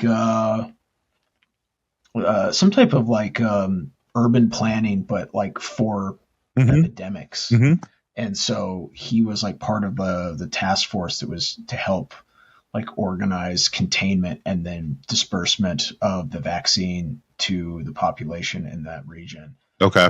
So he was a really cool dude. I can't remember his name, but it was just one of those where like I'm just sitting there and he was waiting on his wife. He had just retired. You would have never guessed. He just looked like a regular dude, Sure. And it was just one of the most fascinating conversations I've ever had with anybody. I bet. That's really cool. This was like, it was Friday night, and so, then there was like, so that guy was cool. And we just, it was mostly just like college kids. A lot of college girls came and just draw a bunch of stuff and give you a hard time. Mm-hmm. But then I went into, so they have, I don't know if they do this down in you guys, but do you guys have First Fridays? Do they do that? Yeah. So on First Fridays in Anchorage, the Anchorage Museum is free. So you can just go with your family or something. And they had all these cool exhibits. And right now they've got exhibits on like the Cold War and all the nuclear testing they wanted to do. Oh, cool. The 50s up here. Oh man, it was fascinating. Kind of makes the government in the 50s look like assholes because man, they did not give a shit about the indigenous population up here. Yeah, that unfortunately doesn't surprise me. Yeah. But so got into all that, and then they had a really great exhibit that broke down all the science behind climate change. Mm-hmm. So if you're like someone, it's like, well, I don't understand it. Well, go to the Anchorage Museum. There's a great exhibit that will explain it, and in a way where it's very digestible. Nice. Yeah, it was really cool, man. I normally I'm not a big museum guy. Same. But I probably was there for almost 2 hours just after my thing, Oh just wow. just cruising, and I was just by myself, just reading the exhibits. And they had this really cool thing. They had these projectors in this dark room. You go Yeah. into it. It's big, like square room, all blacked out. And then they were using low orbit satellites that had recorded video of the surface of Mars. And so then they had these projectors projecting it on all the walls. Oh, I've seen All stuff like four. that. Dude, it was so cool. And you just like there was just like people that families that were just chilling in there, just sitting there and just taking it all in. And it was awesome. It was one of the coolest things I had seen in a very long time. And just seeing like the Mars surface that up close in that Yeah. high def. Yeah. And then in the foyer, they had the same video they were playing, kind of similar thing, but they, like you were talking about, they had a symphony, and they were doing it, but it was a synthesizer symphony. So they were Oh, playing cool. the kind of music you and I like. Yeah. And yeah, it was just cool. I was amazed. You know, what was really impressive, dude. I'm telling you, if you're a young guy, Mm-hmm. if you're in your 20s and you want to have a cool date, Oh yeah. place to go. The place was crawling with like 20 somethings on dates. Like it was where I was like, oh, that's a great idea. I would have never thought of this at that age. No, Just same. genius.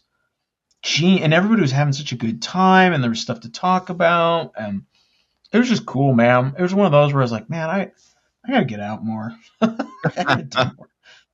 I say that, but then I go out. I'm like, I gotta stay home. Fuck. People keep throwing things at me, Yeah.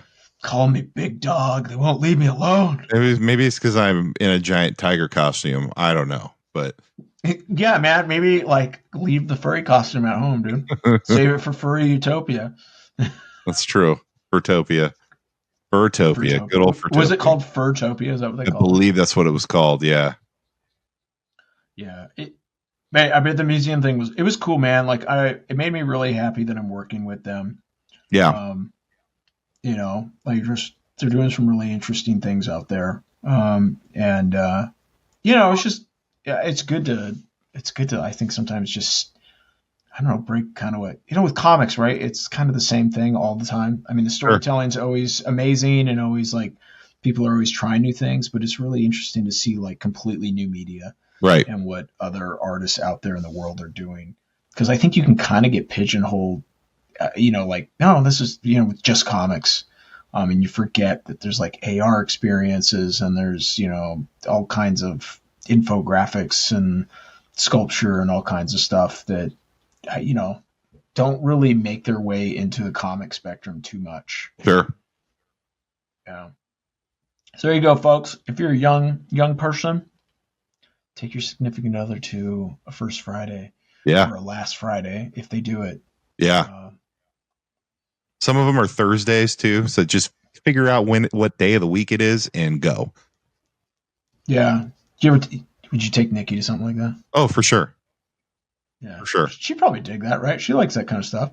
Yeah, she doesn't like going with me to those types of things, though. Oh, Why is that? because I am I go through museums notoriously fast. Oh, really? Yeah, cool.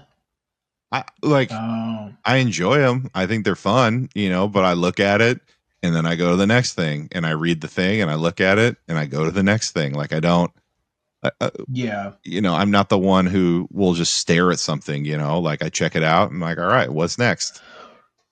Well, that's why I always feel bad when I go, is I'm normally not that interested. But this time I realized, like, I'm going to actually read these infographics. And it was such a refreshing, eye-opening experience. I was almost like kind of embarrassed of myself that this is right here and I don't, Sure. I never come in here and actually check it out. Sure. If that makes sense. Yeah. And you should be embarrassed of yourself. I'm embarrassed for you. You just admitted that you do the same thing. No, but the difference is I am interested. I just go quick. I don't know. Okay. all I'm saying. You just don't have time, man. You got shit to do. I'm a busy guy. Big dog. Listen, Big dog's got shit on his mind. That's right. Yeah, you gotta get home and watch that rerun of Magnum PI. You know. You know what? It's a great show, man. It's a great show. That's all I can say. It is a really good show. Still holds up too. Still holds up. God, you know, what is the Selleck doing these days? I don't know. What do you think? What do you think of this? It's awesome. What, you dig?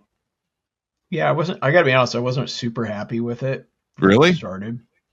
Well, I didn't do any planning. Remember my whole thing? Yeah. Like I don't really like plan. If I don't plan something, I don't really know what I'm doing. So I'm kind of just making shit up as I'm going. You went hard on it too with the sewer design and everything like that. Like it's cool. I will say there's a giant ink spot in the sunlight though. I don't know.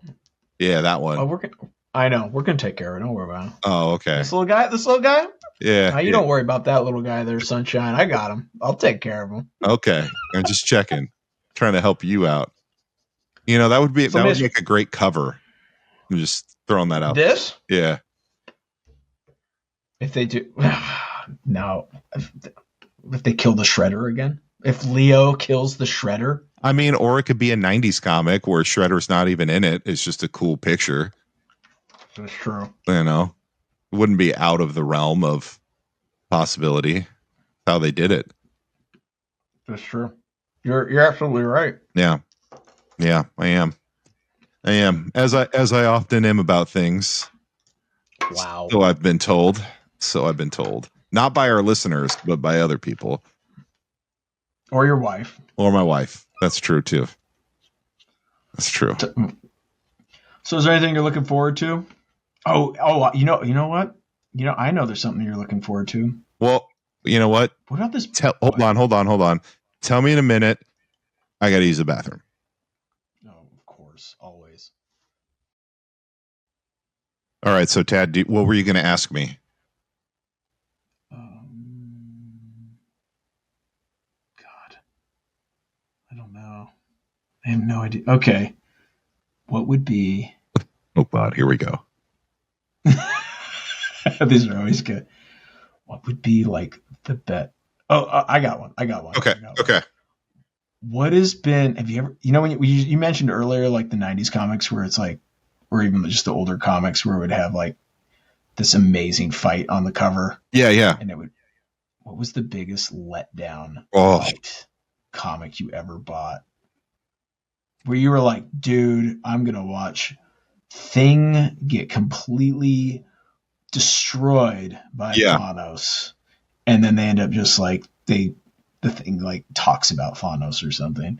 I have to think. What I'm talking about? Yeah. And it was Spider-Man fighting Venom on a cover. Oh yeah, that would piss me off. And Venom was not in the issue at all. Don't ask me which issue it was, when it was. I was a child at the time. I don't remember. That was a long time ago. I'm an old man now. But yeah, that was it was something along those lines. I mean, that's pretty shitty. You know what I mean? Yeah, it made me to the point where I had to, for a long time, I would look at the cover, but then I would flip through the comic first before I bought it. Yeah. Mine was gave me trust issues, man. Did you ever see, I can't remember the number. I think it was Captain America Annual number 6 or number 8.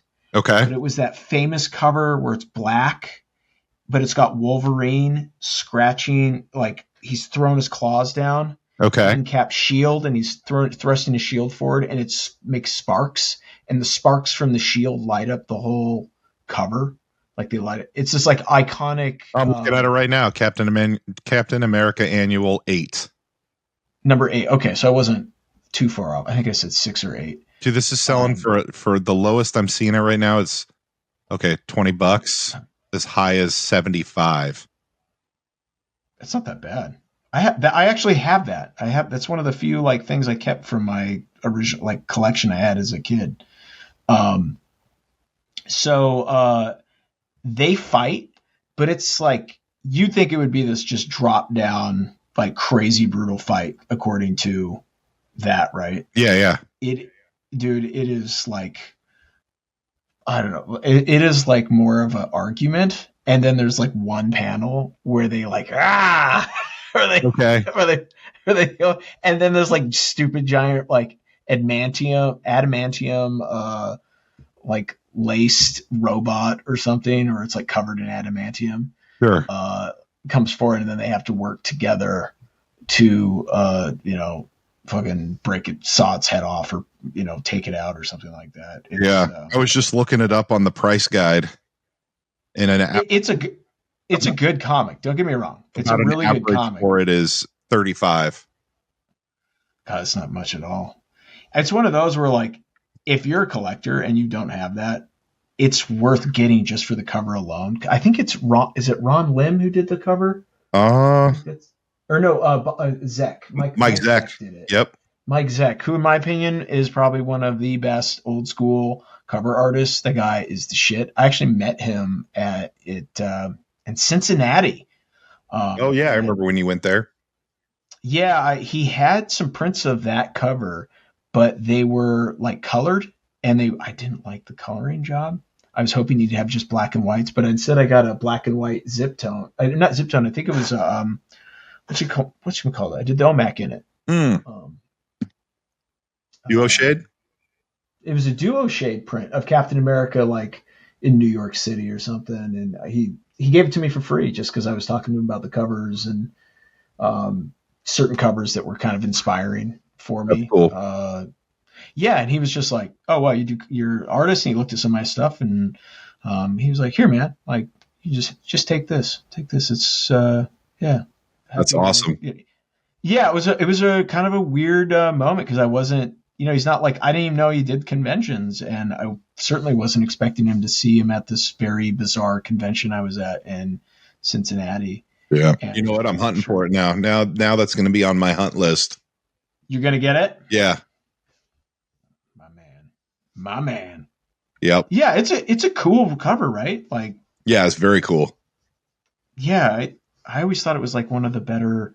Look at some more of Zek's Captain America covers that he did. He did there's one he did a series where Cap was going against Deathlock, and there's a one where Deathlock is in the rain, and he's like he's got Captain America in his sights. It is so cool. Okay. Like, it is hands down one of my favorite covers. It is just so fucking badass, man. Nice. Yeah, like that's the stuff that like really like I never really paid attention. It sounds stupid, but I never paid attention to who the writers were when I was a kid. I would always be more enthralled by like the art itself. Well, you're an artist. That makes sense. Yeah, but like when I went to the Kubert school, I felt like such an idiot because I didn't know who anybody was. Sure. Like I knew Jack Kirby, the Kubert brothers, and like Joe. Yeah. And that was kind of it.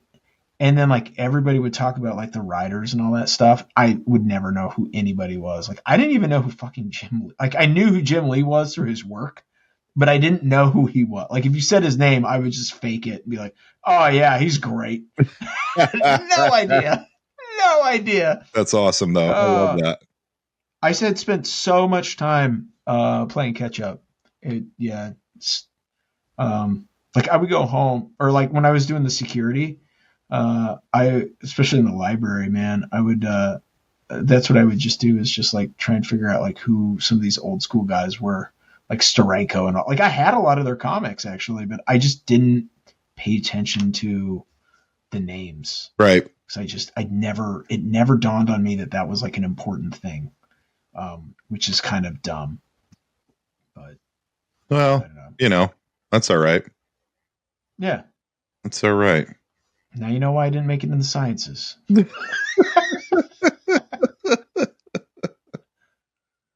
Hey, how are we looking on this? How are we looking on this guy right now? Turtles? Yeah. This guy? Yeah. I mean, what do you think? I think it looks great, man. I'm almost done. We're almost there. I know you want to get the hell out of here. I do. It's late, man. It's late. I'm yawning over here on the call. I mean, we can call it, dude, and then and I'll just have it done, and we can have it in the show notes, ready to rock. I don't care. Like, I mean, I am finishing it tonight, though. I kind of have to. For sure. All right. Well, I got too much stuff I got to do this week. Why don't what's up? I said nothing. Okay. Go. Oh, I was just saying, why don't I take us home then? Because I'm ready to go. It's going long. Yeah, it's going too long. Let's go. All right, Tiger Cubs. If you have stuck around this long, thank you. Thank you. We are figuring out this format of how everything's going to work, and we appreciate you guys sticking around for it. So if you are watching us on YouTube, please subscribe. It's Blue Tiger Revenge, at Blue Tiger Revenge on YouTube. The best place, though, the home of Blue Tiger Revenge, is our Substack, substack.com, or bluetigerrevenge.substack.com. Go there, sign up. We send you get an email every time we post something new. It's perfect. Couldn't ask for anything better in your life, unless you want this little piece of heaven right here on your screen.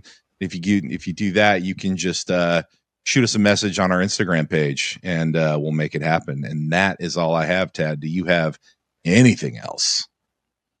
Chapter number 3 of First Americans, I believe, is dropping in comic shops across the country next Wednesday.